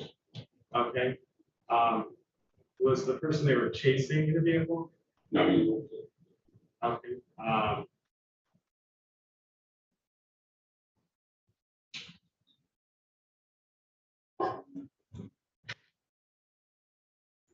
Did you know the person they were chasing? No. Okay. Did that person run in your direction? Yes. How close do you get?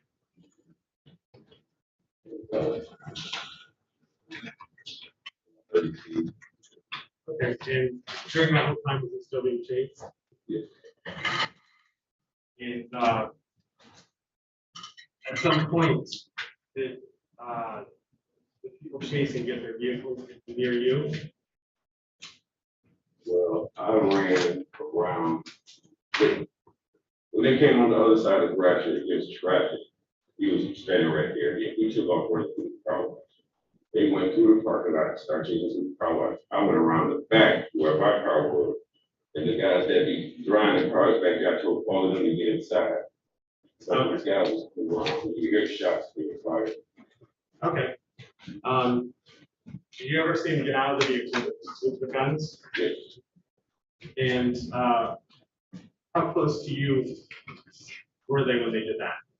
Maybe 5 feet, 3 feet, 3 to 5 feet. Okay. Did you interact with them at all? No, I was actually trying to hide behind the, I was at the driver's side door. When he pulled behind me, he blocked my car. And so When they jumped out, he looked right at me, so I started to go like this. Sit down, you know, like, yeah, I just stand up, and like, if you don't shoot, just shoot. And the other guy had just ran past me, do that little wild way. So, did you actually say anything to him, or? Yeah, I told him, I said, if you don't shoot, just go ahead and shoot. I mean, he had to drop on so.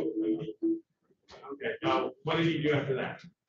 They chased, the guy ran past me, and they chased him down the hall, down that little alleyway shoot. Well, the one that, you had spoke to that got close to you, did you fire any shots after that? Yeah, they were both fired. Okay, did you see that? You see them firing? I seen them firing, but I wasn't like, you know, focused on it because I was, you know, fearful. I don't like it. I seen it, but I didn't, you know what I'm saying? Focus. At any point where the guns pointed at you? Yeah, they break out. Okay, but they didn't fire shots at you. See, they blew it up, they blocked me. Both of them jumped out. One was on this side, one was on this side. The one was on this side, stopped and pointed right at me. But I was like, you know, hey, you know, shoot, go ahead, shoot. And so the other guy that was chasing ran past me, boom. The other guy on the passenger side ran past me, they started firing. And he just ran past me with the other guy, and they started firing. Okay, so how many people, there's 3 people total there? Yeah. Right, okay. One of them was being chased? It's 4 people on there with me. Okay. The guy being chased, 2 guys that jumped out. Okay. Did you see if any bullets struck the person that was being chased? I didn't see him right from the first, you know. No. Okay, did it appear to you that he had been gotten shot? Yeah. Okay. Objection, that's speculation. I mean, because he just got done saying that he did not see if the bullets hit the guy that was being chased. And he just said he fell. The speculation even, so he could have tripped for all we know. We don't know. Tell us what you saw. I just seen it before. You had any time see any injury to him? Yes, he got shot in the leg. You saw that? Yeah, we saw it. I saw it.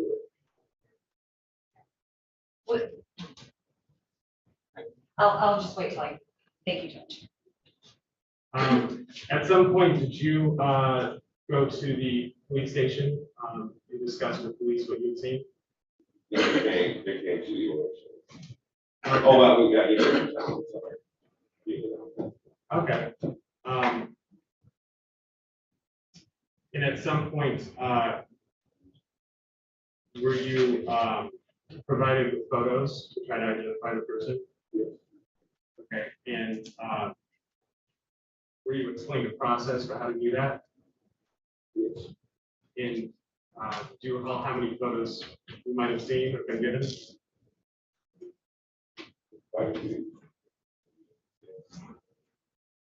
Okay. And at that time, were you able to identify a person? Yes. Okay. Your Honor, may I approach with people's proposed exhibit 5? Right.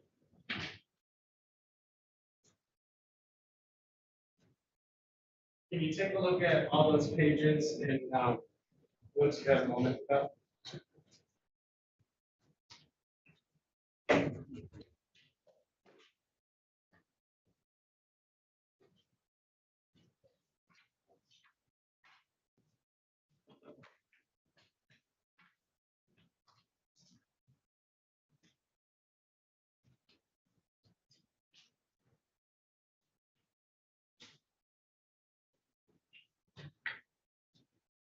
Do you recall if that was what was shown to you? Yes. Okay, and based on that, did you make a selection? Yes. Okay, is your selection indicated on one of the pages? Yes. Okay. The people we're going to introduce. Any objection? I don't have any objection for exam purposes, Judge. Admitted. And can you indicate on, did you answer some questions on the first page? Yes. communicate with what it reads. Question, you may like the person. Yes, sir, I think this is that everything in the picture looks like them, but the hair. Question, describe the hair at that time. Long twist to the shoulder. Okay. When you made that selection, how confident were you in your selection? I was pretty confident.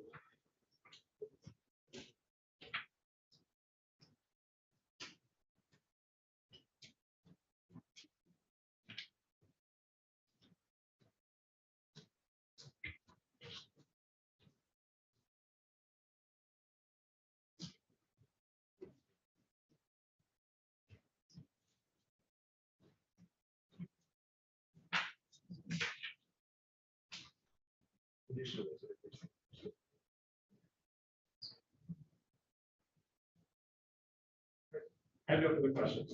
Cross-examine? Yes, thank you, Judge.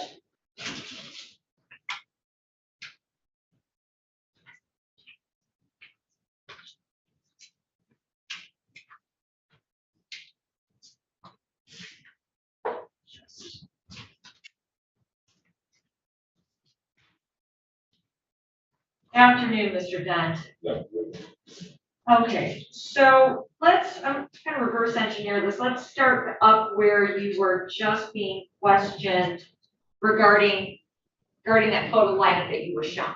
Okay, you remember being asked those questions by the prosecutor a few minutes ago? Yes. Okay, and you remember that, and that was on referring to People's Exhibit number 5. Actually, do you have exhibit number 5 still? I think it's right here. Oh, yes. Thank you. Okay. Judge, if I may approach the witness? Yes. Thank you. I'm handing you what's already been admitted as People's Exhibit number 5. And then you just got asked questions about that, correct? Yes. Okay, so you use the word think. I think that's the word, right? That's who shot the boy, right? Yes. But you saw 2 people shooting that day that you told us earlier, right? Yes. Okay. But you use the word I think, correct? Yes. Kind of sounds a little wavering, wouldn't you agree? Yes. Okay, like not confident, right? Yes. Okay, and those were your words, right? Yes. Officer didn't tell you what to say, did he or she? Okay, and in fact, you signed on that, correct? Yes. Is your signature on that page? Yes. Which is the very first page of exhibit number 5, correct? Yes. Okay, and you said something that the hair was, the hair was different, correct? Yes. Okay, and you described, what was your description that you put on that page? Twists. So longer length hair, would that be correct? Yes. How long was the hair that you saw on the person that you were talking about? Shoulder length? Yes. Okay, you gotta keep your voice up so we can all hear, okay? Yes, We got these masks and all that jazz, Yes, yeah. ma'am. Okay, you're on my reapproach? Right. Thank you. Oh, wait a minute, you know what? Look through all those photos in that photo array, all those pages. Can you do that real silently for a hot minute?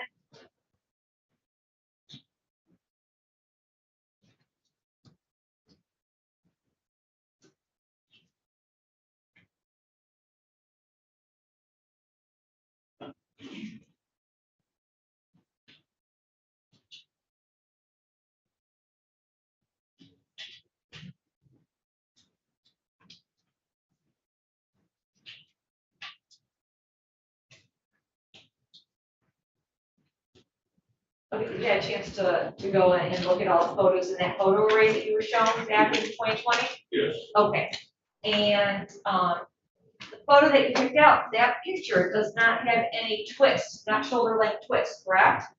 Correct. Okay, do you see anybody else in the rest of the photo array that's got shoulder length twists? No. Okay, you're on my reapproach. Mm-hmm. Thank you. Thank you, Mr. Dunn. Now, this is when what you had observed was fresh in your mind, right? Yes. Okay, and you said you talked to the police that day after the shooting, correct? Yes. Okay, and you were able to tell the police what you knew, correct? Yeah. what you have observed, right? Yeah. Is that correct? Okay. Yes. Okay, yeah, you gotta keep your voice up, because it's making a record, yeah. I like that, okay. Now,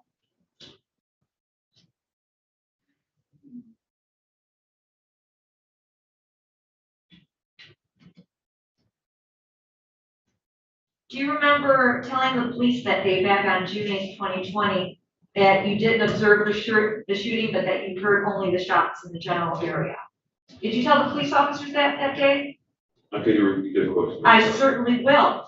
Mr. Dent, did you tell the police on June 8th, 2020, the day of this incident that we're talking about, that you did not see the shooting, you only heard the shots, like 5 to 8 shots? Isn't that what you told the police that day? In particular, Officer Sharp, badge number 4464. Which shooting? We're talking about June 8th, the one that you were talking They were about shooting today. in the front, and then they were shooting on the side, and then they were shooting in the back. So which? I'm just asking you if you told the police at any time that you did not see the shooting. Yes or no? I'm sorry. Did you tell the police at any time on that day, on June 8th, 2020, that you Yes. did not see the shooting? Yes. Okay, and that you only heard the shots, correct? Yes. Okay. Now,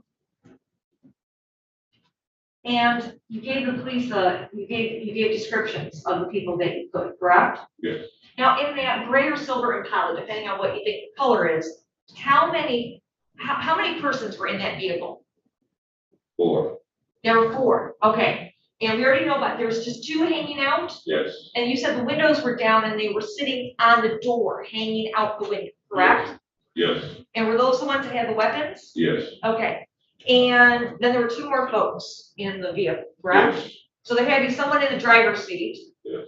What did that person look like? I'm not sure. Okay, great. What about the 4th occupant that you're telling us about today? What did they look like? I'm not sure. Okay, so let's talk about the 2 that were hanging out of the car, sitting on top of the door. Okay, I'm gonna ask you questions about that. You understand? Yes. Okay, so tell me, and if you're looking from across the street, like, correct me if I'm wrong, but it's Airport Express Loop, isn't it? Yes. Where you were working. You said it's a cook, right? Yes. And they do oil changes there. Yes. But you're a cook, meaning you cook food. Yes. Okay. So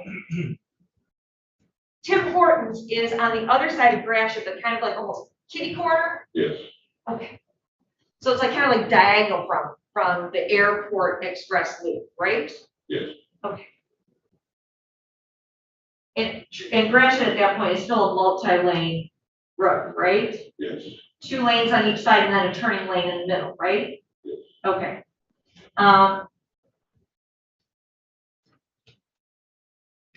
And so when you saw the people hanging out of the vehicle, that Impala, tell me the description of, were they both on the same side or were they on opposite sides of the vehicle? Opposite side. Okay, so tell me about, was it back passenger or front passenger? Back. Back passenger? Okay, tell me what back passenger, tell me the description you told the police that day. I can remember the description. You couldn't remember, okay. What about the other person that was hanging out, was that driver's back passenger? Yes. Okay, sitting behind the driver, correct? What was the description of that person? I can remember that either. Can't remember that either, okay. Okay, and would it be fair to say, from start to finish, from the time you went and you saw your manager running out, and until the time that you were by your vehicle and shots were being fired, that all happened very quickly, correct? Yes. Like in a matter of maybe a few minutes? Yes. Okay, okay. Now,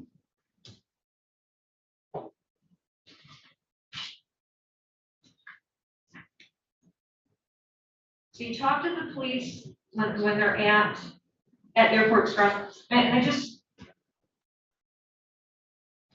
then you talk to the police again, is that correct? Yes. Okay, and that was down at the police station, right? Yes. Do you remember, have you made a written statement about, like, they asked you questions and you gave answers and then you signed and initialed it and everything? Yes. Okay, that happened that day, correct? At the Airport Express Loop, right? When I went to the station, I'm talking about an Airport Express Loop when the police came. Did they have you write out a statement there, or did they have you come to the station? Okay, was it that same day? No. It was a different day. Was it a different day? I'm not sure. It was Okay. like 2 years ago. I'm not sure. Okay. I'm sorry. Your Honor, if I may approach the witness, if I may? Okay. Thank you. I'm gonna hand you a 2-page document. I just want you to look it over silently. If you recognize it, or just look up when you. Just look it over.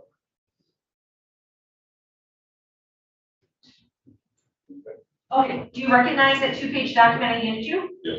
What is that, Mr. Dent? Statement form? Okay, and does it have your name on it or anybody else's name on there? Yes. Whose name is on there? Mine. Okay, and in fact, is there a signature at the bottom of that first page? Yes. Whose signature is that? Mine. Is there a time next to your signature? Next to it, 244. PM or AM? PM. Okay, and is there a date at the top of that first page? Yes. And it's actually in the box that says date statement taken, correct? Yes. What date is that, Mr. Dunn? June 8th, June 8th of what? 2020. Thank you. Okay. Now, and then the second page, does your signature appear on that page at the bottom? Yes. Okay, and again with the time 2:44 PM? Yes. Okay, so let me ask you this, you've just had an opportunity to review the statement without looking at it, as I ask you a question, you gotta put it down a little bit, yeah. Let me ask you, you told us earlier today that the guns were pointed at you, that you had a gun pointed at you. Mhm. Is that a yes or no, just so they can take a record? Yes. Okay, can you show me where on your statement, which page, and which line you said that? I couldn't tell you that. Well, could you want me look to at just it? read the whole thing? I would like you to just read it silently and just point it out to me, please, if you wouldn't mind.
I don't see it. Oh my goodness, okay, and your signature is on both those pages, right? Yes. Okay, where in your statement, if you could just tell me that you said, that you put in there, that if you're gonna shoot me, shoot me. Not in. Oh, that's not in there either, okay. And do you remember, you've already testified in this manner before, correct? Yeah. Before today? Yeah. And testified under oath, swore to tell the truth, right? Yeah. Okay, and did you ever bother mentioning that when you were on the witness stand, just like you are today? I don't know if I was asked that or not. Okay. I don't know if I remember. Okay, or nor, do you remember if you offered it? No. Okay.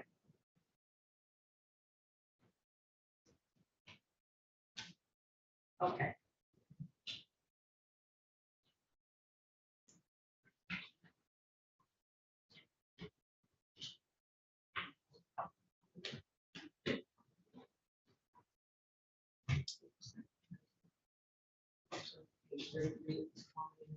one. Judge, may I approach a minute? I have the exam transcript from September 16th, 2020. Thank you. And the director, one to page 33, please. Starting at line 16. So then, director, I'll switch papers with you. That's okay. Okay. Page 33. It's new, so I apologize. It's my on page 33. They're numbered at the bottom. And we're going to start at line 16. Okay.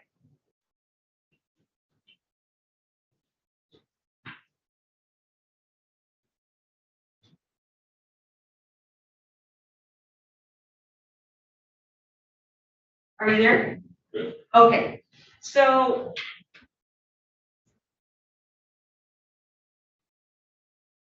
you had just went in and said earlier when the prosecutor is questioning you, right, that you have a gun pointed at you.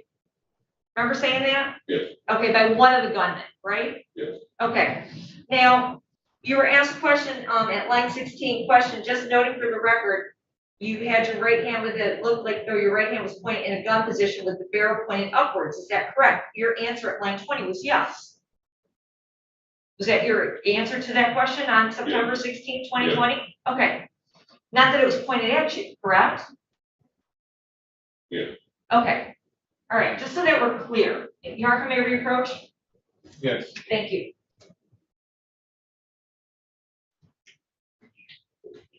Yeah. Okay, so with that being said,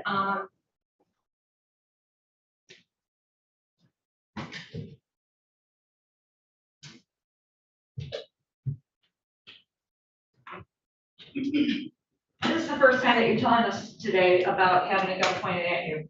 Yes, Mr. Dent? I'm sorry. This is the first time you're telling anybody about a gun being pointed at you that day, Is correct? this the first time? Yeah. No. You told Today, them? you said it's the first time today, or is it the first time period?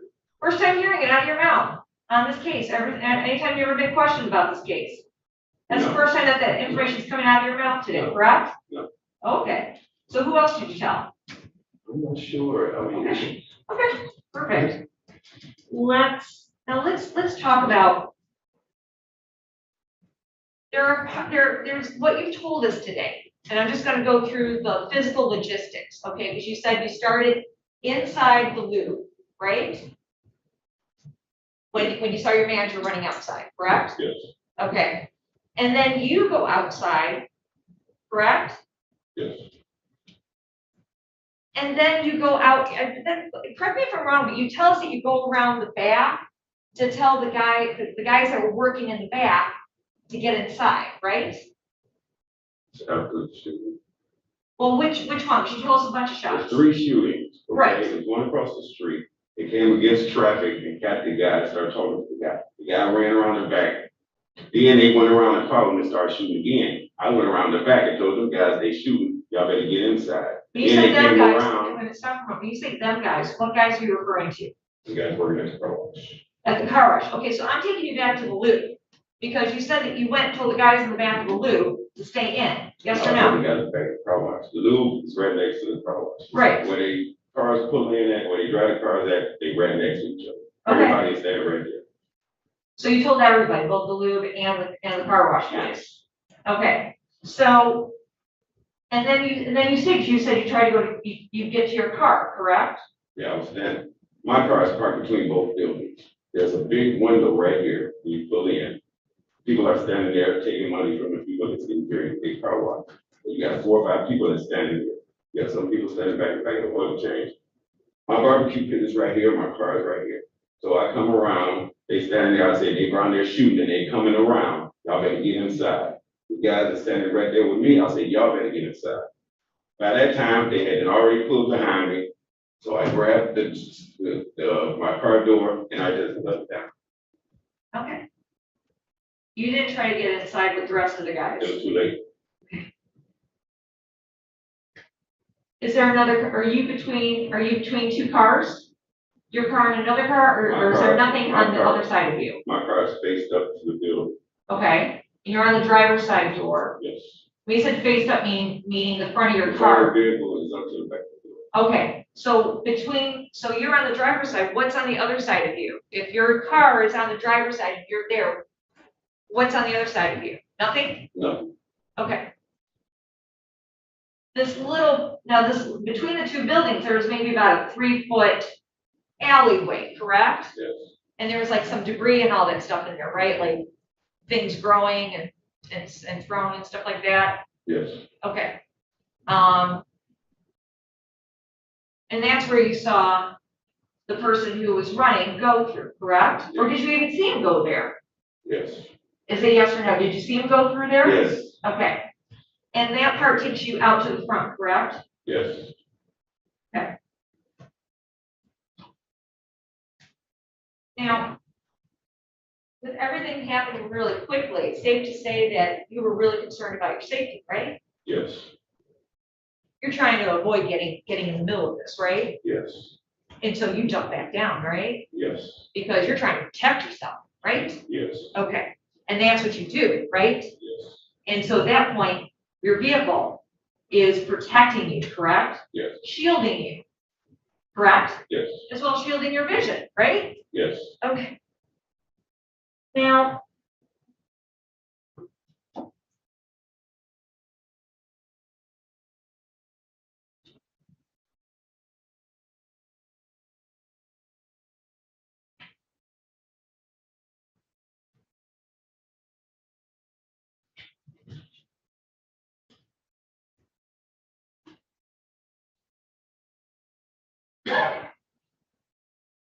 as you sit there, you just know that there were shots being fired, correct? Yes, You can't tell which shot hit who, correct? this is correct. Because you can see all that, right? Car was shielding you. Your car was shielding you, right? That's It's correct. protecting you. Okay.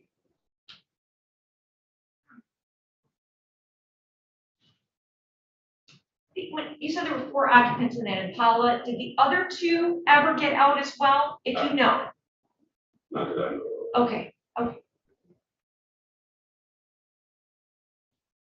And you never saw anybody after that third round of shooting, you never saw anybody get back in the Impala, correct? The two that did the fire.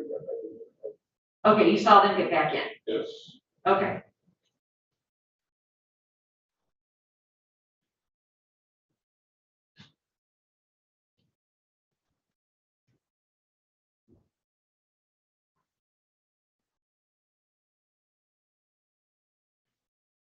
And the person that you said, that you described that had the twisties, the shoulder length twisties in their hair, they were in the rear.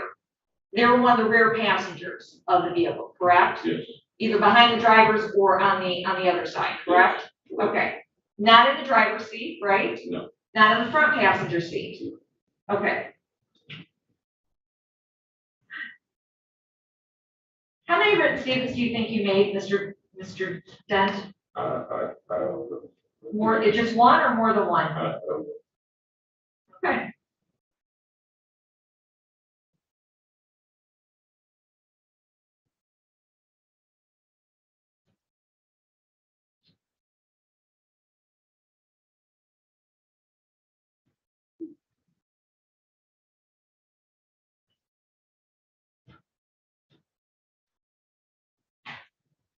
If I may have a moment, Judge, thank you.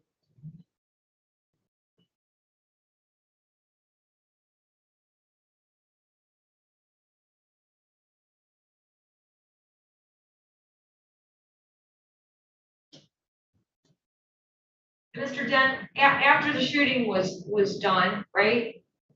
That's when, and the police were there, that's when you saw what the person who's being chased, what they look like, right? Yes, With the injury to the leg and everything like that, right? yes, Okay. Not before the police came, right? Let me ask you this. You saw this after the shooting was done, correct? yes, All right. Eric, I have a moment with my client. Okay. Thank you.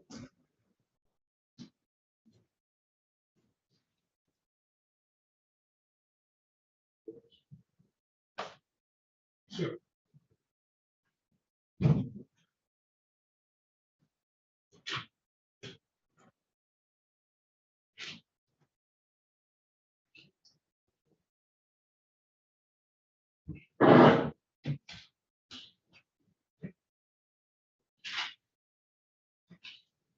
have anything further. Thank you, Mr. Dent. I think this nice man's gonna have some more questions for you. Briefly, Your Honor. So when you did the photo lineup, that was a couple years ago now, right? Yes, And so when you did that, the events were fresh in your memory. yes, Do you still remember them today? not too much. Do you still recall vividly looking into the face of the man that was there? Yes. Would you be able to recognize that person today? I'm gonna object. That's outside the scope of direct and cross-examination. We can't object. Actually, it is what I was gonna ask anyway. Thank you, Your Honor. So would you be able to identify that person today? That's a good question.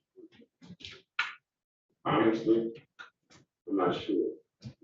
Because, and the reason why is because I'm a diabetic. You know, I cited nowhere near what it was 2 years ago.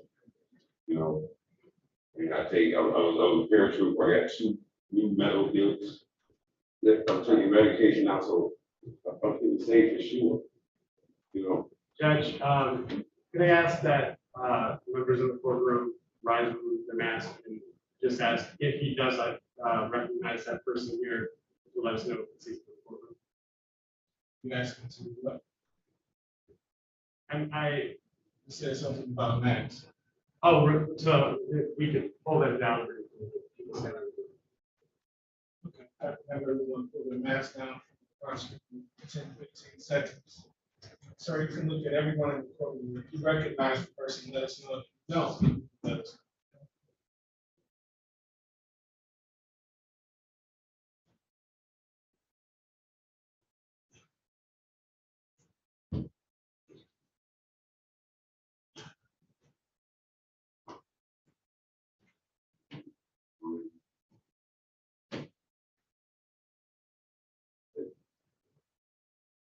it kind of looks like, one of them kind of look like him, but I'm not sure. I'm really not sure.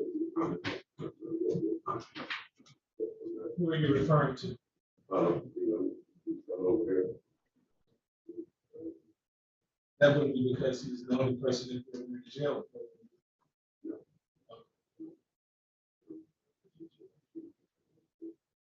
So it kind of looks like what? The picture.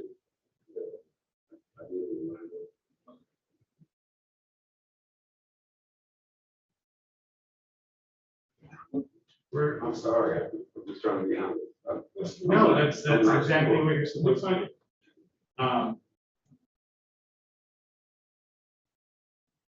So the individual, you asked some questions on cross about whether or not you saw shots fired, heard shots being fired. But I do want to clarify that, so the man that you had previously identified a couple years ago, did you see that person with the gun in their hand? Yes. Okay. And what kind of gun was that?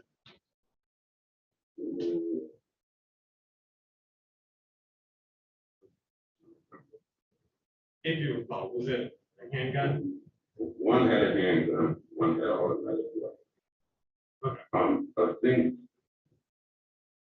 the little guy had an automatic weapon. The big guy had an automatic weapon. Automatic rifle. Okay. I don't. I don't have anything further. Thank you. Thank you, sir. You missed it. Thank you, John.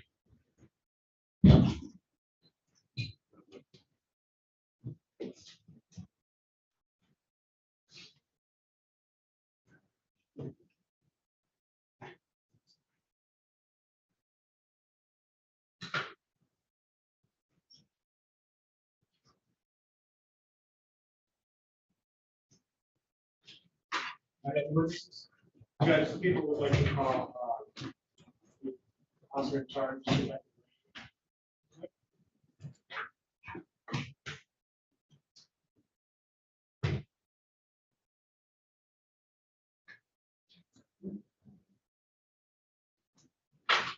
Swear or affirm to tell the truth, the whole truth, and nothing but the truth, so help you God? I do. Thank you, sir. Please have a seat.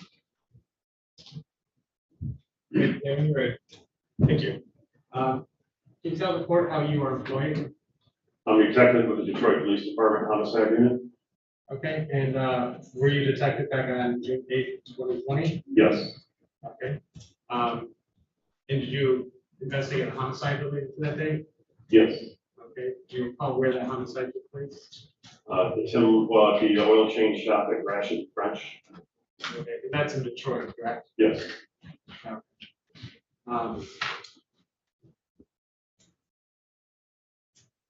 At some point, did you ever become familiar with a Craig Harris? Yes.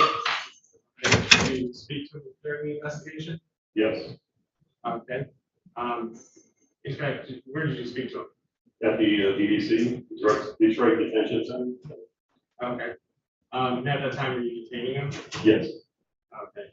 Did you advise him of rights before speaking to him? Yes. And did you use some sort of clothes you had? Yes. Your Honor, may I approach the People's Exhibit 2? You may.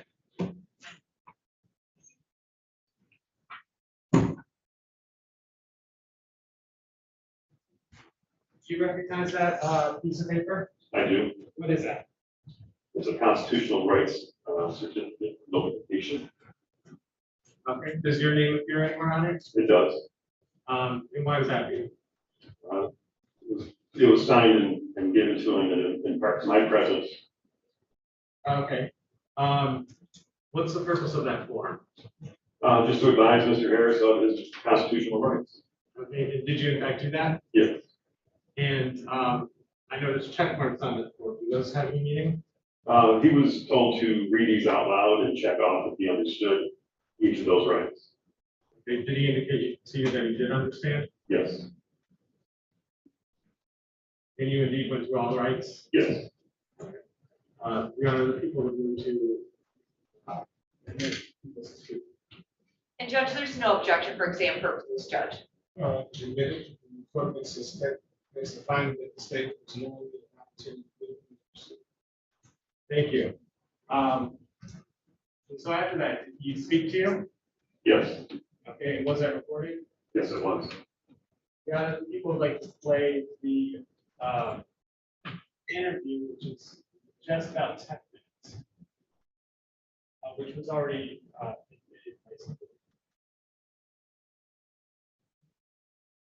And obviously you're going to start at the beginning and then stop at the steps.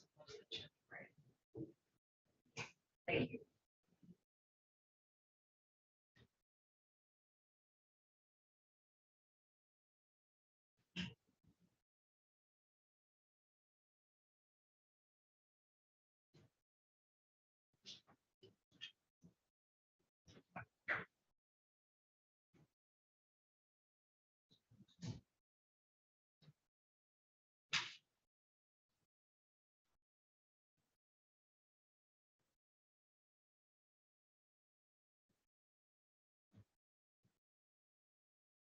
Judge, I'm trying to join the courtroom via Zoom. It is my name coming up.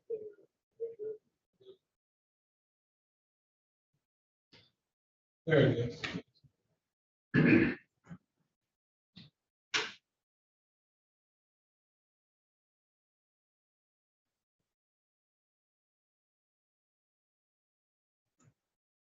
Making you a co-host.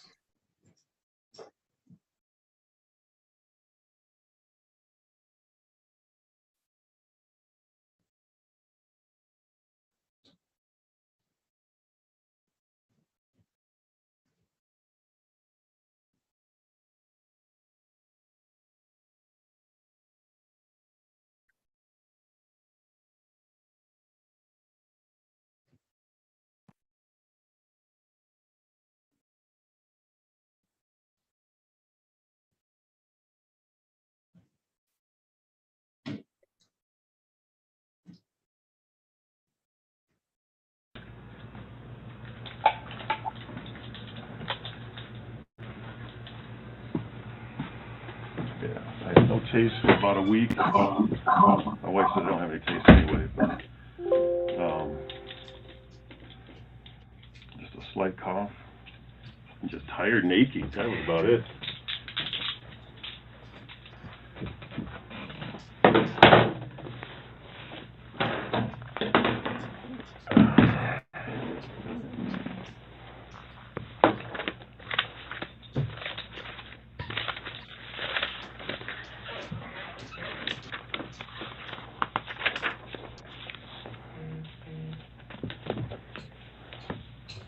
Gonna go over your advice of rights, okay? Your name's Craig Harris? Yeah. Third? Yeah. We have to hear this part, given that what's already made a finding. Your date of birth? 03/23/93. What's the mark? Or two. Is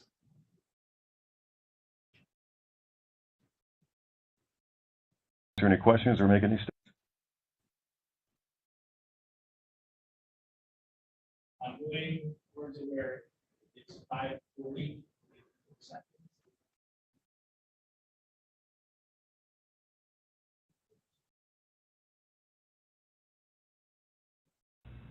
They didn't tell you when you came in? Every time I ask, they say it's pending. Well, okay. So what happened when your sister got hit by a car? I mean, all I know is I blacked out. She had seen my sister on the ground. I thought she was dead. So you were there when it happened? When she got ran over, yes. Yeah. Describe what you saw before you blacked out then. Just seeing her getting ran over, and all I know is I chased after the car on foot. That was it. I'm sorry, you went what? Chased after the car on foot. What kind of car? Not sure. Can't remember. Okay. Maybe what color? No, not really. White or like a cream. Can't remember that car though. Did you know the guy that was driving that car? Nope. What brought you up there? My sister. How? I mean, she called me. She called you? Yeah. What'd she say when she called you? So dude up here disrespecting her and spit on her face. Okay. So you came up there to do what? To protect my sister. Okay. Not to hurt nobody. None of that. Okay. How are you going to go about protecting her? Either the way that dude went off was to go by having a conversation. Okay.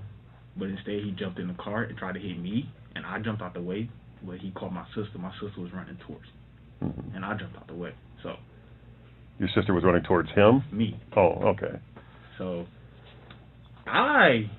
if it was going to be hands or talking it out or something, hands, I guess that wasn't the case. He wanted to kill us. He tried to hit me. I jumped out the way. He hit my sister, ran my sister over. I thought she was dead. Yeah. I know, it's pretty terrible what happened to your sister. You know, there's video of it. They try to show me the video. I don't want to see that, bro. I don't want to see that. I don't blame you. I don't blame you. I'm the oldest of two younger siblings. I don't want to see that, bro. That hurt my heart. Mm-hmm. I couldn't protect her at that moment. Now I got to sit there and watch her in the hospital for 8 days. Now she on bed rest. Mm-hmm. Yeah. I talked to your mom yesterday. It sounds like she's doing a lot better. I guess they removed the staples from her. Oh, yeah. Yeah, so. Actually, I know in the beginning, though, it was touch and go. Say it again? In the beginning, we didn't know if she was going to make it or not. So, I mean, I feel you on that. Strong person. She's very, man, y'all, I don't know the half. Your little sister done been through so much, bro, man. And I'm just glad she here, and I really, like, when this is over, whatever's going on, I'm going to really, like, protect her. Like, we go to the same college. We both gonna go to Michigan State. I got to look over her, and I got a little brother that's 17. Feel me? Like, I got to protect him. Right. I'm just sick that shit happened, bro. I ain't gonna cap to you. I'm sick about it. And, like, this world is crazy. This world is crazy. It really like, is. That whole situation could have been resolved by dude either talking to me 101 as a man. I don't even know dude, or we could have fought. Right. But instead, you get in the car and you try to hit me, and then you hit my sister. Now, if my sister weighed under 150 pounds, y'all know she would have been dead, right? More than likely. I mean, I really like she was under the car for at least 10 seconds. He put it in reverse Okay. and everything. who all was He with put it you? in reverse. Yeah, the car. Like, she was stumped like this. Like, it was sitting there for a minute. Oh, he definitely rolled over. Oh, yeah. I don't think he put it in reverse, but he did roll over. And unfortunately, so I'm not understanding why they called you guys and they handed the business to him.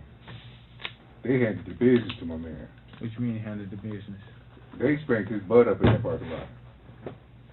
All the people inside the Tim Horton. Mm-hmm. I mean, he was up there acting their ass, so they handed the ass whooping to him. So I don't. That's what we're losing. Why they had to call you off. I guess that was before the fact, but I didn't even know they fought him until after. I didn't even know. That's what my pops was saying. Like, y'all didn't have to call him, call me or whatever. Y'all beat him up, but I didn't know. But like I said, we wasn't going up there to. The first mind wasn't to go up there and be aggressive to no one. I don't do that, bro. I'm not that type of person. I'm a good person. I'd rather talk it out or we can fight, 1-on-1, whatever.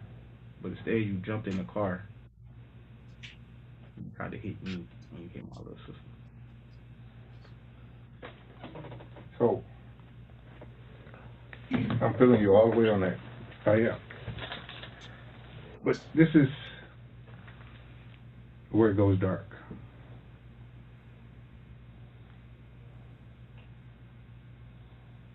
The whole incident is caught on film. All right. So when you guys leave the Tim Hortons and go down to, what was it, Nodell? Nodell, yes. Yeah, go down to Nodell and flip around to come back.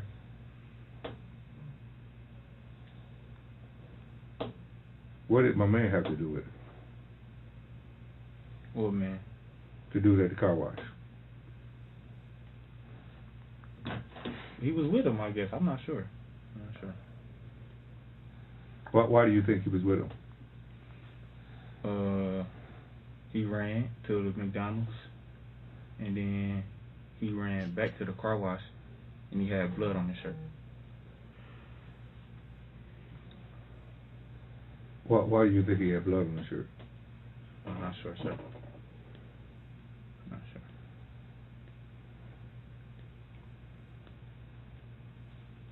So, was it a point where you thought he was the dude in the white car? No. So you knew it wasn't him? Like I said, it was two people. I'm not sure. Did you see two people at the Tim Hortons in that car? Man, it was just so much going on. I don't even remember. Because what's important here is we're trying to establish your mindset before you got a chance to go home and talk it over with other people, right? So you can't really make a narrative of what happened based on what everybody else is saying. We have to, based on what you know at the time, right? Mm-hmm.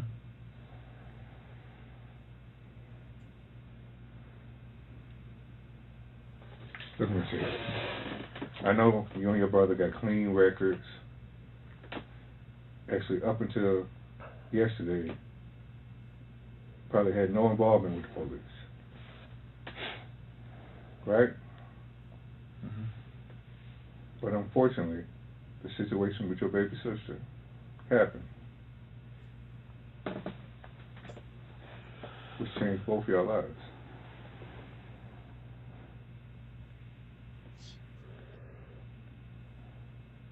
It's all on tape. You can talk about it if you want to or not. But it's all on tape.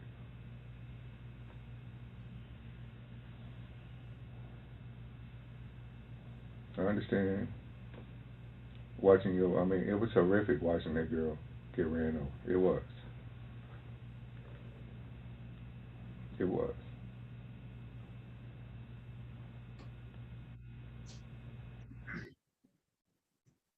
Judge, I'm stopping at 5:48 and 50 seconds. I don't think.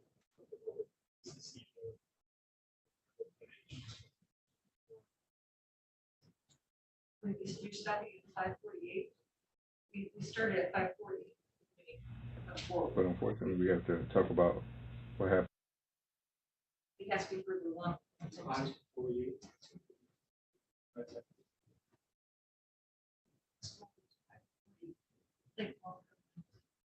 Only 12 minutes.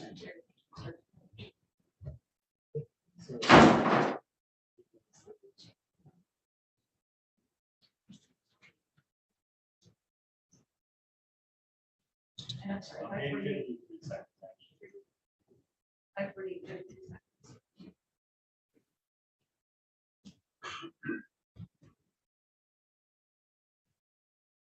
And Judge, the next video I'd like to play is the clip from Tim Hortons that we stipulated to. Do you have any more questions for the testify?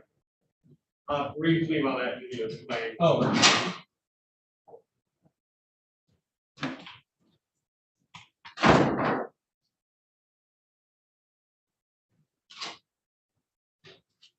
And Judge, I'm gonna start this video at about or exactly 8 minutes and 35 seconds in. Is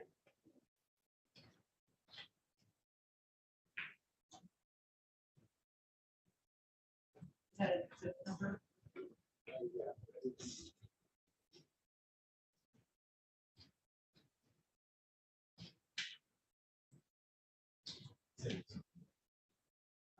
And the other video, I'm sorry, this is the rest of my group, the other video was exhibit one.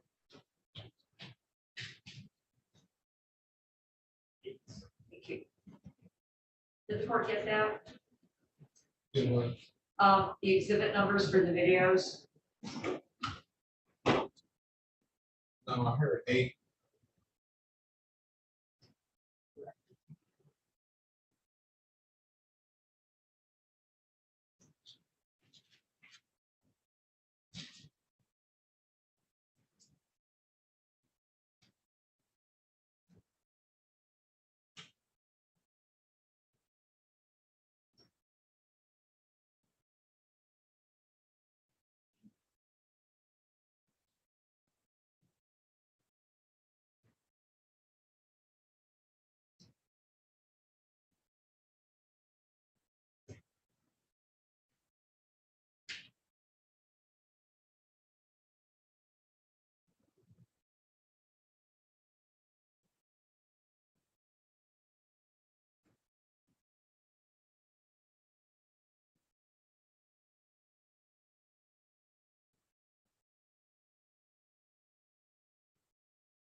And Judge, pausing at 11 minutes and 1 second.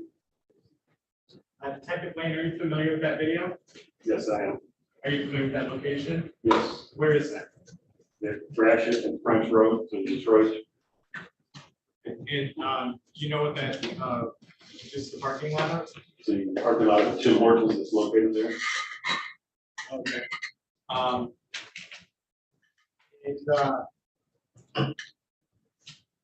You know what date this footage is taken from? I believe this is on June 8th. Okay, is that the same day you were investigating homicide? No, I didn't get assigned this case until the following day when guess it's really expired. Okay. But being aware of this area, eventually were you investigating the homicide that occurred on that day? Yes, And did that happen in the same area? yes, And where did that happen? across the street at the oil change place. Okay. Now approaching with, People's Exhibit 5.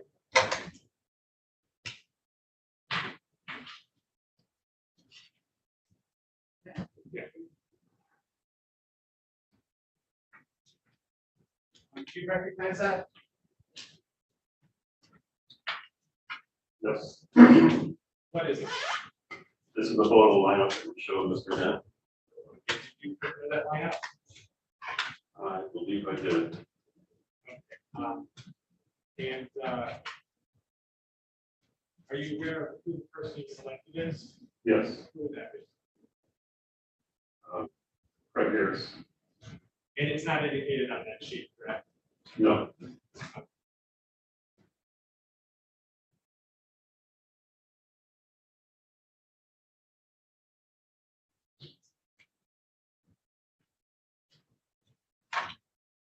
Judge,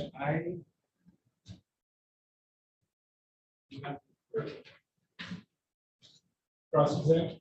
Mayor, if I can have a moment with my client. Thank you.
Actually, Detective Lane, the decedent actually, didn't expire until June 11th, 2020, correct?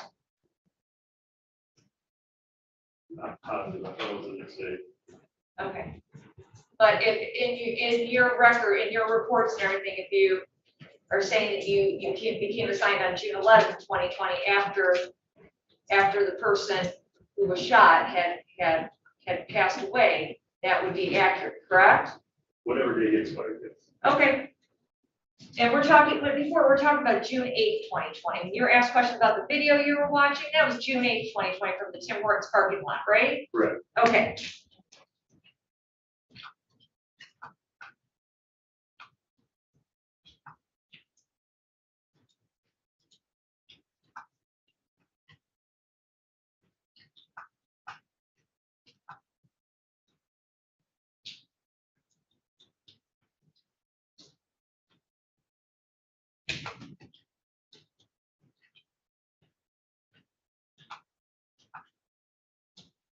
I don't have anything further. Thank you. Nothing further. Okay, thank you, sir. Any other witnesses? No witnesses, Your Honor. I do just have one last video I'd like to play for. Okay. And again, this is People 7.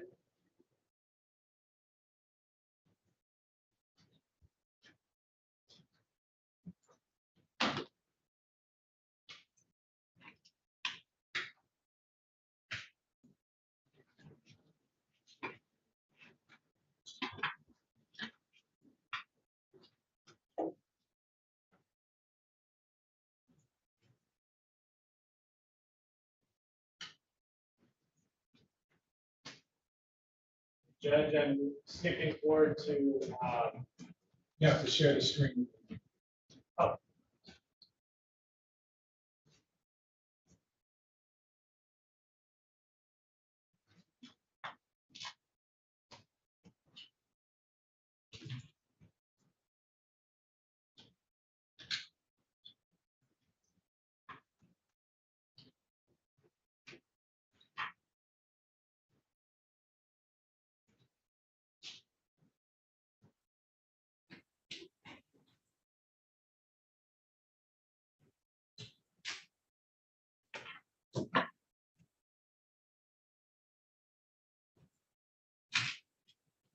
Judge, I'm beginning at 15:30. Is there a second? Exactly.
Judge, I'm stopping at 16:50.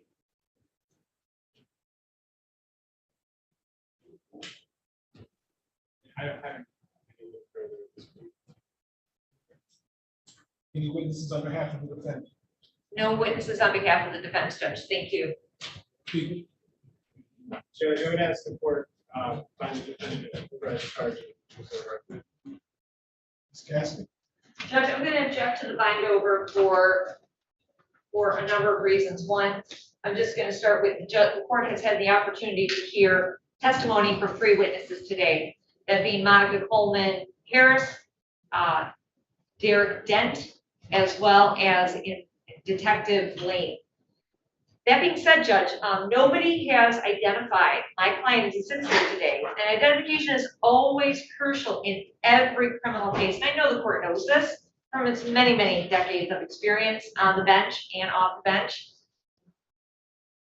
No one has identified my client as the one that fired the shot that went and ended up identifying one, the shooter. The shooter was never identified in the courtroom today on this record or any testimony today.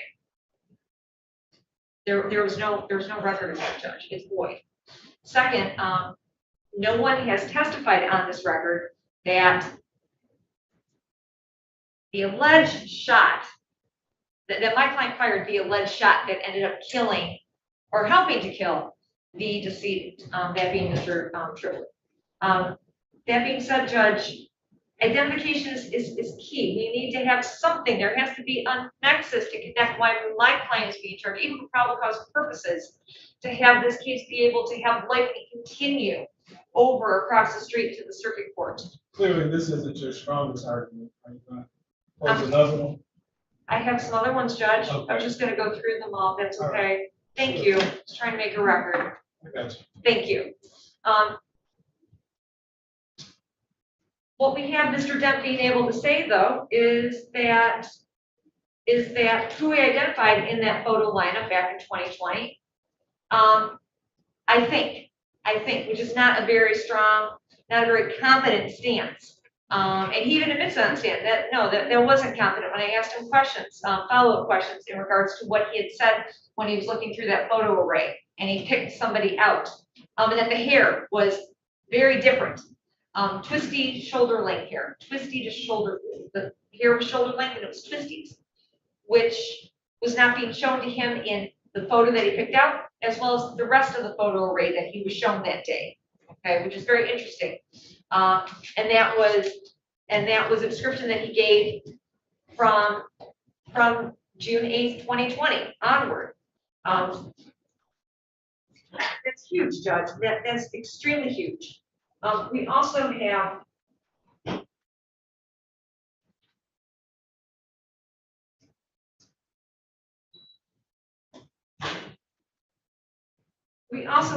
Mr. Dent not being able to say who shot the person because they're out of his view. His car is shielding and protecting him. He is stuck down again. And that he did not see what happened after he got back down when they were in that alleyway between the two buildings. That he was not able to see what was going on. He heard shots, and that's all he can tell us. Further, he wasn't able to make identification in court today. Judge, we have based on what Mr. Dent told us and what we've seen through the videos, everything happened very fast in a matter of minutes, a few minutes. Judge, with that being said, we have not a chance. I mean, we have the charges first degree premeditated murder and felony firearm for the second count. Judge, there can't be anything for, and I know the court is aware of what first degree premeditated murder is, but people still have to show that Mr. Harris caused the death of the decedent and he died as a result of the gunshot wounds, and that Mr. Harris had intended to kill the decedent, and that the intent to kill was premeditated, that it was thought out beforehand, meaning that there wasn't time to reflect, to be able to pause, that there was no heat of the moment, passion. We have something happening very traumatic, and the court got to see that. Okay, now you're getting to the strong recovery. Thank you, Judge. I thought I was going to get there. Thank you. And so what we have happening is that, and the court saw from the Tim Hortons video, we see the sister, and we see somebody jumping out of the way, and the sister being hit and run over by that vehicle. It's traumatic. We even hear during the interview with Mr. Harris, with the two detectives, they're saying it was touch and go. The one detective says it was touch and go. She was touch and go. She's doing better now, but it was touch and go in the beginning. It was a horrific situation. It is a horrific situation. That messes with people's minds. Even the most sage people, let alone a young man who is defenseless, being able to go and protect his sister at that point, and actually almost getting in harm's way himself. Judge, there's not a moment to reflect. There's not a moment to pause. We have this happening in a matter of 3 minutes or less. Very, very quick. Mr. Dent even said it was he agreed that it was very quick. Judge, it's not first degree premeditated murder. If the court thinks that my client had something to do with it, I'm going to offer this. I think that it is voluntary manslaughter.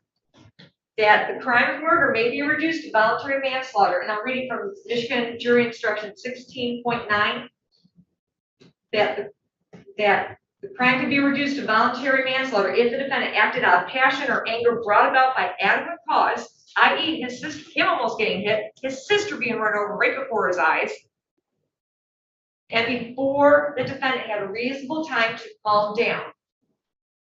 First, that he acted thinking he must be disturbed by emotional excitement to the point that a reasonable person might have acted on impulse. We have 3 minutes or less happening here. We have action constantly happening. There was never a time to reflect, never a time to pause. It's not like he went home, sat about it, talked with his homies, and then came back. There was none of that. We go from the Tim Hortons parking lot out onto Gratiot to the back of the car wash and the oil loop. And he's acting out of passion instead of judgment. There's no time to reflect. That's under 16.9. Judge, I think if anything, for probable cause purposes, which I think this is very weak, I think the people have not shown any type of case to bind over as to the charge of murder in the first degree premeditated.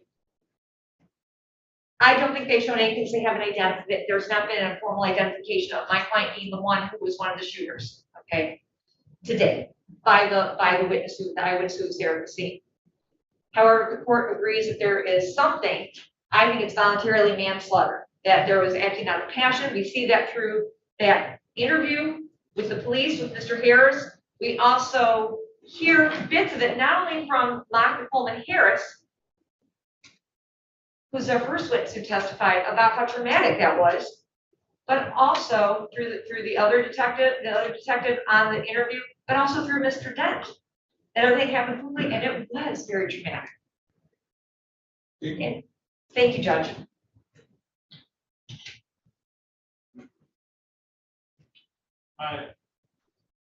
Judge, I would disagree.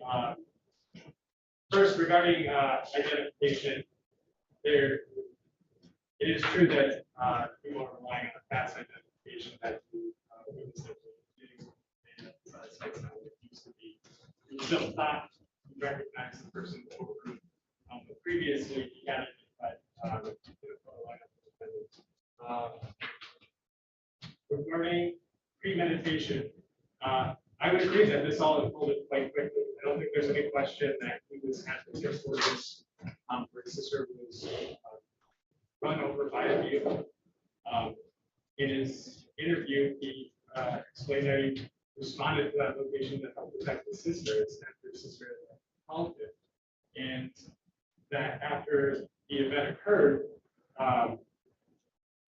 he had chased someone on foot. And Derek then testified today that there were multiple rounds of shots, that there was an initial 3 shots, that when he moved to a different spot where he was working, there were additional shots, and then finally shots when the vehicle showed up where he crouched behind his car when men got out of the vehicle with guns. I would argue premeditation requires enough time for someone to take a second look. I think those series of shots would merit at least probable cause that there could be time for reflection and deliberation. And I think that should be left for the jury to determine. So I would ask that the court action. Okay, so as far as the identification goes, as far as this court is concerned, looking at the totality of the circumstances, the statement that was given by the defendant, this was his sister that was run over by the decedent. So who else would have more of a motive to do what was done than the defendant, particularly when it's done right before he sees his sister lying in the street? I don't have any real question that, as it relates to the identification, that the defendant was one of the persons who was shooting. As far as if it was his shot that took effect to the complaining witness, it really doesn't matter, because he, along with others, were acting in concert, aiding and abetting one another, firing the shots and killing the deceased Robert Earl Triplett Jr. What I profess is your best argument is the key to passion argument, because as it relates to voluntary manslaughter, that's the intentionally killing a person by another who had no prior intent to kill. Manslaughter is a crime that occurs when someone kills another person with no prior intent to harm or kill for under certain circumstances that make him mentally or emotionally distraught. Voluntary manslaughter is often referred to as killing with passion. It's a criminal act that occurs when a person kills without premeditation after serious provocation. That takes place when there has been adequate action that causes an ordinary reasonable person to lose control and commit the crime in passion. And I submit that's probably what we have here, is that we have a defendant here who watches his sister, for lack of a better term, get mauled in the parking lot. I never saw anything so disrespectful. Not only was she spit in the face allegedly, but he hit her, he targeted her, hit her, and rolled over her and sped out of that parking lot. Coming from an only child, I don't know what it's like to have a brother or sister, but I have some relatives that are just as close. I'm not saying that by any stretch of imagination what the defendant allegedly ultimately did was right, but I can certainly understand that there being some provocation, adequate provocation.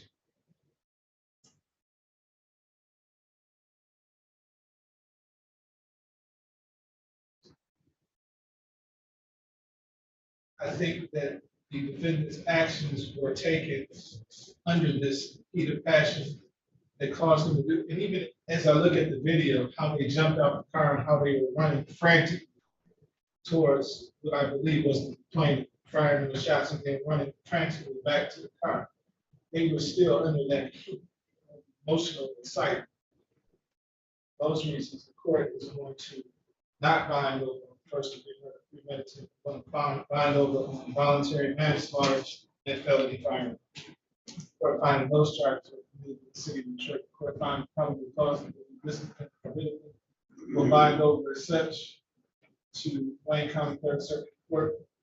For proceedings, his random one information date and time will be April 4th, 2023 at 9 o'clock a.m.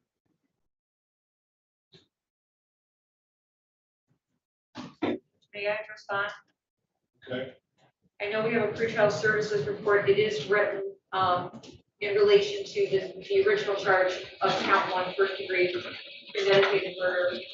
Judge, with the court being able to sit and listen to the probable cause hearing, I would ask the court for a reasonable bond based on these new findings as to count 1. Judge, just so the court is aware, my client is a high school graduate as well as a college graduate. He has a bachelor's of science from Michigan State University, and that is in urban and regional planning. He also was the vice president of Alpha Fraternity. This case is a reissue. It was dismissed on the day of trial, February 13th, 20. Why was it dismissed? No witnesses. And there was another lawyer that was present representing Mr. Harris. It was immediately reauthorized and issued, and Mr. Harris has been in custody. I think I kind of figured it out. He's been in custody continuously since August 2021 through today's present date. So we're at like what, a year and a half or something like that. He was released he was in custody from June 2020 through September 19th, 2020, where bond was reduced after that preliminary examination hearing. Judge, he's not a flight risk. As you heard from the detectives, he's got no record. He still has no record because he was in custody and didn't pick up any new cases. He's got strong family support. He has employment at Taco Bell. They are going to go and allow him to come back because he had to stay local. Yes. So you get a bachelor's degree from Michigan State, and you work at Taco Bell? I graduated on tether, sir. I'm sorry? I graduated on tether. I graduated on what? On the tether. He was able to finish while he was on tether, and then he was taken back into custody, Judge. Because of that open When did this felon. Taco Bell employment start? He did it before and he can do it. They have, as soon as he gets out, they will take him. I'm asking when did you get the job at Taco Bell? During my time on tether, that was the only job, basically. That I can do. I get it. I'm sorry, I didn't mean to interrupt. That's okay, Judge. No, you had a great question. Judge, obviously, even though with this degree, no one wants to hire anybody with an open murder case on there, hanging over them. So Taco Bell's willing to take a chance on him, and he was a very good employee. They've left it open for him to come back. Judge, we're asking for a much lower rent. I know the court would put a tether because, obviously any risk or danger to the community, you want to be able to monitor him. He's not a flight risk. All of his family is here in the metro area. And it would help me with the case, but also I think in light of the new count 1 being reduced, I think that would be appropriate. I know we're asking for a much lower bond, Judge. Thank you, Judge. I would ask bond to stay the same. However, I do understand that it goes on for a period of time. If there was a technical violation of some sort, because I think he was supposed to be in house house arrest, not positive on that, but it can be violated in some respect. So I would ask that if the court considers law abiding, that it certainly include house arrest. Given the seriousness of this. Just so the court is aware, he violated being at a job interview because he's trying to get another job in relation to the Taco Bell job that he was working. And they did not note it in the system, unfortunately, at Dickerson. That was the problem. I looked at those transcripts. So the court is going to reduce the bond, reduce it to 100,000, 10%. A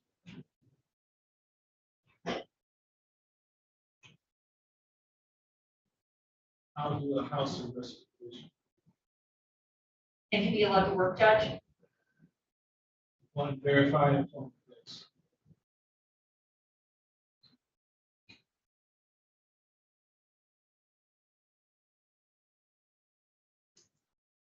Any other judge?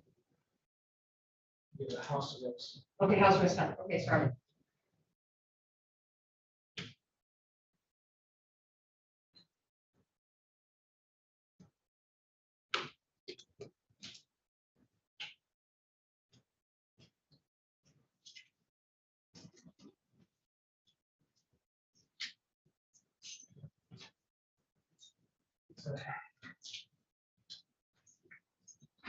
Thank you, Judge.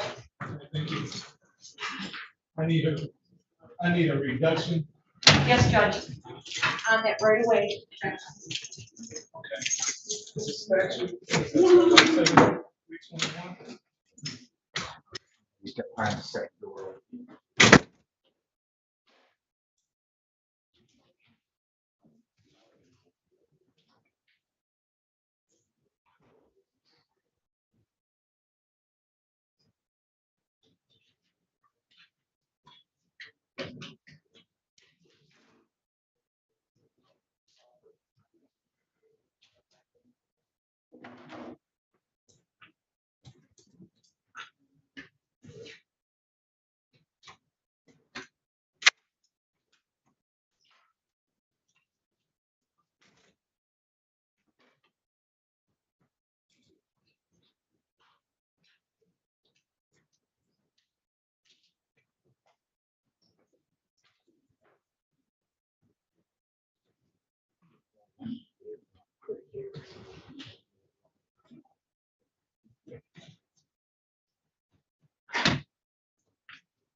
Thank you.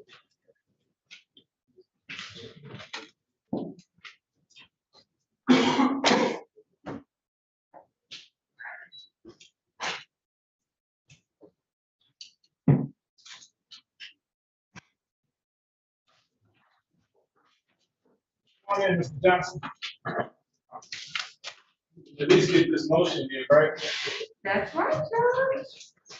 I'll leave my rights.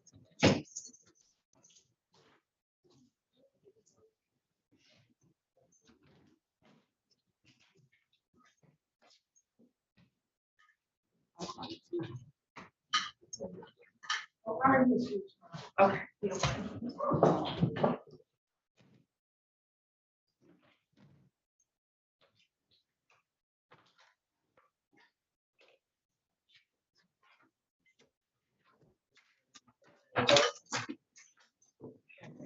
Make sure you keep your mask up over your nose. You want to fill this little short door. You see that black door right there? Stand in front of it.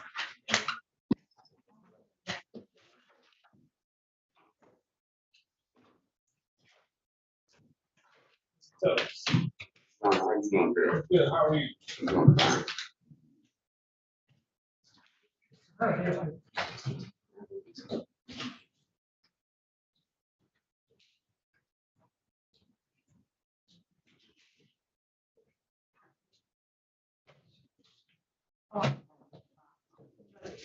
You said, I know. Just gonna put that other comment in here, on keep the word upon their attention. Yes.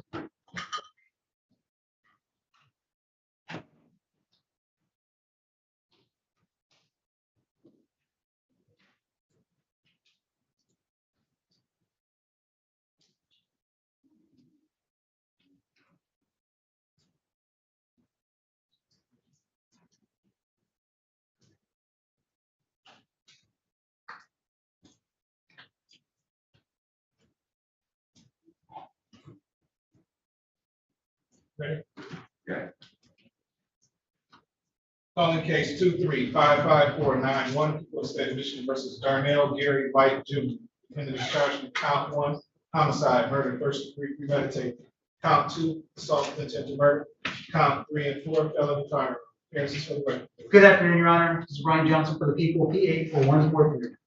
Good afternoon, Your Honor. May it please this honorable court, Antonio details on behalf of my client, that's Mr. Darnell White, who stands near my left arm. Mr. White. Tell us your name for the record, sir. Darnell White.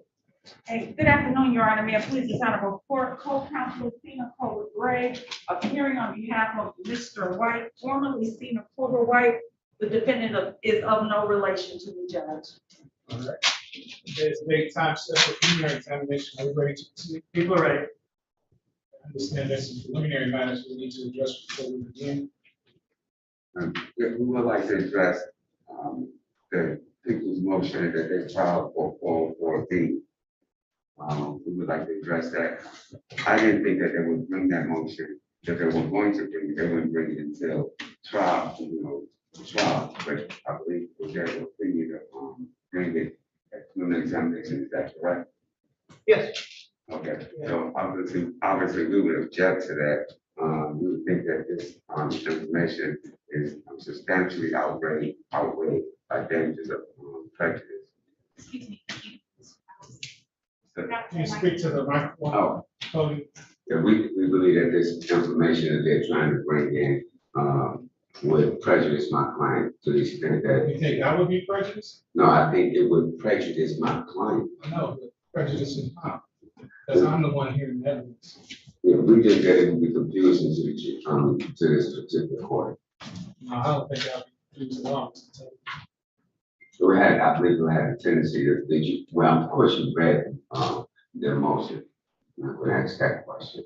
But we don't think it has any bearing on this preliminary examination information, and the information in their report indicates that he may have been. So the vehicle resembling or his vehicle seen in an area, there's some shots of fire, and they said, well, we think that his vehicle may have been. They have no other information. Okay, so I take that evidence as accurate. That's what they say. That's what they say.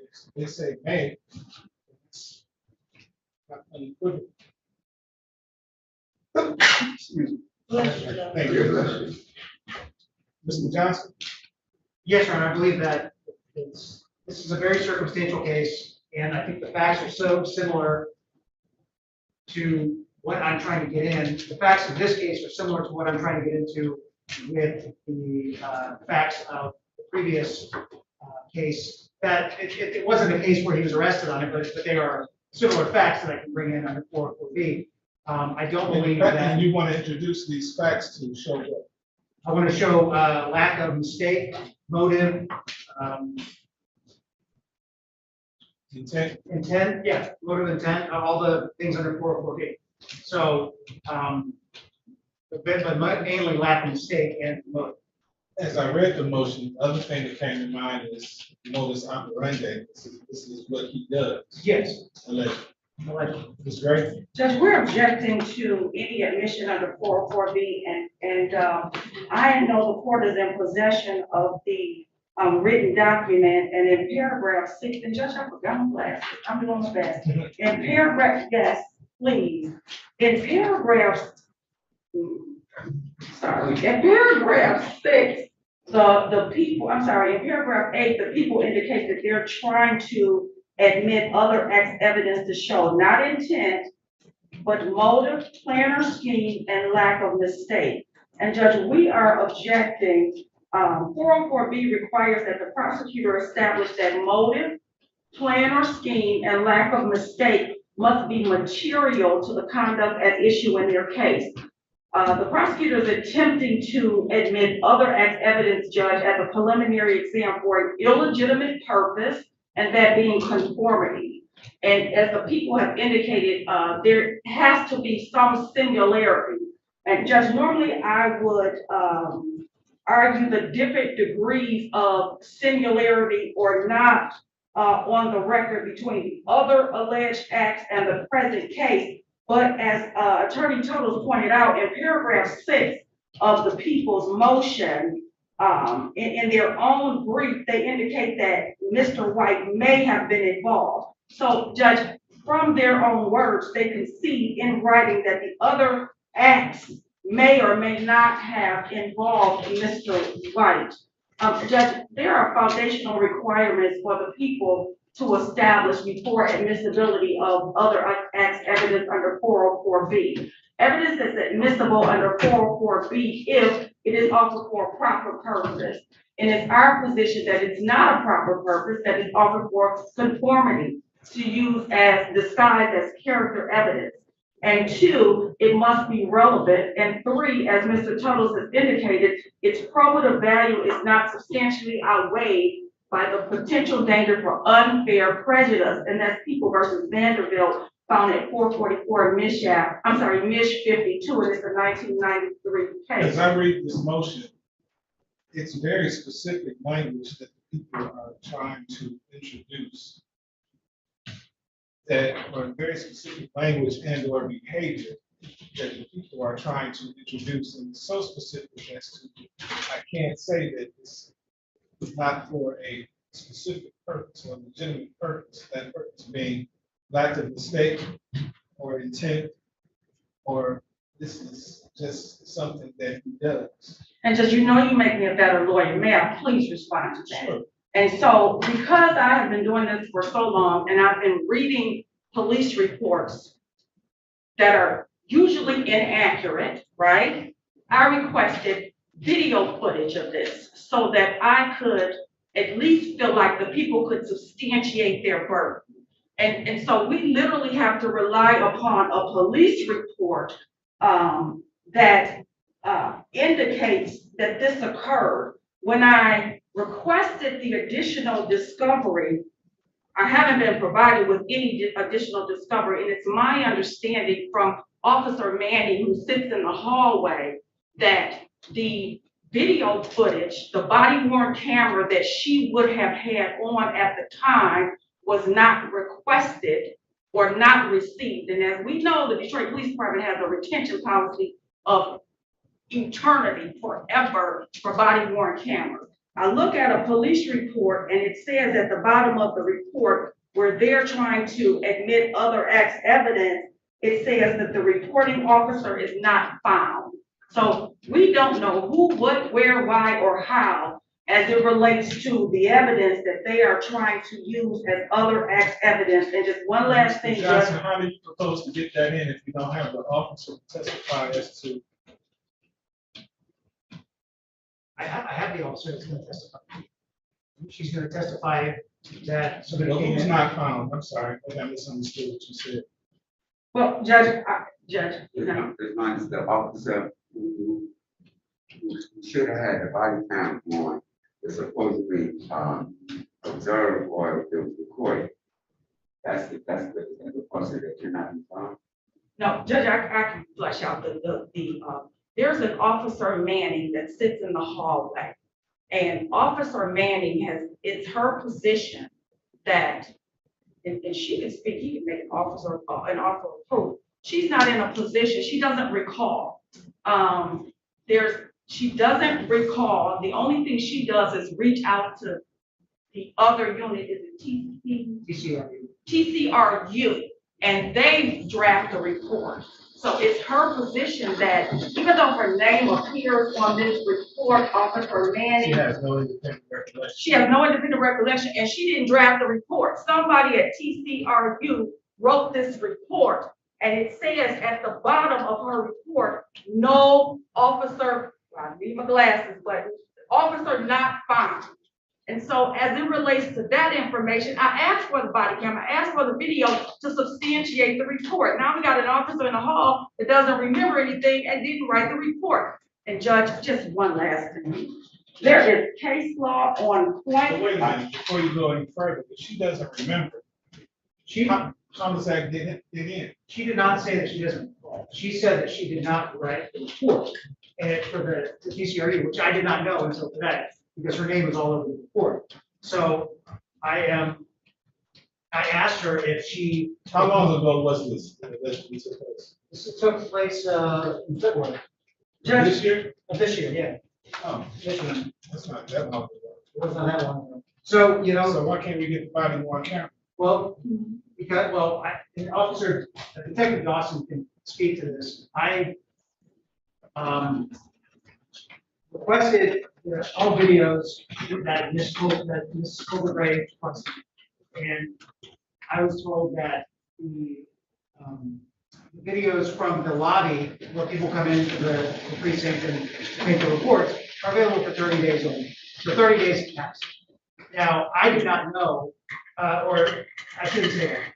I had forgotten that Detective Dawson had requested body cam for this particular officer, and it was not available. He could speak and say that he requested it and it was not found or it's not available. So I don't have body cam of this person, of this officer, Felicia Wing, testify, or I don't have body cam of her for when the defendant came in. So I'm gonna rely on her memory, and if her memory is faulty, then that's one part of the puzzle that I don't have. Because, you know, I can't get up here and have her testify to what another officer said or wrote. But as far as the body cam video goes, I don't think it exists. Is that correct? It does. Your name for the record, sir? Detective Darrell Dawson. That number can assist with that.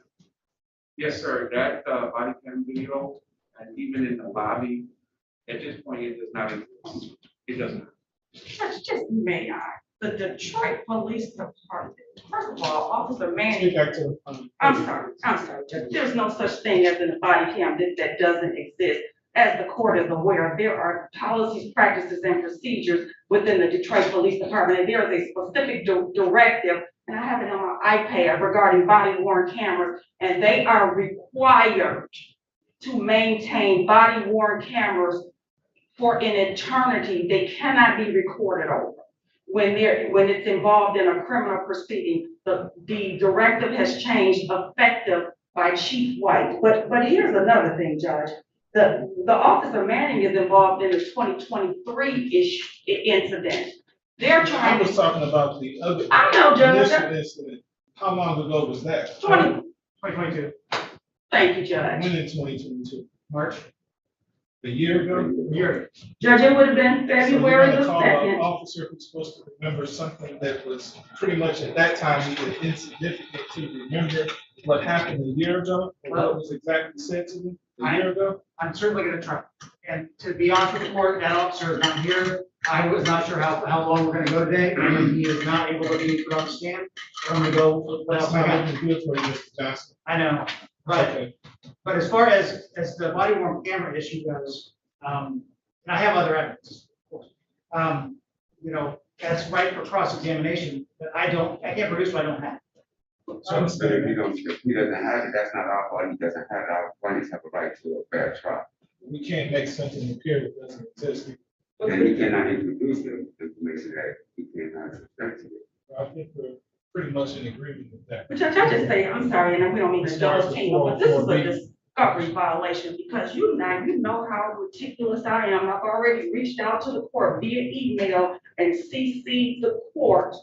The court clerk has the emails to this court well in advance of today, requesting all the body worn camera footage prior to today, because I know the court wants us to be proactive and not come in on the day of. So we've got some issues regarding discovery because as we know, the reports are saying that we don't know who the author of the report is. And so rather than coming in and just ask the court not to allow the prosecutor to use 404B other acts evidence, I asked for the body worn camera and the video footage so that I could confirm the accuracy of the information. And as we stand here today, Judge, we still don't have it. Well, that hasn't been done.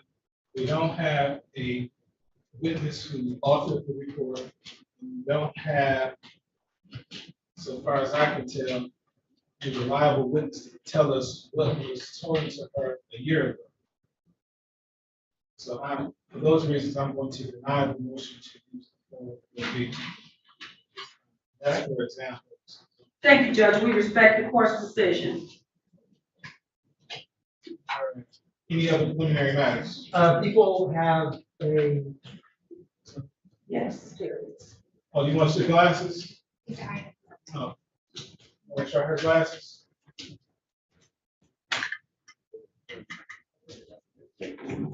Oh, no, that's okay. Oh, no, okay, thank you, thank you. Judge, if I could, several of the witnesses, it was my understanding that there would be 10 witnesses. And just so that the court is aware and the prosecutor can put this on the record, I believe 1, 2, 3, 4 of those witnesses would have been 404B witnesses.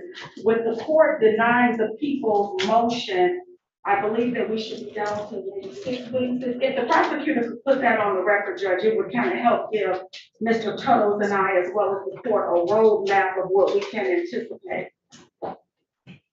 Okay, can I briefly address the discovery issue? Because I just want to put on the record to be clear that I sent everything that Detective Dawson gave to me, I sent to the defense. So there's nothing that I have that I have not sent over to the defense. Everything I have, I sent over to them. That wasn't the impression that I got that you were reposing. I know, but when they say discovery violation, I just want to make it abundantly clear that I gave them everything that I had. And Judge, I respect the prosecutor, and he has. This isn't on him. I respect him, Judge, but the Detroit Police Department, they're agents of the prosecutor's office, and they work together like a well-oiled machine. And unfortunately, the prosecutor, you happen, Judge. Unfortunately, the prosecutor stands here today. You know, Judge. So, the people I'm gonna call are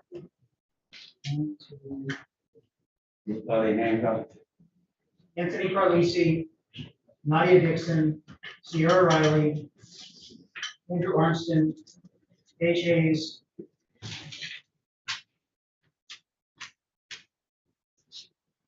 Dennis Padina, Detective Dawson. I expect this is going to be a very contentious preliminary examination. I have 2 very capable defense counsel, and I have a very thorough, capable prosecuting attorney with a ton of witnesses. So we'll go as far as we can go today. And what is the court's definition as far as we can go? I'm sorry? What is the court's definition as far as we can go? 4:30. Thank you, Judge, and I don't want to interrupt, but I noticed that the people called out Police Officer Padina, and I would ask the court if the prosecutor could make an offer of proof, because Police Officer Padina drafted the report involving the 2022 incident that this court has ruled against. So, from my understanding, Padina is not involved in the people's case in chief. That is true. I did add some evidence. So what I did, so there's 2 aspects to this. There's the fact that the defendant reported his car stolen after a shooting, allegedly, last year and then this year. There's also evidence of the defendant driving. So it comes in, I think it comes in under 404B for. Just rule on it, just doesn't come in. Anything relating to 2022 does not come in, Your Honor. Period. Okay. I'm trying to make an argument as far as it coming in, but I guess it would. I did put it in my 404B motion. So, okay. So Padina, I guess I won't be able to call. So, Judge, I'm sorry, if I could just write those witnesses' names down, because the one that stood out to me was Padina. I'm sorry, Judge. Carlisi. Who? Carlisi. Dixon. Riley. Arnston. And Dawson.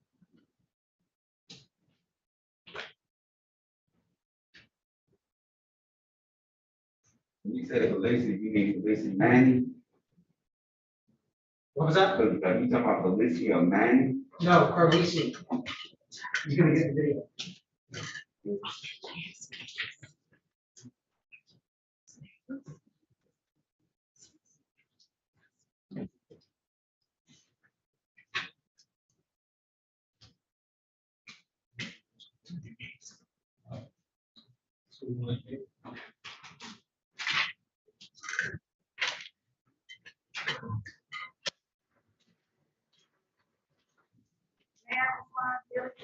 Very, very busy judge. Just so that I have a roadmap when we're moving forward to preliminary exam, I always reach out to the people regarding their witnesses in CC the court.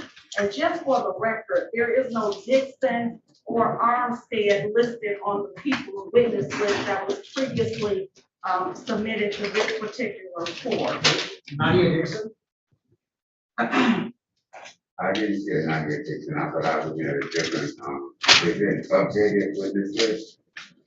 The people produced on 3/9/2023, where the court was CC'd 10 witnesses. And I know that 1, 2, 3, 4 of those witnesses were 404B witnesses now that will not testify.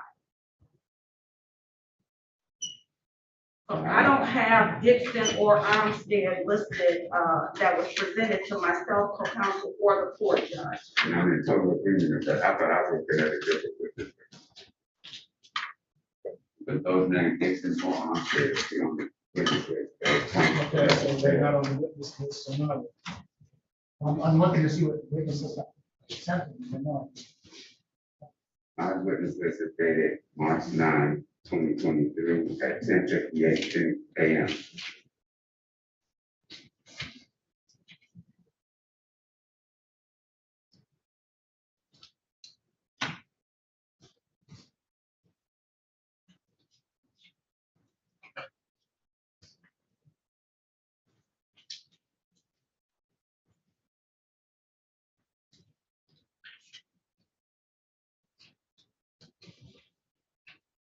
You have any discovery in those witnesses at all?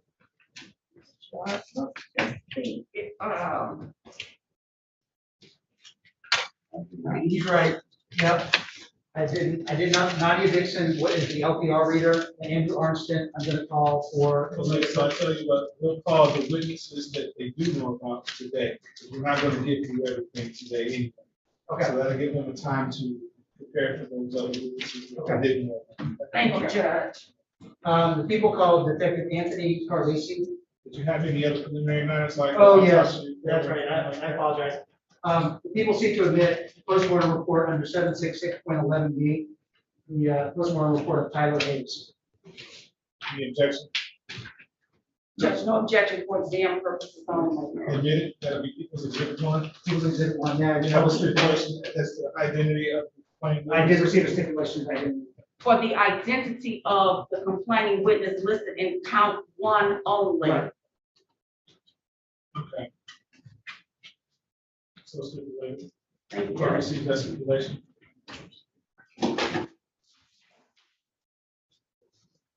And may I publish the relevant portions to the court? Yes, please. Thank you, Your Honor. This is a ME report number 23-01527, authored by Nicole Kroom. Performed a postmortem examination on the body of Tyler Hayes, Hayes. I provided a copy to the court reporter. She says, her investigation, the decedent was a 24-year-old phenotypic male who was found outside with multiple gunshot wounds. He was pronounced at 10:32 hours on February 2nd, 2023. Postmortem examination revealed at least 9 gunshot wounds on the body, 1 on the neck, 1 on the left arm, 5 on the back, 1 on the left buttock, 1 on the left thigh. She goes on to detail what each gunshot wound did on the body, and she opines that postmortem toxicological analysis of blood was negative for drugs or toxins considered contributory to death. Therefore, in consideration of the circumstances, postmortem examination and toxicology findings, it is my opinion that death was caused by multiple gunshot wounds and the manner of death is homicide. So death was caused by multiple gunshot wounds and the manner of death is homicide. And just, there's an addition that is listed on page 2 that I would like to make a record of, if the court would allow me to, and then I'll be prepared to stipulate to the report. Thank you, and didn't bring glasses, Judge, but review of the medical records and law enforcement report shows that the decedent sustained multiple gunshot wounds to the right buttock, and to the thigh and to the right forearm in May of 2021. And that would be listed on page 2 of the post-mortem report. With that being indicated on the record, Judge, I'm prepared to stipulate to the report. All right, court receives that stipulation. And Judge, I'm going to sit down. I know we are social distancing. I'm going to sit down behind Mr. Tubbs. I'm sitting next to him. People call Detective Antonio Carlisi.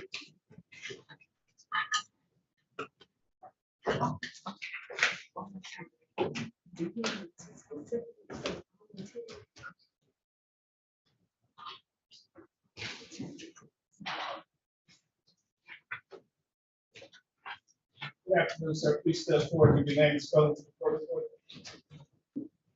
Give your name and spelling. Please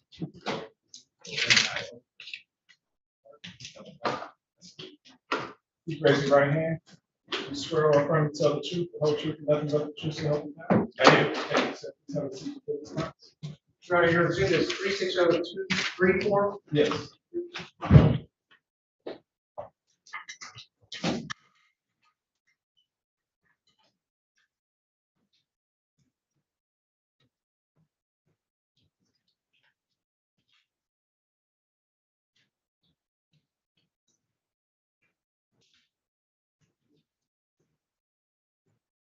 Thank you, your co-host. Thank you.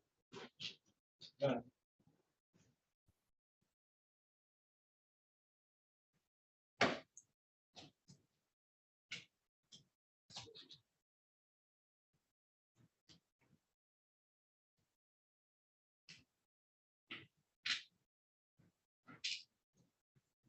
Good afternoon.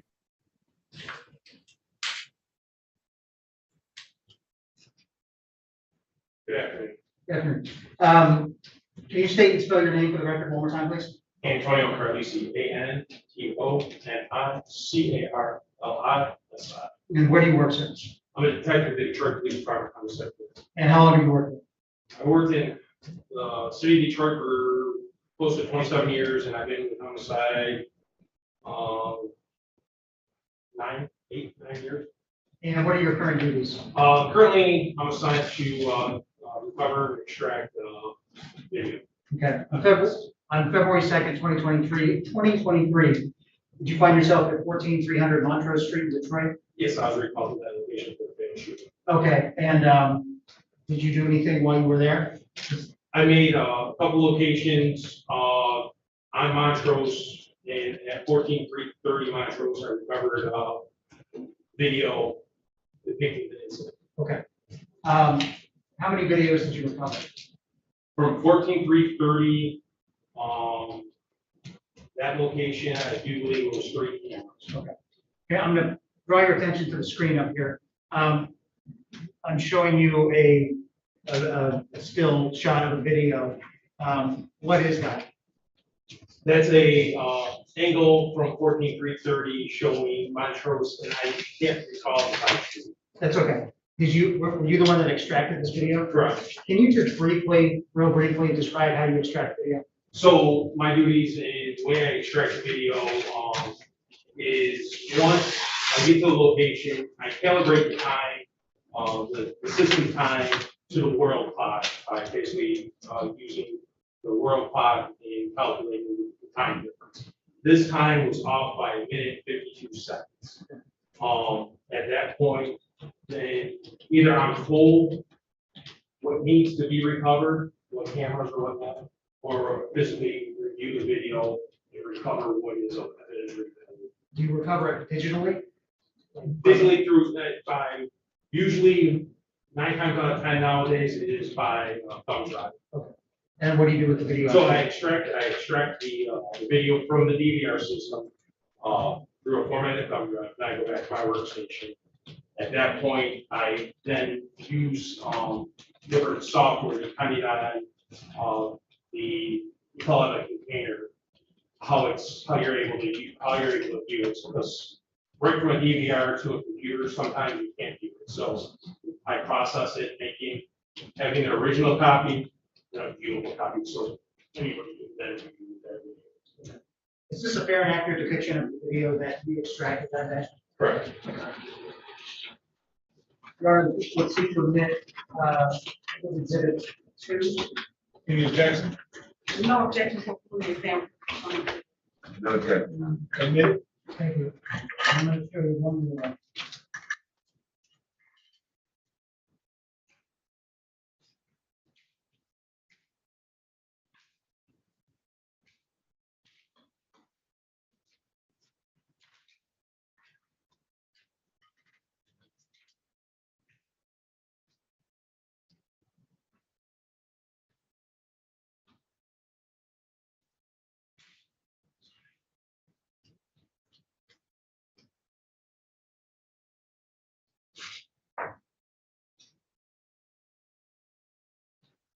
Okay. I'm going to draw your attention to the screen up here. So, what am I showing you? Backyard. You recognize it? No. No. Replay it for a second. Oh, you know what? I'm sorry. Yes, yes. That's a different location. Okay. Yes, I do. Now I remember. Okay. Yes. Do you recall the location? Yes. Okay, what was it? I do believe that one was 14,243 or 14,334. I can't remember. I do remember that video. That's the first video, first location that I went to. Okay. And did you, what street was that on? Montrose. Montrose, okay. And is that a fair and accurate representation of what you extracted that day? Correct. Okay. And then did you extract it in the same way as the others? Correct. Yeah, and if I recall, that one is possibly off by 19 minutes and 23 seconds. 19 minutes and 22 seconds. Okay. And it is a fair and accurate representation of yourself. Your Honor, people will seek to admit three evidence. Objection. With the witness testifying that he believes that the video is of 19 minutes and some odd seconds, time is critical in this particular case, Judge. That is not a fair and accurate depiction of the video that was extracted. It would be if that's the video that he extracted. The video that he extracted was a minute and some seconds off. I thought he testified 19 minutes, Judge. 19 minutes, okay. The second, that video is 19 minutes and 23 seconds off, but all right, so but he compared it to the world clock. So all we got to do is subtract or add 19 minutes and 32 seconds. it's still a fair and accurate representation as to what he extracted. Understood, Judge. Even with its flaws, it's still accurate. Thank you, Judge. And for the record, the video, the court would indicate that the video is flawed with respect to the time. Thank you, Judge. I'll sit down. My objection goes to the officer's testimony that he believes. Wait a minute, hold on, it's a matter of housekeeping here. I'm gonna have one attorney at a time. So if Ms. Gray is going to pose the objections, it's gonna come from Ms. Gray. If Mr. Tuttle's is gonna do it, it's gonna come from Mr. Tuttle's. I'm not gonna field objections from both of you guys. I have a question, because I thought about that. That's exactly my question. Now, we get podium, you Oh, can't hear. okay. That's exactly my objection. Well, that's exactly my position. I was going to ask that housekeeping question. If Ms. Gray objects to something, do I have to necessarily sit back and say, I object as well? No, because you're both representing one person, right? That's true. Okay, so it's gonna come from one voice at a time. Okay, so my second question is this. Ms. Gray objected for one reason. I had another You reason. need to communicate that to Ms. Gray. Thank you.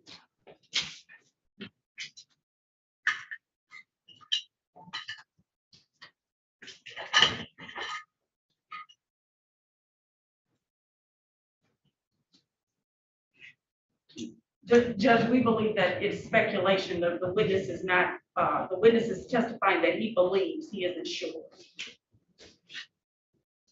As to the address, Judge, he indicated that he believed that it was either 14,243 or 14,334. So I'll take that testimony as it's received. Thank you, Judge. Thank you. Let's see. So people seem to admit that as exhibit 3. The objection is noted on it. All right, admitted. Thank you, Your Honor. I have no further questions for Detective Carlisi that I would like to publish to the court. Cross exam.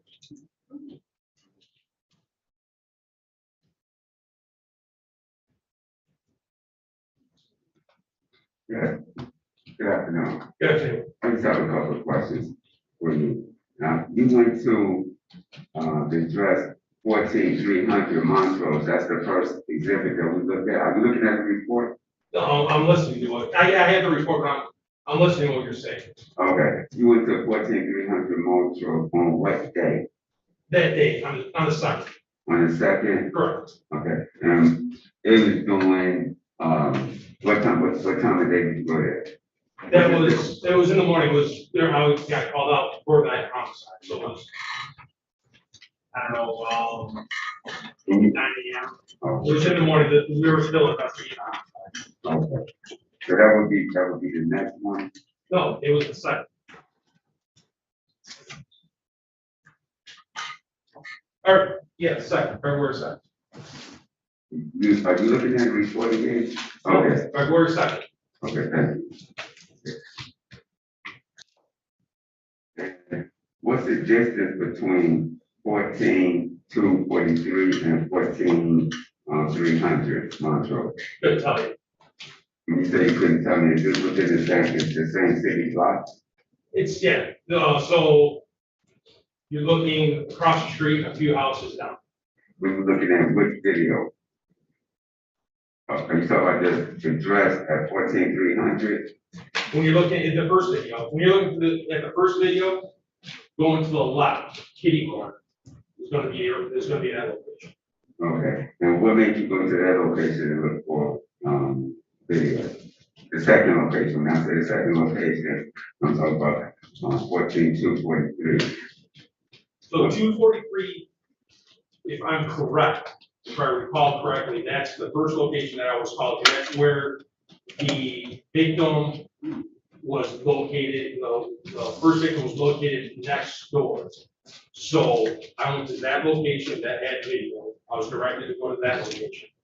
Then during a canvas, going down Montrose, 300, 330 were located with heavy cameras. You said 300 and 330. Correct. Okay. Because I do believe they're the same house with two different addresses. Okay, and so 243 is on one side of the street, is that correct? Across the street, Kitty. So from 14300? Correct. Okay.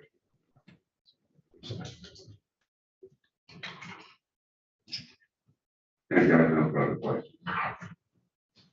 Redirect? No, Your Honor. Thank you, sir. You may step down. Thank you, Your Honor.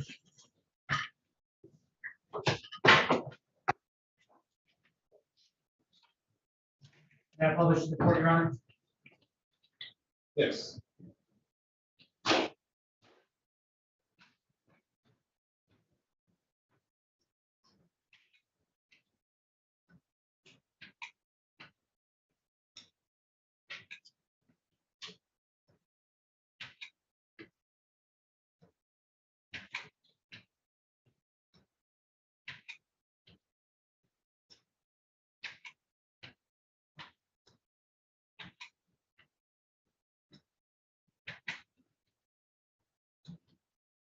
Your Honor, I'm not gonna play the whole thing.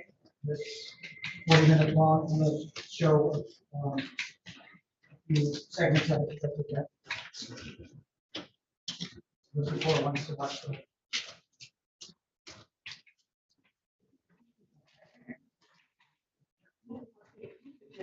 On the record, the time. Yes, sir. All right, so the first time will be 8:09:52. By the clock, the right from him. Top right.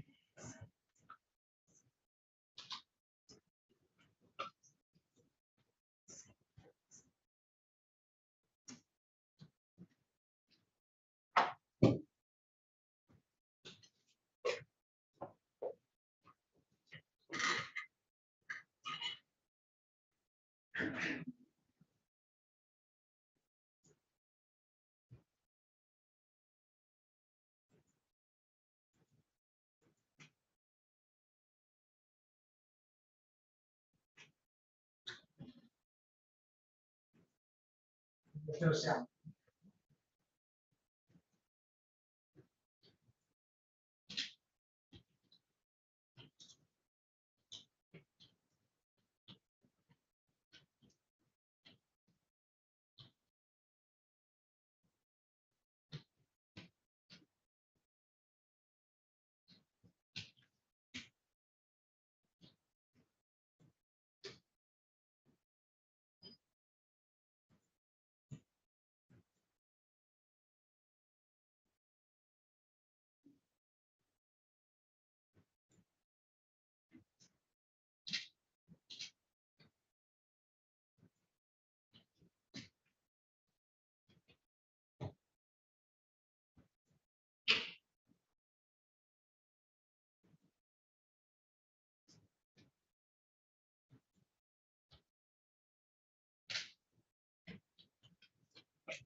I'm moving to 8:30.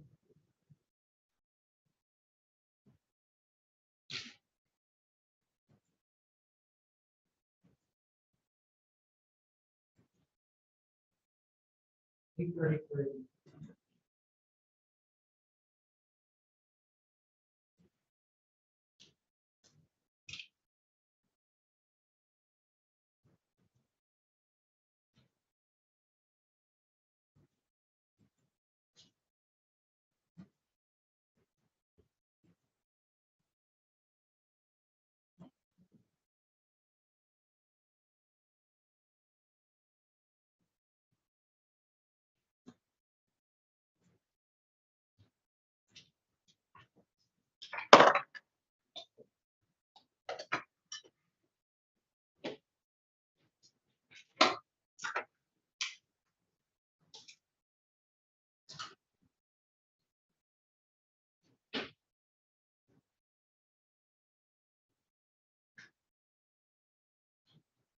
Finally, moving to 8:38, 53.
I stopped at 8:39:20.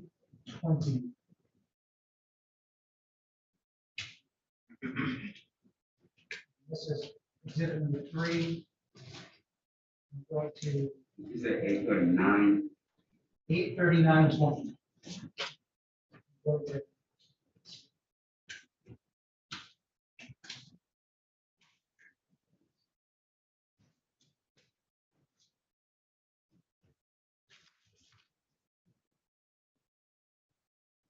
Sorry, 8:17:22. You got.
Your Honor, I know that the court wanted me to call the witnesses that I listed, but I did provide them with the, obviously, the investigators report, which listed all the witnesses. So am I limited to the ones that I just said, the ones I told them I was gonna call? Or For today. for today? Okay. People call Sierra Riley.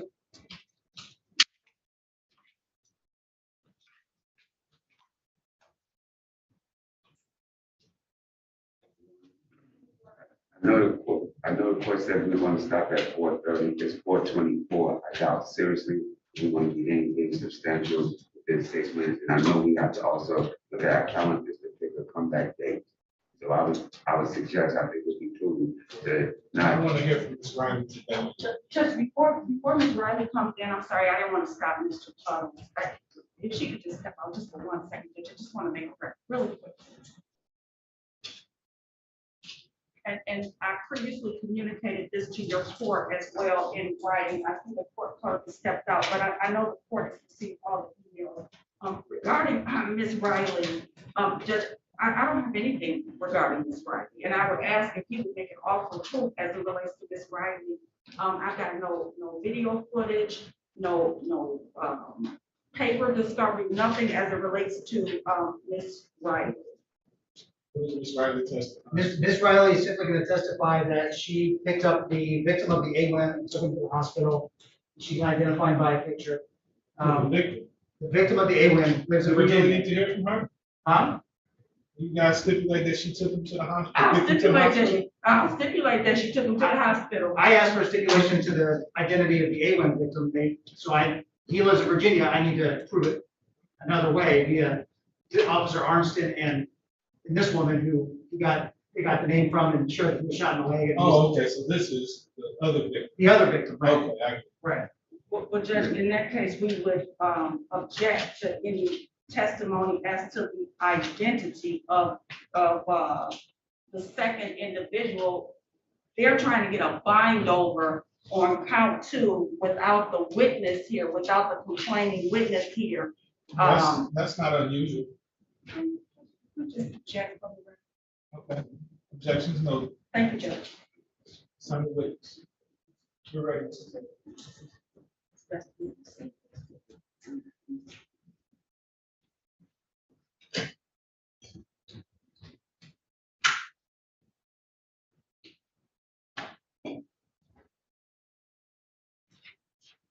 Ma'am, please step forward. Give your name and spelling of your name to the young lady seated over here.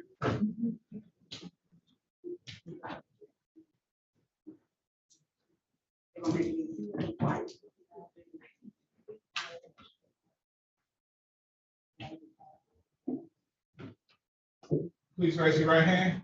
You swear or affirm to tell the truth, the whole truth, and nothing but the truth, so help you God?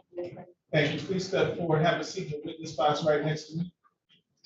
Voice up nice and loud and speak to that microphone that's to your left, okay?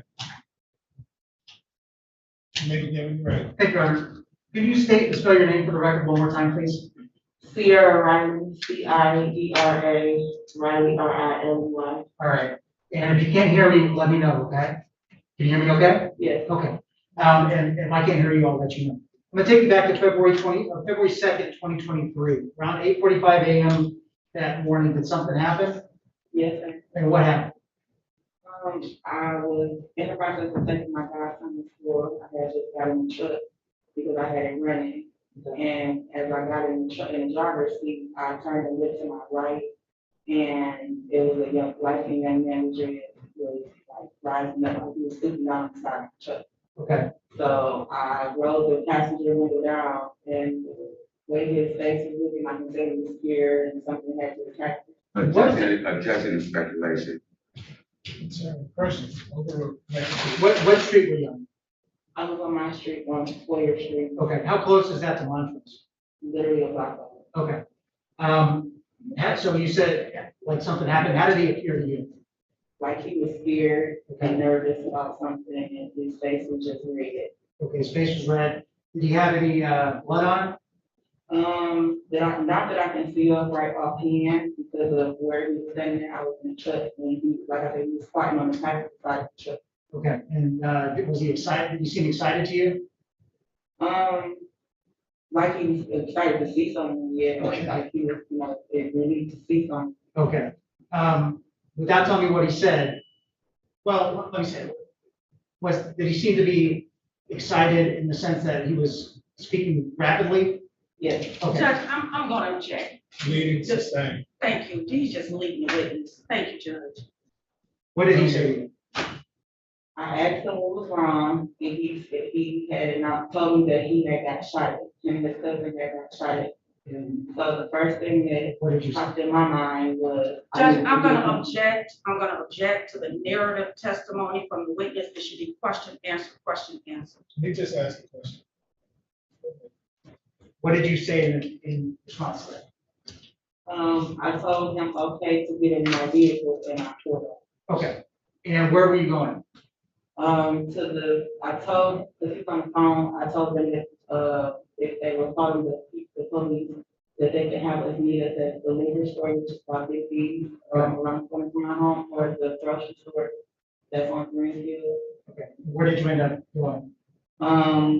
Actually, while I was riding the Kendall going eastbound, I seen a police officer, so I started honking my horn and flagging him down. Okay, and did the police officer stop? Yes. Okay, did you stop? Yes, I did. Okay, and what happened? I asked them were they on the way to a shooting or whatever, and they said yes, and I told them that I had someone in my Judge, I'm gonna just object to the hearsay nature of the testimony. Sustained. Thank you. Without telling me what the police said, what did you say? I asked them were they coming to a shooting that had happened, and were they looking for something? Okay, and did you end up going to the hospital? Yes. With this young man? Yes. Okay, did you ever learn his name? It was either Justin or Jason. I just remember it started with a J. Okay, and when you got to the hospital, what happened? They allowed me to come in with him because he was so scared. He didn't want to get out of my vehicle. That was the whole reason for me taking him to the hospital. Objection, foundation as it relates to he was so scared he didn't want to, foundation. I missed that question. What's that question? My question was, what happened when you got to the hospital? What happened when you got to the hospital? They allowed me to come in with him because he was, he didn't want to get out of my vehicle. So I went in with him and they got to the first examination room, they told me to, and then I asked him. Objection, hearsay as it relates to what they told him to do, Judge. And I'm objecting to the narrative response. It's not for the truth of the matter, it's certain, it's just what they did. We're getting a bit too technical. Go ahead. Did you end up staying at the hospital for a period of time? About maybe 5 minutes. Okay, and then what happened? When you? I asked them, was it okay if I left? Because I was on the phone at the time with, one of the relatives, and they had already said that they were. Objection. Yeah, they'll tell me. That's okay, so did you end up leaving the hospital? Yes. Okay. The show of defense was the pre-marked as People's Exhibit 5. Yeah, of course, the witness room. Yes.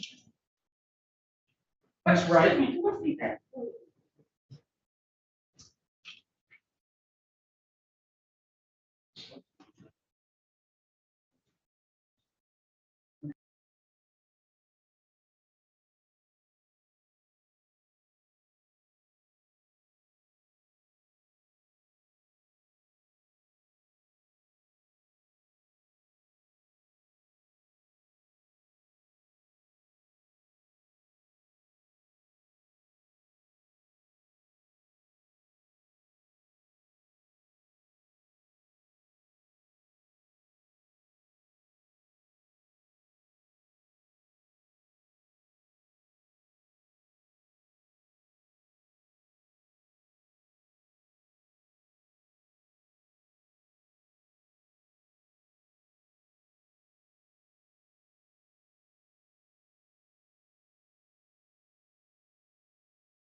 I'm But completely. I just know that. And this was my question, and he didn't show you any identification or anything like that, is that fair to say?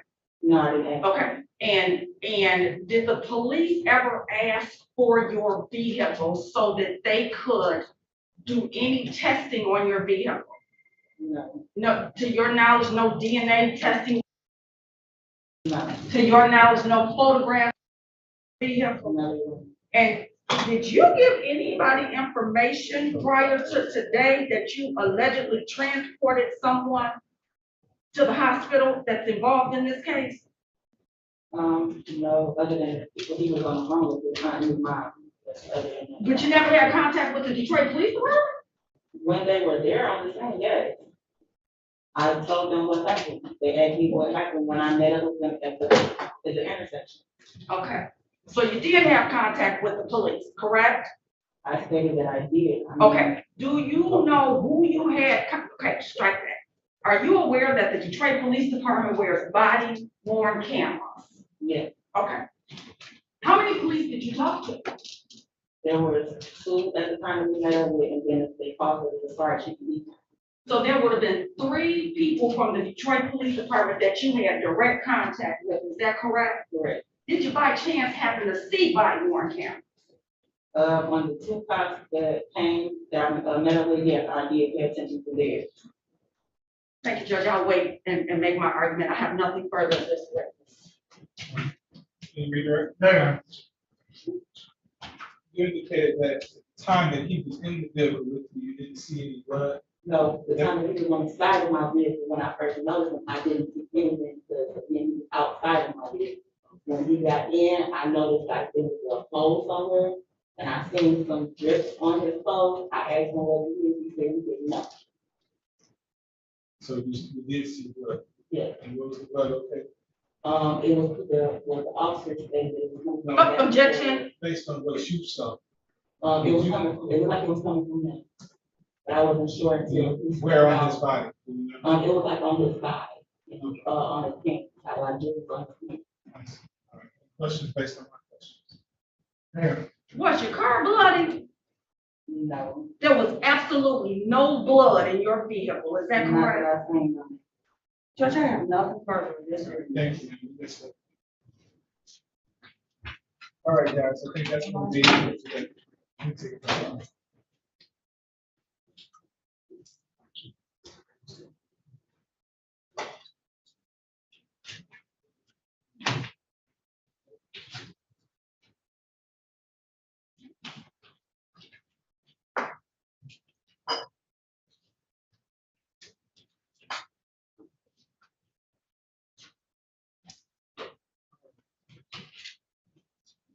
How do you guys look on April 11th or the 13th?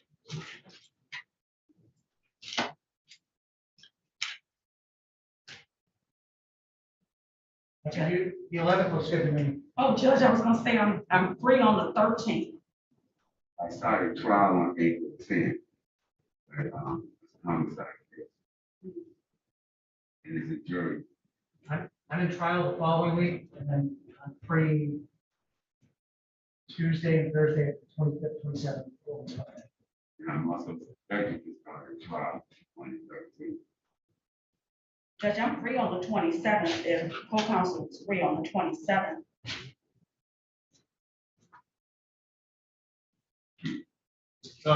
Yeah. I have a night on 27th, but I can do, afternoon, that's on Thursday. I can do, 1 o'clock. Okay. I can do 1:30. Thank you, Judge. All right, Kelvin Park continued April 27th at 1:30. And just so that the record is clear, we have 4 witnesses left. That will be Dixon. No, I'm sorry, 3 witnesses left. That would be Dixon, Armstead, and the officer in charge, Dawson. Is that correct? Dixon, Arnston. Dawson, yep. 3 witnesses left, Judge. We'll move quickly when you come back. All right. I won't be so long-winded. I'll leave it to you. Thank you. Thank you, Judge. We'll give you your exhibit back. Okay.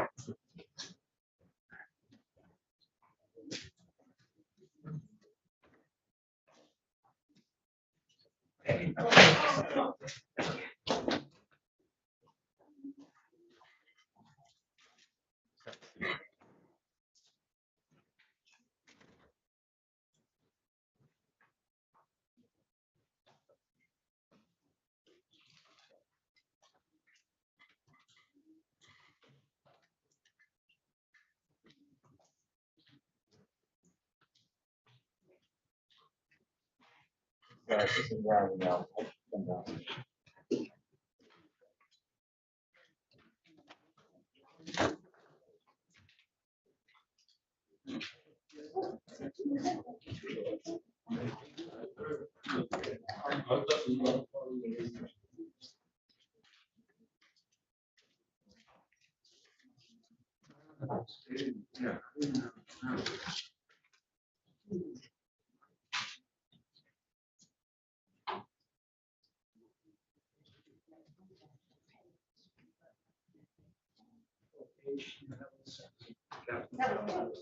Yes.